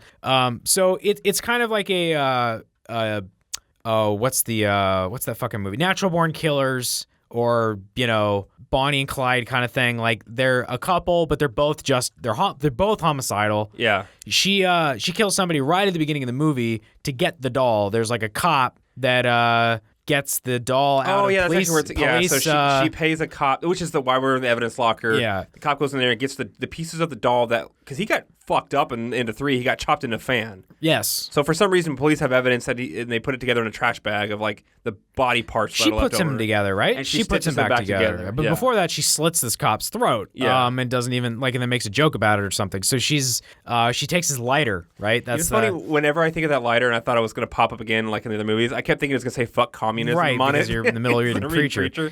Yeah. So she got her Chucky pieces. She puts Chucky back together. At first, you think like she's just some I'm thinking just she's some crazy she's crazy for dolls. Yeah. She's just a doll aficionado. Or the fact that it was she tells her quote unquote boyfriend at the time he was the one that was involved with all those murders. Right. She's into horror and stuff. Right. Not thinking that it's actually the old lover of the guy and. So you find that out and when she does so it's funny to me when she does the chant. Yeah. Dambala, Brad Dourif has a way of saying that, yeah. And then when she says it, I'm like, bitch, you're saying it wrong. It's not Dumbala, it's Dambala. And I was just kind of like, oh, she's saying it wrong. Why did they make her say it the same way he said it? But that's just me. Oh, what a fan! Can't ever please the fans. So she brings it back to life. She's in the same trailer park with this boyfriend, the young guy. Let's talk about. You want to talk about the fucking the fishnet guy? Let's talk about. So this is very much the '90s, right? Yeah. The guy at the fishnets and I killed a guy. Yeah. I got black fingernail polish. So okay, none of that played. That is who's the chick from Friends? Arquette. What's her name? David Arquette's sister. I can't think of her first name. I can't either. Because it's not. I keep going when I go Patricia Arquette. That's a different actress. So. Do you know who Patricia Arquette is? Yeah. Well, that's I think from True Romance. Now I got everybody mixed up. Yeah. Anyway. And Boyhood and True Romance. What is her why? And I'm like a Friends aficionado. I can't think of. I just drawn a blank. Just imagine. Play the Friends song Courtney in your Arquette? Courtney Cox Arquette. Courtney Cox. Oh no, because Courtney Cox. Because her name was originally That's why I couldn't think of it, right? Yeah. Okay. This is dumb. We're wasting so much time on this shit. So let's get into the Alexis Arquette / Alex Arquette is this fishnet dude. Oh, is he related? Yes. He's their brother sister because he's a woman. Like a transgendered thing. Again, and we're not insensitive. It's hard, these labels. Because when he, in this movie, it's a boyfriend. Right. But he identifies as a woman. Right. In real life. And is played, he was in The Wedding Singer. He was like I feel like I kind of slightly remember that, yeah. Pulp Fiction. Really? Yeah. But again, I don't know if he was playing... Who the fuck in Pulp Fiction? I don't know. Is he the Gimp? Let me look it up. That's really interesting. I've seen the Pulp Fiction a bunch of times. That's curious. The Fourth Man. The Fourth Man. I haven't seen Pulp in a long, long time. All right, fuck if I know. Regardless, so going with the Don Mancini thing, right? Or Dan or Don. I think it's Don. It's Don. God, I'm just like on IMDb. It's Don Mancini because I constantly get him mixed up with Don Coscarelli. Don Mancini, yeah. Seed being the whole like gender identity and things like that. I don't know at this point if Arquette was like already playing both sides of the fence of being, because he has his shirt off in this movie and it's not like he had boobs, but now he has boobs and he hides them under clothes, like, or she. Fuck it, it's hard. Right. So I don't know if that was already him going like, let me hire someone who is a kind of like effeminate man, but who's not actually identifying as a man anymore, because his whole shtick in the movie is he comes in and he's very like, she wants him to kill a guy. This just might have been stuff that's funny to, again, just a gay culture. Like if you knew it. Right. If you knew who he was or she was. Right. Like, I don't get as much of a kick out of it. But that's what I'm wondering, if there really was, like, that was on purpose, because I don't know at 98 if he was already identifying as a woman or whatever, but I know the character that he played was very much like a very effeminate guy. Right. Who also wanted to be tough. But wanted to also, like, bone, like, a very, like, the kind of woman you would really want to bone if you were very But he was also straight. very girly, because at that time, it didn't matter if you had tattoos and the chains. Right. You looked like whatever, I'm not going to say that No, word. he's very clearly effeminate in the movie. Right, and I thought that's funny at the time, is that you try to look tough, but you look like a girl. Right. Yeah, there's a lot of probably background there. I hear what you're saying. He's like doing the Marilyn Manson thing, but, like, I don't think anybody thinks Marilyn Manson. I don't think Marilyn Manson thinks he's tough. But he also knew what he was doing, like, as an image thing and publicity, whatever. I liked how he humped the Chucky doll. I did too. Because then you're like, whoa, he's going to kill the shit out of you. Yeah. I did think that was pretty funny. Just picks him up and fucking doggy styles him for a couple seconds. Yeah. Yeah, I like that. Yeah, I don't know. I liked it. I mean, there was probably too much time spent in the trailer, but whatever. I liked Jennifer Tilly in the tub while she's watching the TV, and they're like, do you think there's any connection to these murders? Like, probably. Do you think they'll catch them? Probably not. You know, she's cute. I still enjoy her performance. Yeah. She kind of like pines for this. She's got this whole thing like, why do I never choose the good guys? You know. So okay, yes, she brings Chucky back. Chucky kills a guy. Then they get the neighbor. She has her neighbor, which is the boyfriend of the daughter, John Ritter. Right, and she's got a crush on him. Okay, wait, that's what I wanted to get to. Why? She's got to get rid of the body. Yeah. She pays him money to go dump this heavy trunk off it. Right. Or help her to put it in the car. She dumps it in the river, right? Later, she pays him in advance to deliver the dolls. That right, she is but we now don't know about the in. dolls. So real quick, Chucky says, "I don't want to marry you." He's like, oh, he laughs his ass out for her. I love this. Because she thought. He was like, "Oh, now that you're back, when we can get married," and he's like, "I was never gonna marry you," and he's like laughing his ass off because she found a ring. Right. So she does what a vindictive like ex-girlfriend that's 5 times her size would do. She puts him in a playpen and locks it and says like, "Fuck you," and like a baby playpen, like a baby, with baby toys and shit. Yeah, she's super vindictive about the whole thing. At one point, as a joke, she brings home another doll that looks just like Chucky. No, it looks like her. Right, but I mean, it's a Chucky style dog. Yeah. Style doll. Jesus Christ, can't talk. I'm having a stroke.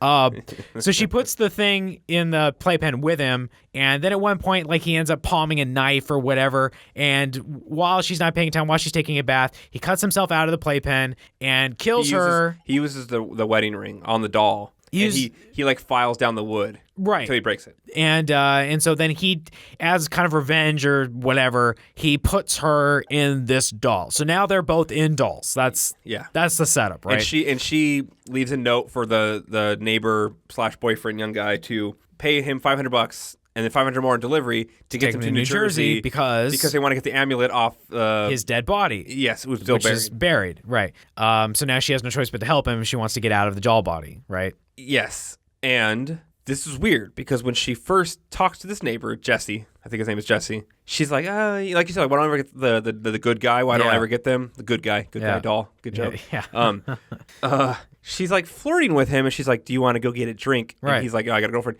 Okay, here's the problem. She's obviously a grown-ass woman. Yeah. She's not young. They're very much insinuating that these two kids are in high school. No, I don't think that's true. Because when you're 18, you can do what you want. Until you're 18, you're in my house. He tells her that. I told you, man, these 90s fucking horror movies have just zero fucking, like... And you might say, who cares? I care. I do it, Ryan. I care. That's an old inside joke. Yeah. Okay. When you used to voice video games. Yeah, there's a whole bunch of statutory rape going on. So they're obviously under 18, unless he's over 18 and she's not. But then then the cop dad would obviously be like, well, you can't. But she's hitting on a kid kind of who's shit. Like underage. if he's like if he's like in high school, it's like, what the fuck is he doing with it? Living in a trailer park? Does he live with a family? Does he live by himself? What? We have a student that lives at a trailer park. Oh, sorry. Yeah, sorry. I'm sorry. I didn't check my privilege. We've also had homeless students. So I so didn't. I'll check my privilege 5 times. Yeah, check my privilege. Check my privilege. Check my privilege. Check my privilege. Check my privilege. Okay. Good, give me 10 Hail Marys. All right. Whatever. But yeah, she's hitting on a 17, 16-year-old boy. Yeah. Just seems a little rapey. Well, to be fair, he's clearly a 26-year-old actor. So. Yeah, just like all movies. And so it's fine.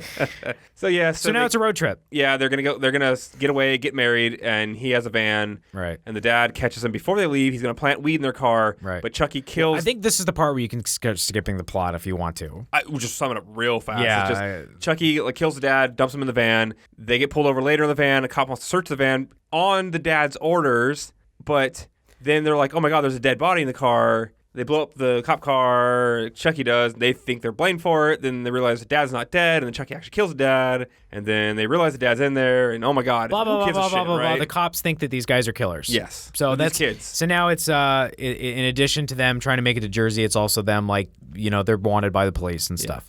And also there's a subplot about between each one of them thinks the other person other person is a murderer because they can't believe the doll's doing it. It doesn't make a difference. And their friends doesn't matter. Each one of you called me. None of that shit matters. That's why you that stuff's stupid. You're absolutely right. But they're not the stars of the movie. It leads it to the point the fact that kid goes, their third wheel friend goes, you both called me and you both seem so sure, so I knew that both of you were innocent. Right. But then when he finds out that he thinks they actually did do it, he gets a gun and goes, oh, whatever, and then he wanders off into the highway and gets hit by an 18-wheeler. Yeah, it was pretty and great. Explodes into yummy. Yeah, it was good. Anyways. Anyway, we're skipping over a bunch of what I consider to be good, funny kills, and a love scene between Chucky and Tiffany in their doll bodies, and literally. So this isn't Team America, though. No, but it is. Wait a minute. It's not let me look at my notes. Was there tongue? Yes, there's totally tongue. Yes, somebody animated little wiggling tongues inside the doll mouths while they're kissing. By the way, that Pinhead joke when they killed John Ritter, he had a bunch of nails that he had an airbag explode nails into his face. Yeah. So he looked like Pinhead. Yeah. Just we didn't clarify what it actually was. So I'm trying to. He proposes to her or something like that and makes her really happy. Wait, was there a toll booth that got rammed by a car or something like that? I don't recall any toll booths. Or no. The cop car that explodes. Another really good explosion in this movie. Phone continuing booth. The tradition. That's what it was. They had a stunt person in a phone booth and a piece of flaming wreck of the car. Yeah, I remember that. I was like, holy shit, how did they do that? Yeah, that's true, because he just moves out of the way at the last second. I'm thinking was that an accident? That wasn't really supposed to happen because they almost wanted to kill somebody. Yeah. It was lower than it needed to be because they almost looked like they killed a stunt person. I kind of remember thinking that too, yeah. I wrote, so the doll sex scene's so gross. Reminds me of Team America. Tongue action. Yeah, it's gross. But it's not. It's supposed to be gross. But then again, Team America's was funny, but it wasn't really explicit. You want to talk about a really bad line, how they arrived at the conclusion that they're going to have sex? Tiffany cries. She has a tear rolled down her cheek, and she went, "Oh, I'm crying. I wonder." This is, I think she says is, "I wonder if the other plumbing works." Right. That's how they get the A to B. And there's that good joke of I don't want to get pregnant, and he's like, "Do you have a rubber?" And he goes, "I'm made of rubber. I'm all rubber." Yeah, I like this movie. Or I'm made of plastic or something. So, all right, so da da da da da da da da. Do you want to skip by? We can go to the cemetery, I guess. I want to talk about the last scene for sure. There's a plot thread that runs through a lot of these movies, or a couple of them. So they plan on taking the bodies of these two kids, transferring their souls into these two. And I think to myself, why would you want to put yourself in human bodies that are wanted by the police? You're not going to be able to go in them and then lay low and have new. Yeah, if anything, you're going to have a harder time hiding or whatever. which the I mean, I thought the same thing, but who? and it seems to happen in movie's not operating at that intellectual level. Yeah, this seems stupid because I'm like, that's a bad decision. And then, like you said, the doll. I like being a doll. I like killing people. Whatever. That's in the next one though. That's the next one. Yeah, he hasn't accepted it completely yet. I have to say, pretty sure it was a nod to Goonies. Which you're like, oh, the Goonies isn't that good, or fuck you, because you're mad at me, so you just tell me the Goonies isn't good. You're like an asshole. It's probably a nod to the Goonies when they pull the amulet off his body and the skeleton head like pops off. If you remember the scene in the Goonies when they like maybe. grab the one-eyed Willie thing and the head falls off. So I'm like, that has to be that. Maybe. Woo. It's still fun to watch Chucky get beat to hell. Yes, it is. It's always your favorite thing. Oh, it's always great. Throw him out of moving windows of cars, or shoot him, blast him out of a thing. Yeah, that's always fun. They get to the body. But only with Brad Dourif is screaming. Yeah, because his voice like he's always like a very dramatic scream. They get to his body. They do the thing. They kill the guy. The kids burn Chucky or something like that. No, Tiffany's burnt because they put her in an oven. Kicks her in the oven. That was pretty good too. Yeah, that was like fun, that. Creepy. Yeah, I liked it. They kill Chucky by shooting him. My favorite thing about how the Chucky gets taken down is that they just get him into the grave because it's too deep. Oh yeah, so he can't get out. Yeah. So he's like, he's freaking the fuck out, just running around pounding his fist on the... They just left him there, right? No, I mean, I think they shoot him a bunch of times. Oh, but after the detective gets there. But I like it. He's got this whole like fucking defiant middle finger up thing where it's like, fine, fuck you. I always come back. He doesn't say movies, but I've come back in 3 fucking movies. Right. I'll come back again. Fine, kill me. I don't give a shit. Well, because this is the point. They're still wanted for murder, and then the detective shows up there, and he's like, oh, you kids. Yeah, he just very conveniently is like, no, I get it. And yeah, he's like, now I believe you. Now who's going to believe me? Because Chucky's no longer like trying to pretend he's a doll. Right. He just, very, very much like the first movie. Who would believe me? Right. But, they're innocent. But then he goes and finds Tiffany, who's not dead, actually. No, she's in labor. She's in labor. I love the way he goes. He touches her. Yeah. I thought he was going to, like, pull her dress down and look at her boobs. Yeah. But he was, touching the doll to make sure it was dead or whatever. Because I thought he was going to be kind of a creep. He's like, let me see the boobie, like it's really odd. But I love that when she screams and it scares him, his reaction isn't so much like scared. It's just like, oh, God damn it. Yeah. Like, you got me, It's kind of authentic and funny. And then, yes, a baby pops out. It's super gross. It's like Alien. It's super, like, unnerving and creepy, I thought. By the way, I went back and watched some AVP2 scenes after we were talking about that movie. The chest bursters come out of the belly. Well, that's not where they come out of. That movie. They're not called belly bursters. That sounds like a cool new burger you want to eat at the the belly burger, the belly burster. Because there's a pregnant lady at one point, and they come out of the middle, and there's 4 of them at once. Because it's whatever. So Bride of Chucky. Bride of Chucky, I like it. It's okay. It's not like it's the nice other 3. pace. If you had stopped the series here, I'd have been like, go out on a high note. Fine, it's good. Yeah. But no, we had to make another one. No, we had to go even further and make it even better and make it even more pure. Seed of Chucky. Go ahead. What? Seed of Chucky. Yeah. Greatest movie ever made. Yeah. The whole intro to this movie is like, look who's talking. God, you have to. Yes, it is. But with CGI, not like actual cool things like animatronic or whatever. And from what I understand, I loved that movie when I was a child. No. You must have been like 20 when it came out. Look Who's Talking? Oh, Look Who's Talking. Look Who's Talking. Yeah. Love the movie when I was a kid. Me too. From what I understand, it's one of the worst reviewed movies of all time. Really? Critics hate it. I love Look Who's Talking. Fucking hate it. Oh, I haven't seen it since I was a kid. Maybe it is terrible, but I like that movie. No, it's really not. It's actually a really good movie. Well, I think that I think Look Who's Talking is completely 100% apt description. I think that that's exactly what we got going on here. Because you know what I'm doing? The film had mixed reviews. Rotten Tomatoes, 58%, 33 critics. A surprise hit, grossing $140 million domestically. Yeah. So people liked it. Maybe critics. No, it was like one of those things like, critics, like, God damn it, like you hate it more when it makes money, I think. I heard it somewhere. I don't know why. Somebody brought it up as like one of the worst reviewed movies. Hey, Roger Ebert gave Ace Ventura 2 thumbs down. What did he give Seed of Chucky? I don't think he reviewed Seed of Chucky. Not worth his time. Fuck Roger Ebert. I don't give a shit. He doesn't like a lot of movies that I like, so I don't care. But whatever. I don't care. I don't get mad at him for opinion. At least he always tells his opinion. But he always hated horror movies. Right. But again, he's like an auteur film critic, But at least he took the time to watch some of these movies. So I think because Look Who's Talking. You're looking at the pleasure in watching it is seeing the babies like their faces getting them to giggle or whatever the fuck they're doing. The baby actors, I don't know how they do the baby wranglers in that movie, whatever how they wrangle the movies to make the babies do what they want to do. And then it's funny and charming that you. I'm thinking of Look Who's Talking Too with Roseanne Barr. You tie strings. Roseanne Barr. You tie strings to their lips to make them talk like a dog. Yeah, that's how you do it. You just put peanut butter like under their lips. So not my kid. You got was it Bruce Willis, right? Yes. Bruce Willis and Roseanne Barr in the second one. Okay, we're not doing a Look Who's Talking cast. I know, but I'm just saying it's the same thing because it's Brad Dourif and Jennifer Tilly playing off of each other, and then you get this, then the and their weird dolls are emoting all that ginger stuff. doll that's just like he's like lime green. Like He's got freckles. He's got monster teeth. He's got red hair. So here's the thing. So we see that Tiffany has a kid at the end of Bride of Chucky.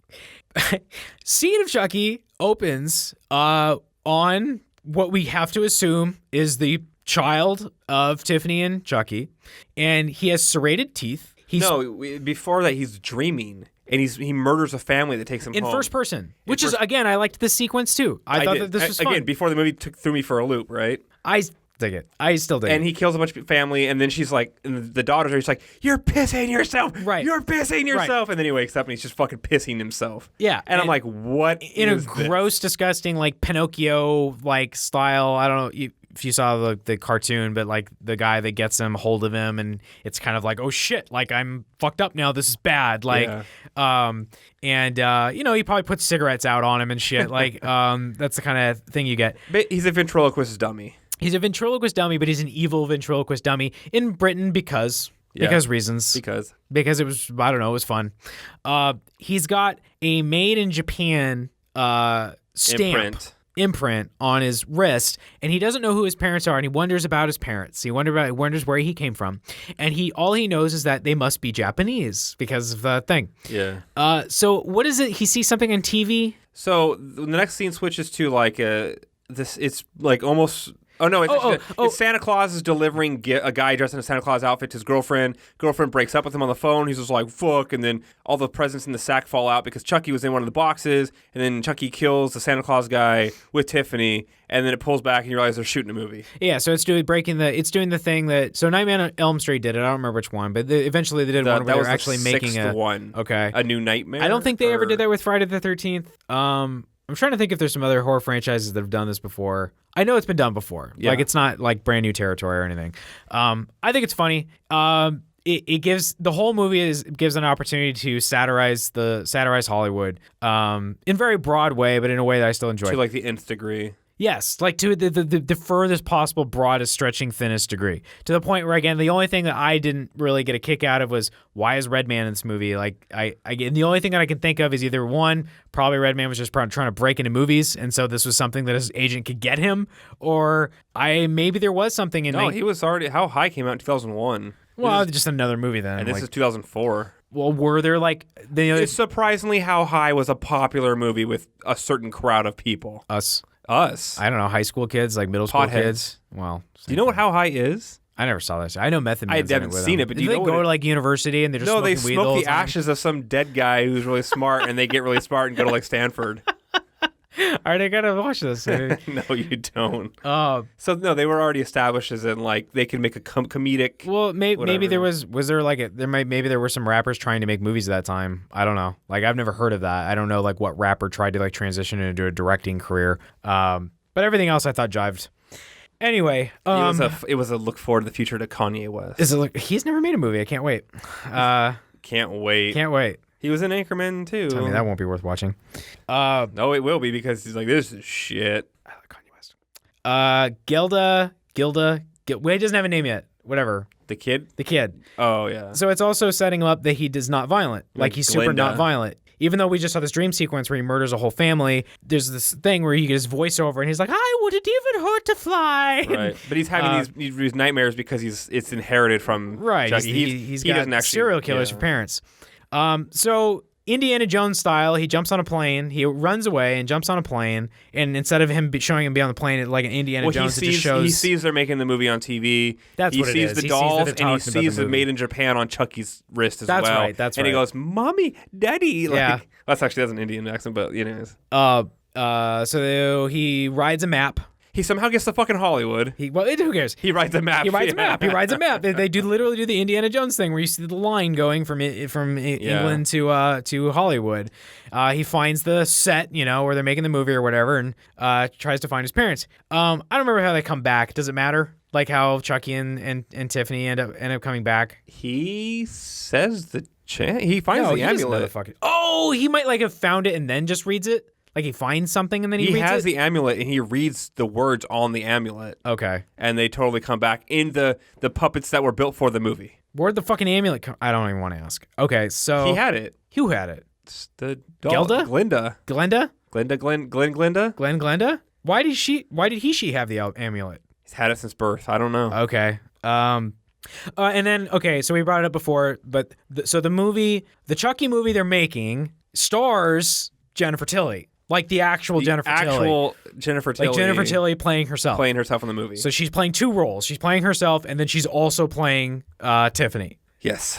You're exasperated. I'm over here tickled to death. Like I'm over here and like giggling because I think it's funny. It's funny for like a minute, but they draw that shit out for a lot of jokes that are just like, really, you're still on this like, I love her voice. Like, oh, why are you still doing this? It's not just that. I enjoy that she's there just making fun of herself the entire time. But how she's fat, she needs to go on a diet. She's fat, and she's like her career's over. And so like, how many actors or actresses can you think of that was like, sure, I'm gonna play in a movie where I self-aware third person like make fun of like where actually my career is at, my and stuff like that. Not in a fucking who's the wrestler guy? Who's the guy in the wrestler? Mickey Rourke. Not in a Mickey Rourke like a serious No, that was his comeback. Yeah, it was a comeback, but it was very respectful and stuff. It wasn't like But it was also very telling of like what his career was like. Yeah, there's so I don't know if I was talking to you or talking to somebody else, but do you know Jennifer Tilly's like a pro poker player and stuff? Yeah. Okay, so I mean, who gives a? She probably just doesn't give a shit about like acting anymore. Like at this point. This is 12 years ago. Oh, was her being a poker player only like recently or something? I just saw that on Wikipedia. Well, I'm just saying this movie was 12 years ago, so whatever you think now, it's right. I mean, probably the height of her career was like Bound, which I've never seen. I actually don't really know why. Well, it's the Wachowski movies. The Wachowskis made that before they made The Matrix, and it's got a very explicit lesbian scene with Gina Gershon, which is again they make the Gina Gershon. Yeah, they did. They make that joke in the movie. Yeah. And I actually hear it's a pretty good movie. Well, when IMDb goes like, here's what this person's known for. Yeah. It's Monsters, Inc. She plays the voice of the girlfriend of Mike's Sully. Oh, yeah. Not Sully, sorry, Mike's girlfriend. Yeah. The Snakes. She's in Bound, Liar, Liar, and Bride of Chucky. Yeah, there you go. So it's one of her top Which 4 is movies. weird. I'm like, I love Jennifer Tilly. It's like, I don't know. Liar, Liar must have come out in a formative time in my life, I guess. Other than Bound and Liar, Liar, I guess it's really, I mean, she's not known for a million things. She's done some of theher voice acting. She has to. I'm surprised. Her voice has been, yes, yeah. Anyway, so we got her, Jennifer Tilly, playing herself. I mean, she's in a ton of shit before that, so I don't think her career was like dead. I mean, she was on, granted she started to be like in TV shows and stuff at this time, but she was in Lil Pimp. What the fuck? That classic. That is a video. Maybe it's a music video or something like that. Nah, but I mean, she was in like 1, 2, 3, 4, 5, like other things in 2004, 2003, like tons of stuff. So, I don't know. I don't think it was actually... Maybe her career never went where she thought it was going. Right, sure. That's what I mean then, I guess. She wasn't, other than Bound, she was never in like a high-profile movie. Point being that it's an actress playing herself in a role where she... Anyway. I would. That's all I'm saying. Yeah, me too. So her playing herself in a role where she's self-aware that she is not an A-list talent. She's not a B-list talent. She's a C-list talent. Like, but she acts like she's A-list because she has her assistant and her limo. And right, which is part of the joke. She has the big like mansions. Yeah, but it kind of didn't flow. You know who you'd want to see in a movie with her? Like, I would want to see... If they made a... Redman? If Curse of Chucky was the same kind of movie that Bride and Seed were, I would have liked to have seen Bruce Campbell. He's got a bigger cult following though. Like he's actually absolutely, but like just on a Hollywood level, like he's still like, I mean, he wrote a book like called literally like Confessions of a right. Well, he said B-list. He said B-list. You don't think he's B-list? No, I don't think he's B-list. But at least when he's in stuff, he's the star. But that's what I mean. Like, so you're not the supporting actor. You're the main actor. Now I remember that whole like let's make a ton of movies in Romania and Bulgaria phase that he went through. Yeah. Yeah, I can see what you mean, but again, he has a new fucking show on Stars playing Ash again, like but he plays comedic roles. He's charming. He's in fucking Spider-Man, right? Yeah, he's in Spider-Man. He's in all 3. But those he's supporting, or he's just like cameo. Well, he's an absolute cameo. Right. And then people that don't know most people are like, who is this fucking guy? Like, I mean, they think it's funny, but they're like, oh, it's that guy again. I don't know. This is back to our Donnie Yen in Star Wars. Exactly. Yeah. Yes. People out there don't know what we're talking about. But, they're gonna know when we do a video about it. So if we're gonna say that there's any plot going on here, it's that. They make a family. I don't even want to talk about this movie. I do. Whatever you sit back, then I'll talk about it. So Glenn Glenda. I have no. Okay, I have one note for this movie, and it just says what period the period fuck period. Yeah, that's the review. But like I don't know. That's funny. You take it as a negative. I'm over here like it's and a the other positive. note I have is Chav Scum. What?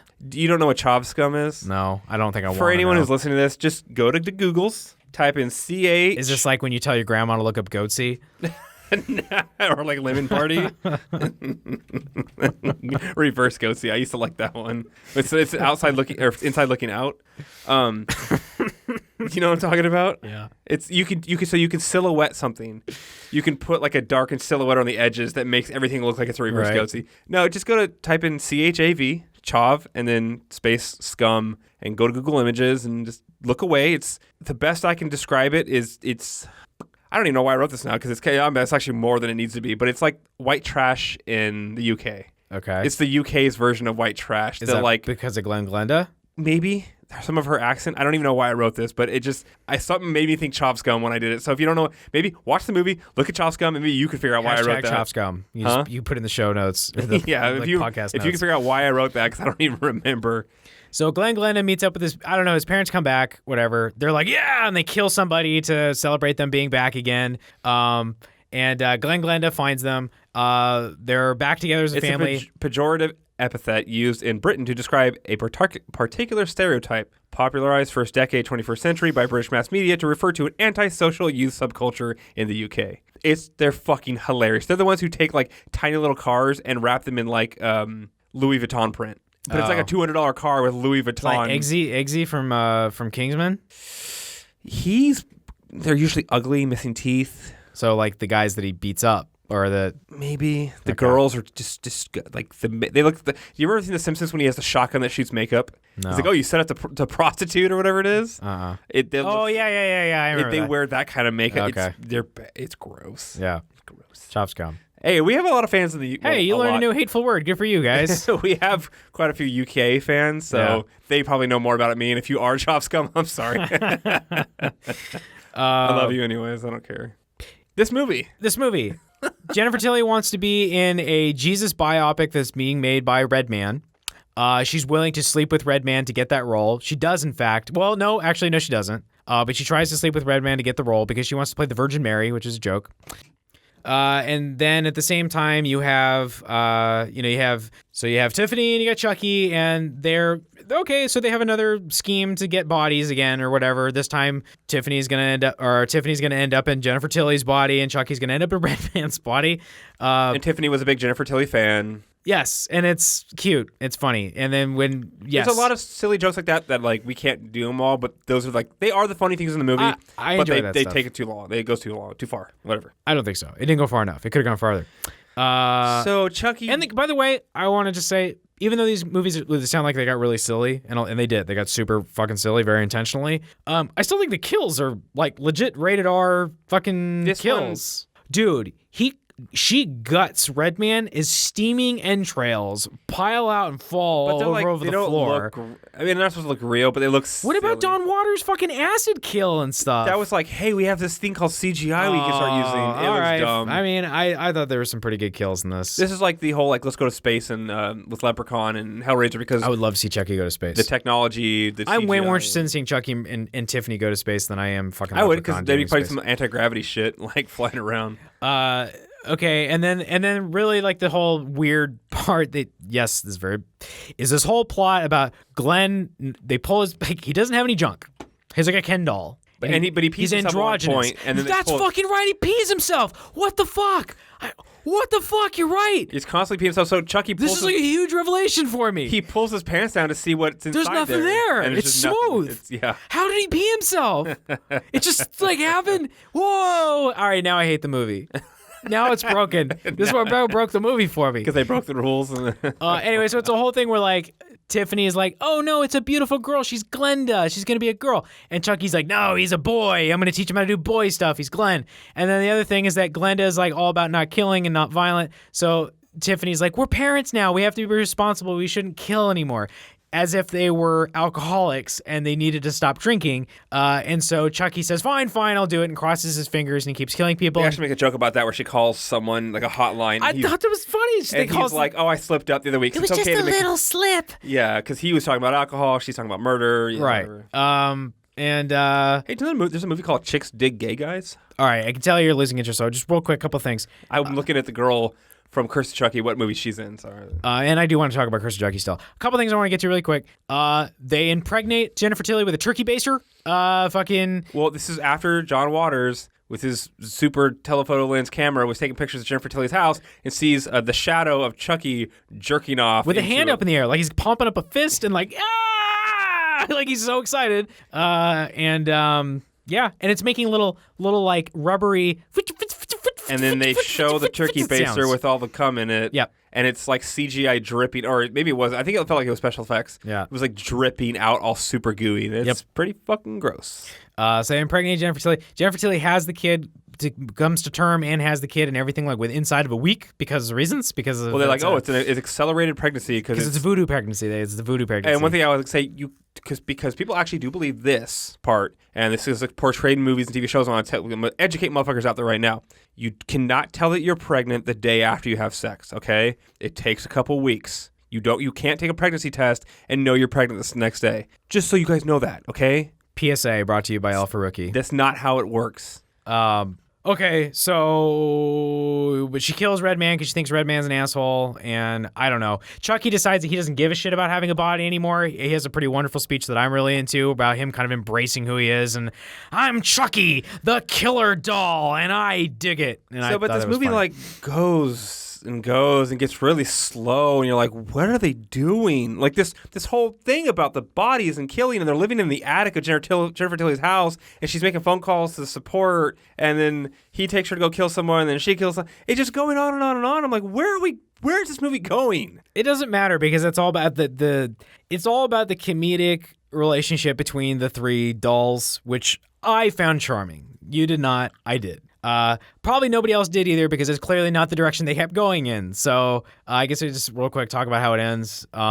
Jennifer does end up putting herself in the body of Tiffany does end up putting herself in the body of Jennifer. But very much like a way like you might not know if she got done or not because she got murdered. Or right. Like they killed the doll right as she was doing it. So like you don't know if she actually made it through or not. Glenda uses karate on Glenda uses karate on her dad. On Chucky. And kills Chucky.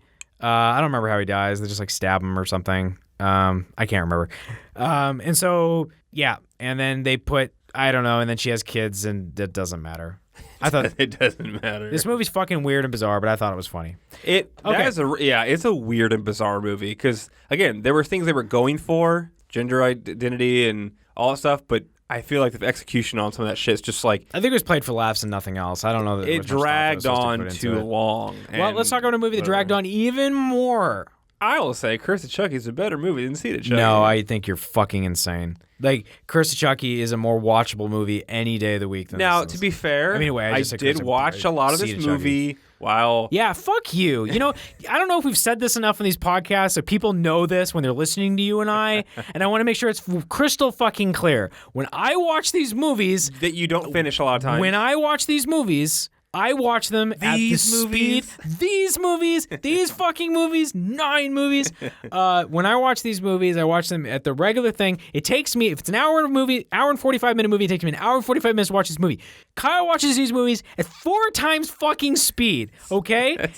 I can't even have this right conversation with you because when I'm saying like, oh my God, that dinner scene is like 15 minutes long, you're like, no, it's not, it's like 5 minutes long. Go fuck yourself with that shit. I remember when I was all speeding, it was like tell me the time the movie will end. It's like 10:26. When I finished the movie, it was like 10:14. So I cut out like 10 or 12 minutes. I'm also alt-tabbing over and taking notes on a Google Doc as I watch the movie with my wireless keyboard. You only cut out 10, 12 minutes by going at 4 speed? Because I don't watch the entire movie like that. Right. I watch the boring parts. Or people are walking, or if they're talking and they're not talking that much, I'll watch it 2 times speed because I can read the subtitles as it goes. You take over on Curse of Chucky. Now, on VLC, if you're on a computer, you can still get audio as you speed forward, and you can go 1, 2, 3, and 4. So 3 is like a good middle ground. You can hear them read the subtitles and kind of get what's going on. So I have options. So what's Curse of Chucky about? I don't fucking know. Oh, okay. They mail a doll to, oh, God, yeah. So I'll start. It's just me. Just a little thing I have. I don't know what's wrong with me. It's a mom and her daughter living in a big old house in the middle of nowhere. Daughter's in a wheelchair. This actress is Brad Dourif's daughter. And if we haven't said enough, Brad Dourif is the voice of Chucky. The voice of Chucky. Okay. And the guy who played Chucky as well. I mean, like, it's literally the actor's daughter who is also an actress in this movie. I wonder if he's a producer now and he got her role, right? This is also the second movie, because Don Mancini directed Seed of Chucky. I don't know if you knew that. So he wrote and directed Seed of Chucky, and I think he wrote and directed this one as well. Anyways. Continue. What do you want? So the daughter's in a wheelchair. I don't know, because you know me, I'm always like, oh, women. But there's something about a girl in a wheelchair that's just, it's already. Cut! I don't know. It's like, that's also why I like The Tribe a lot. I went to school with deaf kids when I grew up, and I find deaf girls more attractive. Just, they automatically get a bonus. A girl in a wheelchair gets a bonus. Like, you know that all you do is just you sound like fucking Dennis. You make it sound like it's like because they're like more easier prey or some shit. Oh my God, no! It's just I don't know. There's just something like I guess there's a movie we've seen where it's like the tribe very much goes just because they're deaf doesn't mean they're fucking assholes. It doesn't mean they can't be horrible criminals and all that kind of shit, right? Because you give them a pass because like they're deaf, right? If you haven't heard our other podcasts, we did one on the movie called The Tribe. It's about a school deaf kid. Go see it or go watch the movie, listen to our podcast, whatever. I feel like same thing in a wheelchair. Like you can't be an asshole in a wheelchair, but you totally can be. But it has this stigma and allure to when you look at someone, you're like, oh, like you said, easier prey to someone. They seem like they'd be nicer people. I don't know why. I don't know if society taught me that, whatever. But anyways, she's attractive, and she's attractive in a wheelchair. You crush on girls in wheelchairs. Got it. I have in the past. Like that's actually a thing that's happened before. Do you feel like one day it's going to turn into a therapy session here? Just going to break down. We're going to find out what the fuck is wrong with you. Because I got so many weird things. Yeah, and again, I don't mean it in a bad way. I think she's attractive, and there's just, I don't know. Maybe it's the idea of like taking care of someone. All I'll contribute is that Brad Dourif is not a particularly attractive person, and he has an attractive daughter. How about that? Yeah, I guess. Whatever. I love women. I'm sorry. I love a lot of women. So. I'm not gay. Do you hear me out there? I'm not gay. Just in case anybody thought I was, I'm not. Kyle's not a gay name. It's not gay. Anyways. Oh, God. So Curse of Chucky. Anyways, she answers the door, FedEx delivery, and the guy hits on her. And our first thought was, how did he mail himself to anybody? Because he mailed himself in 3. How do you mail yourself? Oh, I've always, how does he put, how do you fucking mail yourself? Right, I know. No. How? Pretend you're Chucky. How do you mail yourself? No, how did he get there? Because later on, we find out how... It comes in a box. Yeah. I didn't quite get it. It's like she buys a bunch of shit, and then she's like addicted to buying things, or I don't... On home shopping. She's like, oh, you're home shopping again? She's like, no, I haven't ordered anything in weeks. And they open it up, and it's a doll. They assume it wasn't meant to be delivered to them or whatever. And it's Chucky. And it looks weird. So this is like 2013. This is a low-budget horror movie. My guess is like it's just a low-budget, like... The rise of independent filmmaking has made it possible for people to make things like the Leprechaun origins and weird shit like that. This just feels like a low budget. We have one house. Let's make a movie in it. Try to make it like look a certain way because it's all we can do, and it's not good. All right, so I'll jump in here. It's yes, it's a low budget, but I think it was also philosophically the wrong idea going into this movie in every way, shape, or form. Because the first movie, you're impressed that there's car chases and explosions and shit like that, but still, like, most of what you get out of that movie takes place in an apartment building, in an apartment unit. Okay, look, I don't hate this movie. Like you thought it was like, again, maybe because I watched it. Yeah, maybe you watched this shit 4 or 5 times. Maybe I watched it like in a sped up fashion, but I think the location was okay. And see, I hate the location. You want to start there? I think that was like a fundamental mistake. It looks like a Tim Burton set. Yeah, it totally does. Doesn't fit Chucky. It doesn't, but again, not at all. See, but now it's the problem. So what's this movie doing? What's it trying to do? So it doesn't want to do the comedic movies the last 2 times it did. It also doesn't want to reboot because this is not a reboot; it's a sequel. Right, but it almost feels like it wants to be a prequel because it ends up telling the story. But I mean, forget even like on a story level, just like on a tone level. Like what is it trying to accomplish? What do you think it's trying to accomplish? You're getting too deep for me. It's not even deep. I just mean like pretend you're in the producer's room and they're talking about making another Chucky movie. Like what's the conversation? I don't know. Like what's the motivation? I would say we have this budget and let's make a like slow, scary movie. Why would you want to make a thriller? Slow fucking like a thriller. Chucky they movie? think they're gonna make a thriller. I don't know. I would say this movie has more suspense and scary thrill to it than the other ones did. Would you not say that? I mean, the third one's a military academy, but like, would you not say the first two? What makes them so effective and so creepy is the idea. It's just like Paranormal Activity did, where it's a toy. And it's a place that looks completely pedestrian. It's not a haunted house. It's not a fucking, it's not a post-apocalypse. It's not like anything else that you would consider to be like it's not a research facility, a military base or some shit like that. It's just a house. It's just your house. It's the most like comfortable place that you could be in. And that's what's scary about it is like, well, now there's a toy in your house, which is also supposed to be a comforting thing that you're supposed to give your kid and all that kind of stuff. And that thing's trying to kill you in your house. Okay, and then you have Curse of Chucky come and it's like, let's have it. We're gonna film it in Tim Burton's house. What the? I had a big problem with that because, and maybe the reason why it was shot in an apartment unit in a house or whatever, in a foster house in the first and second one is because of budget reasons. Maybe they always wanted to have a really stylistic set and they couldn't afford it or something like that. Maybe that's something they always wanted to do and now they could. If that's the case, then what a happy accident. Because I think that if you had that original Chucky movie take place in like an old mansion or something like that, or like a creepy this thing or whatever, I just don't think it would be nearly as effective. I think you would suck all the air out of it completely. You think I'm crazy? You're looking at me like I do. What are you saying? What you want to say? You're going too deep with it. I'm not going deep at all. It's just like what I think. Maybe the people who create movies go deep. I just think whatever. They probably just took a basic premise, said we can afford this and let's do it. Boring. The real problems were the doll looks fucking stupid. Well, it looks stupid because it had shit. It needed to be peeled off of its face in order. But for it still didn't look like him. Yeah, afterwards. It didn't look for him. It looked like a pig. It has like a pig nose. It makes you wonder. Did they just try to redesign the doll, or maybe was the other doll just gone? I mean, if you go to IMDb and you literally just look at that page for that movie, the face of Chucky is fucking. It's creepy in the wrong way. It's creepy in the like, ugh, it's a weird looking fucking doll. Like, not it's scary. It's like that's ugh. Like the original Good Guy dolls, they look like dolls, and they're like they're creepy because they could be creepy maybe when they're looking at you. This one just looks creepy.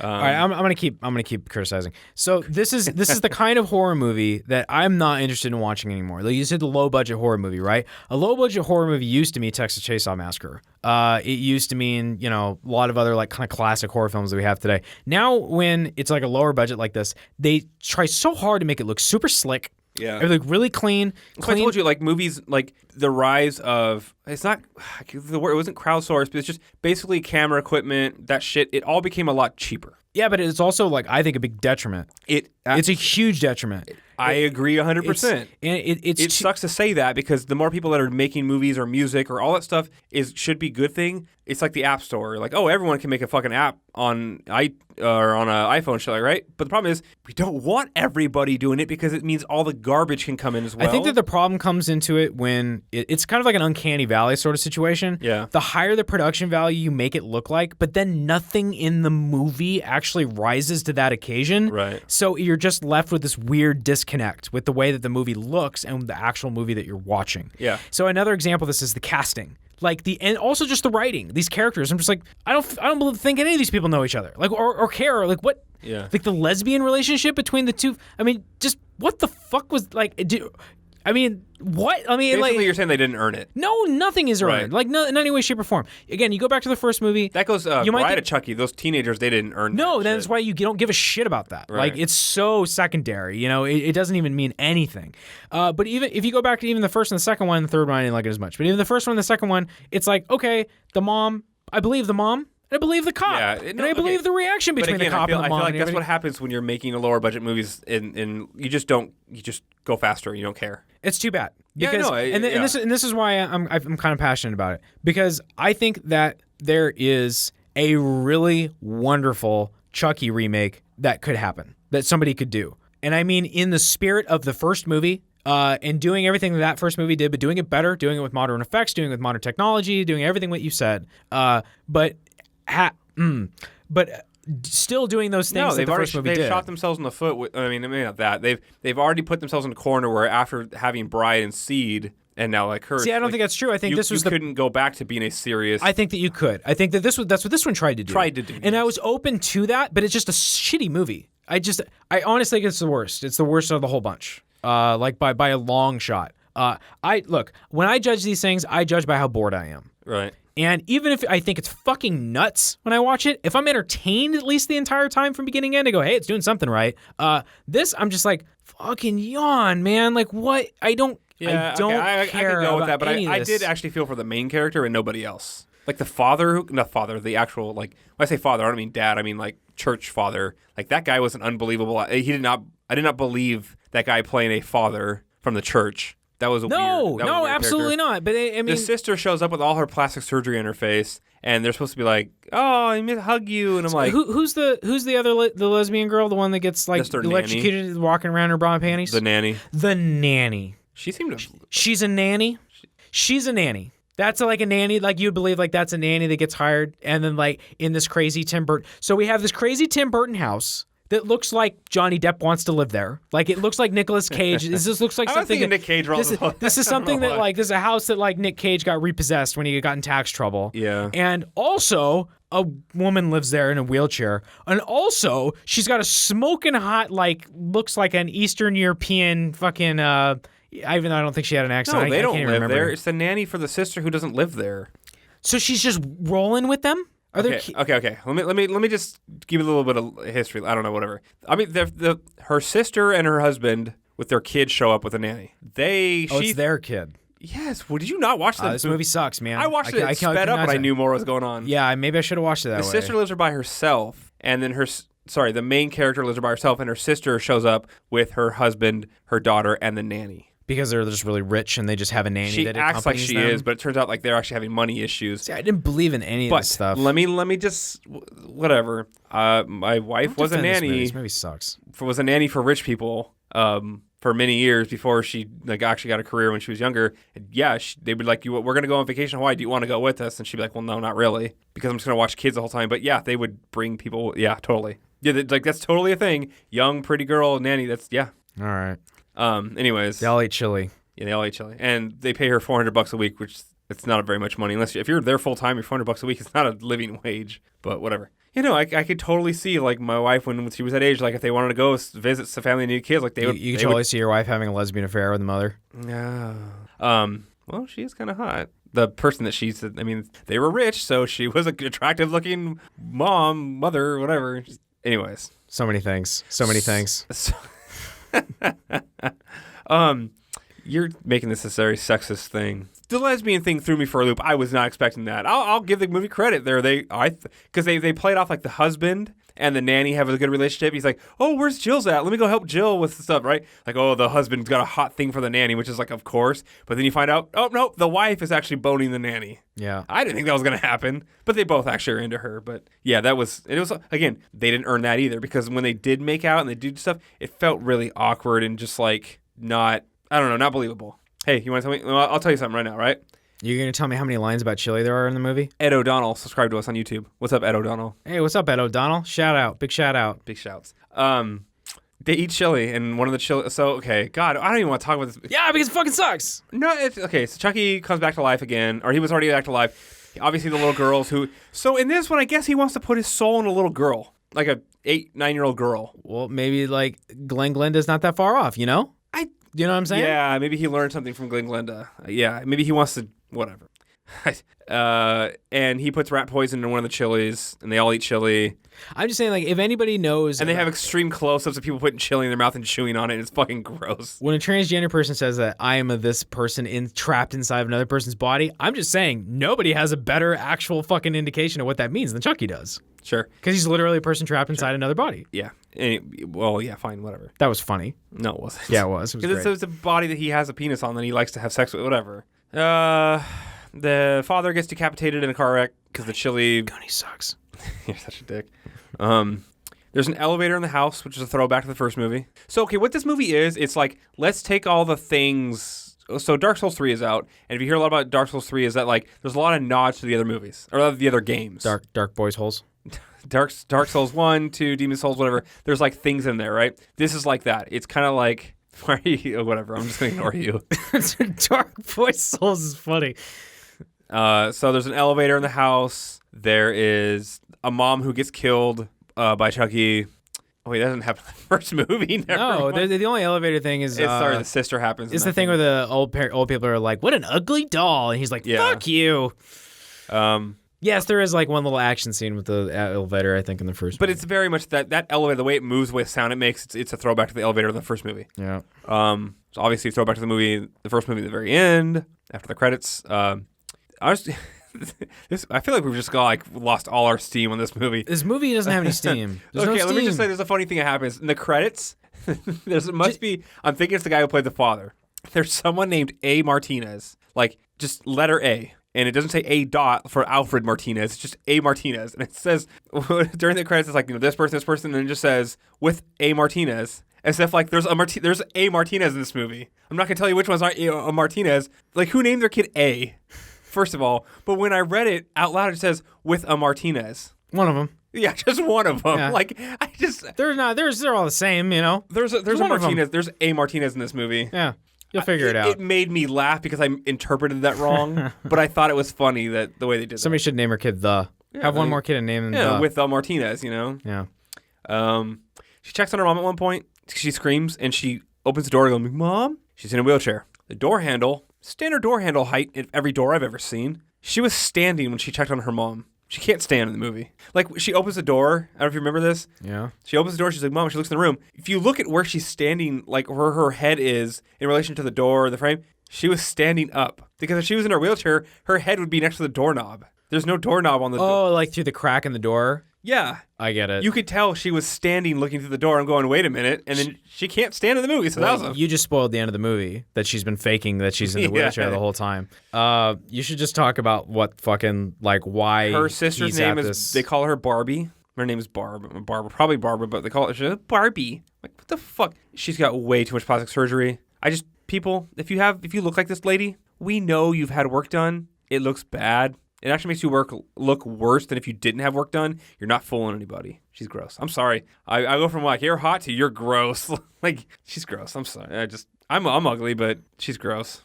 I don't think you're I'm not in movie. What? I don't think you're ugly. Yeah, people tell me that, but I mean, I'm not ugly. Just have a little plastic surgery and you'll be okay. I'm not in movies, and if I was, ugh. Oh God, the daughter, this girl hugs Chucky, and Chucky's eyes dilate. Do you remember this scene? No. You didn't watch this movie. Not really. I checked out. She hugs him and his face is over his shoulder and his eyes the pupils just dilate really big. And I got this really weird like sexual thing out of it. Like, I just came my pants. Like, it was odd the way his eyes dilated. It wasn't like creepy. Yeah. It was more like, it's probably intentional. It was gross.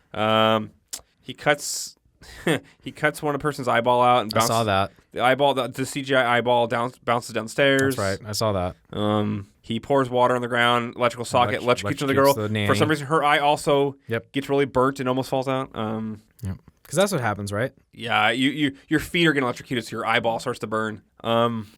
Yeah, the doll makes him look like a pig. You should just skip to the end. Show me. She falls down from like the third story, and I thought that looked pretty good the way she fell. It was a cool shot with the KEWL. There's a scene with black and white and the sunflowers are yellow. Oh, it was super KEWL. Whatever. Chucky kills everyone in the house basically except for her. Brad Dourif gets to actually be in the movie again. So that's the only thing we're talking about, I guess, is that it shows that he had originally killed this girl's... No. Kinda. It adds prequelness to it. He had killed this girl's father, so her and her sister were raised by their mom only because he had killed their dad and then kidnapped their mom and like raped her for a whole day. And then the cops came while the mom was pregnant. The cops came. And he's like, shit, I was going to go pick up your daughter, which is the older sister, and I guess kill her, rape her too. I don't know. She was a little girl at the time. So he gets mad and he stabs the pregnant lady in the belly, which is the mom. And that's why the girl's in a wheelchair, is because of him putting a knife in her mom's belly. Which, as he's running away from the cops, it goes into Child's Play 1. So we're supposed to think that the beginning of Child's Play 1 is literally... So this is Chucky Prometheus. This is retconning, yeah, a little bit. Because if you go back, I went back and watched the first few minutes of Child's Play 1, and it's like the middle of the night, like late at night, and there's a driver in a van waiting for him. I don't know why the fuck he would be go picking up a girl from school late at night who's like a 6-year-old girl, 5-year-old girl, and why there'd be a guy waiting for him outside. Like, I always feel like they robbed somebody. Right? Also, nobody cares about this. Like, were you ever super curious about like Charles E. Ray's like fucking No, but if you're gonna put it in background? a movie and you make it confusing as shit, like that's dumb. Again, you're trying to retcon, and it's. I mean, just like stupid. any of it doesn't. Anyway, talk about the end. So she kills. Chuck kills everybody. Her legs are numb, so he like stabs her in the leg. She can't feel it, so she takes an axe out of her leg at one point because he hits her with the axe, and she's like, "I can't feel it." Ha ha ha. You know. She gets insane asylum because they think that she says the doll killed everybody, and they're like, "Yeah, okay, whatever. Put you in a place for the criminally insane." Which is funny. You think that would, and there's that, when there's a bunch of people in that courtroom. It sounds like it was a big story. You would think that that's the second time it happened with the Barclays. She did research on the doll itself while she was in the house, and she read about Charles Lee Ray and stuff like that. Like she Right, but I'm saying that the Barclays in the first Child's Play, you would think that it would be like, well, there was this one case where fucking, No, it's like multiple cases. Like, yeah, that's why the doll was in evidence, because it's been constantly murders have been around. Oh, I'm getting it backwards because this actually happened in the future. All right, never mind. I'm an idiot. What? Nothing. Don't ignore me. Yeah. No, but you're right. It would this has been happening like multiple times. This has happened now with this doll. So that's why you said the courtroom. That's yes. So you go to the stinger, do the post-credit stinger. And then, this is before the credits. And then so there's a lot of throwbacks to the other movies. A cop grabs the evidence bag of Chucky and goes on the phone. He's like, how I'm going to bring there, have my money, which is the same scene that happens in the beginning of Bride of Chucky when the cop brings her the doll. Yeah. And then, of course, Jennifer Tilly's in the cop car and slits this guy's throat, just like they did in Bride. But it's actually Jennifer Tilly who has the body of Tiffany in her. So we're back to the whole fucking Seed of Chucky thing again. Yeah. And then she's like, oh, they don't learn, and I'm going to get Chucky out again. And then she mails Chucky to the little girl because I guess he really wanted to be in her body, or maybe because he told her his secret first, and he kills the grandma, and then he starts playing Hide the Soul with the girl, and then the credits roll. Right. So you're assuming he's putting himself in the little girl's body. But then if you wait around after the credits, you get the stinger, if you want to call it that. It's another it says 6 months later. It's another like UPS FedEx delivery to a guy with the beard, young guy. And it's obviously it's a fucking Chucky-sized box. He goes upstairs, he's on the phone, and then you see behind him on the phone, Chucky's cutting himself out of the box with a knife. And he looks over and he sees pictures of, it's fucking Andy from the first 3 movies. It's a picture of him and his mom. There's a picture of Kyle, the sister for number 2, the foster sister, whatever it is. Like, oh shit, Chucky mailed himself or got himself mailed back to Andy. But, okay, well, we'll finish it first, then we'll discuss like how. And he turns around and Andy's just sitting there with a shotgun right to Chucky's face. Like he was prepared for it, which you laughed. What? Chew on this? Play with this. Play with this. Cocks the gun, and Chucky goes, Andy? And then just boom, and that's the end. So what the fuck happened with him and the little girl? Like, I don't know. Why 6 months later now he's at Andy's house? Did it not work because it has to be Andy still? Which wasn't the case in number 3. I think it's funny how the things sometimes you tell me that I'm reading too much into, but then you go like. Hey, if a movie has its own rules and its own logic and it breaks them, that pisses me off. Yeah, but it's a dumb horror movie. Like Yeah, the answer is it wasn't thought out through. But I mean, it doesn't have to be. The answer was because the post-credit stinger was just to be like a fun thing that they put at the end of it. It wasn't supposed to mean anything. You don't make things if they don't mean anything. You don't put. Well, yeah. Why then? Why the fuck? Yes. Why? You tell me then. Yes. Why? I don't know. That's why I think it's bullshit. I want Don Mancini, you better get here and fucking tell me, right? I mean, it's just the same thing. Like, do you remember what was it? The Descent. Did you ever watch that one? Yeah. And did you ever see the 2 different endings? 2 different endings, yeah. And the American ending is she gets away, she gets out, she gets in the truck or whatever, and then just like in the back seat, like, oh shit, I'm gonna get you, and then credits. Yeah, which made no sense. It makes no sense. It's just literally to do it for nothing more than just a reaction. Right. But what we said that was bullshit. This is also bullshit. Yes, I agree. This is also bullshit. But again, like, why? Again, I want to know why was the other one bullshit? The end of the Descent. But I also want the Descent. Why did that didn't make any sense? Like, why? Do you Other think than that she the was other just one crazy do you think that the other thing made sense? when she was just thinking she got out? Yeah. Yeah. Yeah, that was cool. But I think also the other one's like, oh, she was just nuts the whole time. Like she did have issues. So the dead girl wasn't really, or the girl survived. She wasn't really dead. She's just like, you fucking left me back there, and I got out too, and now I'm gonna fucking. But they made her look like she was dead. Which ending are you talking about now? The American one, when she pops up It's from the the same back. exact thing. The only difference is that instead of like when she's in the car, like in the British ending, it cuts back to her with the birthday cake inside the. By the way, The Descent's a really good movie. Maybe we'll talk about that in the future. In the American one, it keeps going, and it's just a jump scare. Yeah. That makes no fucking sense at all. But I thought the only way it could have made sense is if there's a part where she leaves one of the girls in the cave, and she like yeah, help me, and then she's Right. like takes off. It was like, oh no, that girl ended up also getting out, and she's like, no, because the jump scare is from like one of the mongoloid things. no, it's not. It is totally. It's from one of the girls she was with, and but she looks like she's dead. Like they make her look like she got murdered. She got killed by the things. It's still just done for a dumb jump scare. Okay, so back to Child's Play. My point being, it's just a bullshit thing that a studio head or somebody or whatever somebody like said. Which is like after our conversation we had about how fucking stupid executives can be sometimes, that it boggles your mind at how dumb. Yeah, I mean, You literally go, there's no explanation. You go, no, that's how stupid they are. It makes no sense. They're that dumb. do you want to say anything about Curse of Chucky? I don't think it's as bad as you say it is. I think it's the worst one in the series, but we'll do our rankings in a minute. I think Seed's the worst one in the fucking series. Because Seed drags on. It's just like they're talking about we have to raise a child and not murder people anymore. And it's just like, what the fuck are you doing? Yeah, I thought that was funny. I was entertained by it. Oh God. You can watch your Curse of Chucky and listen to them talk about, I haven't had chili in years. Oh, well, the secret to making chili is this. Like, So you fast forward to the chili scene. Fine. Okay. Someone's eating rat poison. Like, yeah, I got it. You know, Curse of Chucky felt like a lot of those Hellraiser sequels that we watched, where it's just serious, fucking boring. But it's better than Hellraiser in Well, actually, Hellraiser in Space was one of the better ones, because that was the one that had the I'll take Hellraiser in Space over Curse of Chucky. Leprechaun in Space. That was bad, but that had Mitten Spider in it though. Yeah, I'll take Curse of Chucky over Leprechaun in Space though.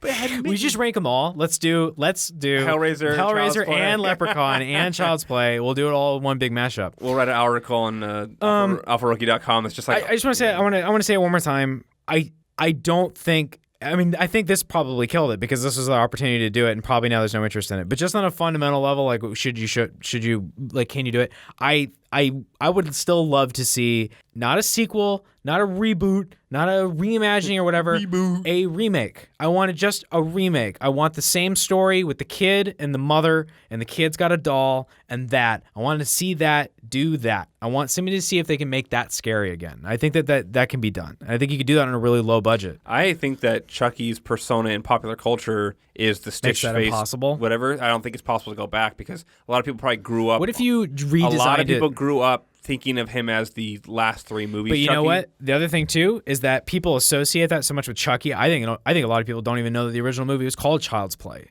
I bet you could do a movie called Right. Child's Play, redesigned completely, just not even have it look like Chucky at all. It's not even. Look, I love the Chucky design. I love Then Brad you would Dourif. have Love the all whole that thing stuff. of like, oh, it's not Chucky, so it's not the same thing. It's fucking stupid. You know, like the Ghostbusters issue, right? I guess. Don't call it Ghostbusters, just Call it something like, else. Good guy doll. It's a cool Bloodbath, concept. you know? It's a cool concept. Blood and buddies. And I don't think Curse of Chucky was scary in any way, shape, or form. I think that you could do a movie like that, like the same concept. You don't have to have the voodoo shit. You could do it some other thing. But I like the voodoo shit. I do too. But like my point being, like the concept of having a kid that has a toy that's a fucking. See, I don't like that they turned him into some crazy serial killer. That's what I really like about the first one is that he's killed people, but he's just a bad guy. Like he's kind of one of the worst people you'd see in prison, but he's not like solitary confinement person. But is he gonna do nasty shit to like get what he needs to get done? Yeah. Yes, he will. Chris That's Chucky what makes him scary. more like a Charles Manson kind of. And then I think it makes him less scary because it makes him more like, I don't know, it makes him more like Jason Voorhees. For some people, that's scary, but like for me, it's not. For me, what's scary is that that's a desperate guy trapped in a situation that's going to do something like to get himself out of it. That to me is a little more terrifying. But the exact opposite. One makes him more like a monster, and I'm scared of monsters because they're not real. But when you go, oh, it's just a dude. yeah, but I Remember, don't. it's just a guy. But then I don't believe it. Of course, kinda- it's kinda like what do I believe about a fucking killer doll to begin with? But, Yeah, but it's like the idea of fighting someone who's not scared of pain or not scared of being killed themselves. How do you fight someone like that, right? That's what I feel like. There is yes, fear of the unknown and like something that's an unknowable enemy and all that kind of No, stuff. but like absolutely, having the but- guy who's like a masochist who's like, I like the pain. How do you fight them? Because you can't threaten them with violence because they're like, it doesn't bother me. You know? Right. That's who the crazy serial killer part is. The guy who's just like the Boston or the Northeast Strangler is just a dude. I think it's more scary in the sense that imagine your child, and forget the toy thing, but imagine there was somebody around your kid all the time that was able to talk to him all the time and had influence over your kid that is a fucking convicted felon, killer, bank robber. Pretend like up in you don't have an attic, but pretend you had an attic, right? I have an attic. Oh, but not like somewhere you go. Wait, okay. Pretend you had like one of those attics, right? Right. And there's a runaway criminal, all right, that's hiding up in your attic, and the only person that knows that criminal is up there is your son. Yeah. But the son doesn't think that he's a criminal serial killer. He thinks he's his imaginary friend because he's told him like that, and he tells him to go get him food, and he tells him to go do this and all that stuff.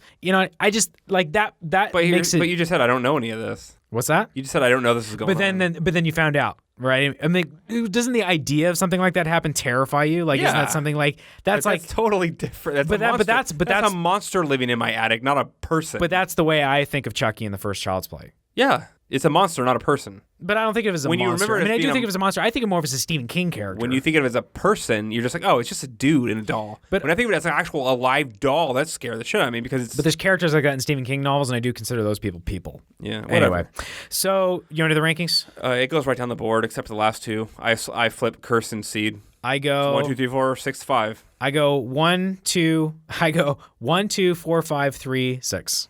You're so wrong. No, I'm not wrong. I know 3 wasn't as good as the first two, but it's still better than the... No. Okay, here's the thing. I put the most boring movies at the end. 3 is a serious movie. 4 is a comedy. It's a good comedy, but it's not better than a serious Child's Play in my mind. Maybe because you like serious movies more than you like silly movies. Which is weird because I like comedies a lot, but I don't like stupid comedies, I guess. Yeah. And I don't like self-serious Like you don't only like sitcoms though. No, not really. You can't watch a sitcom and laugh. Like not particularly. Kind of. But I'd still rather watch a sitcom than watch Curse of Chucky. Whatever. I don't blame you there.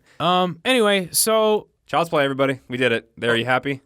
Spent $40 on that fucking Blu-ray. I'm gonna say I might watch those again. I don't know.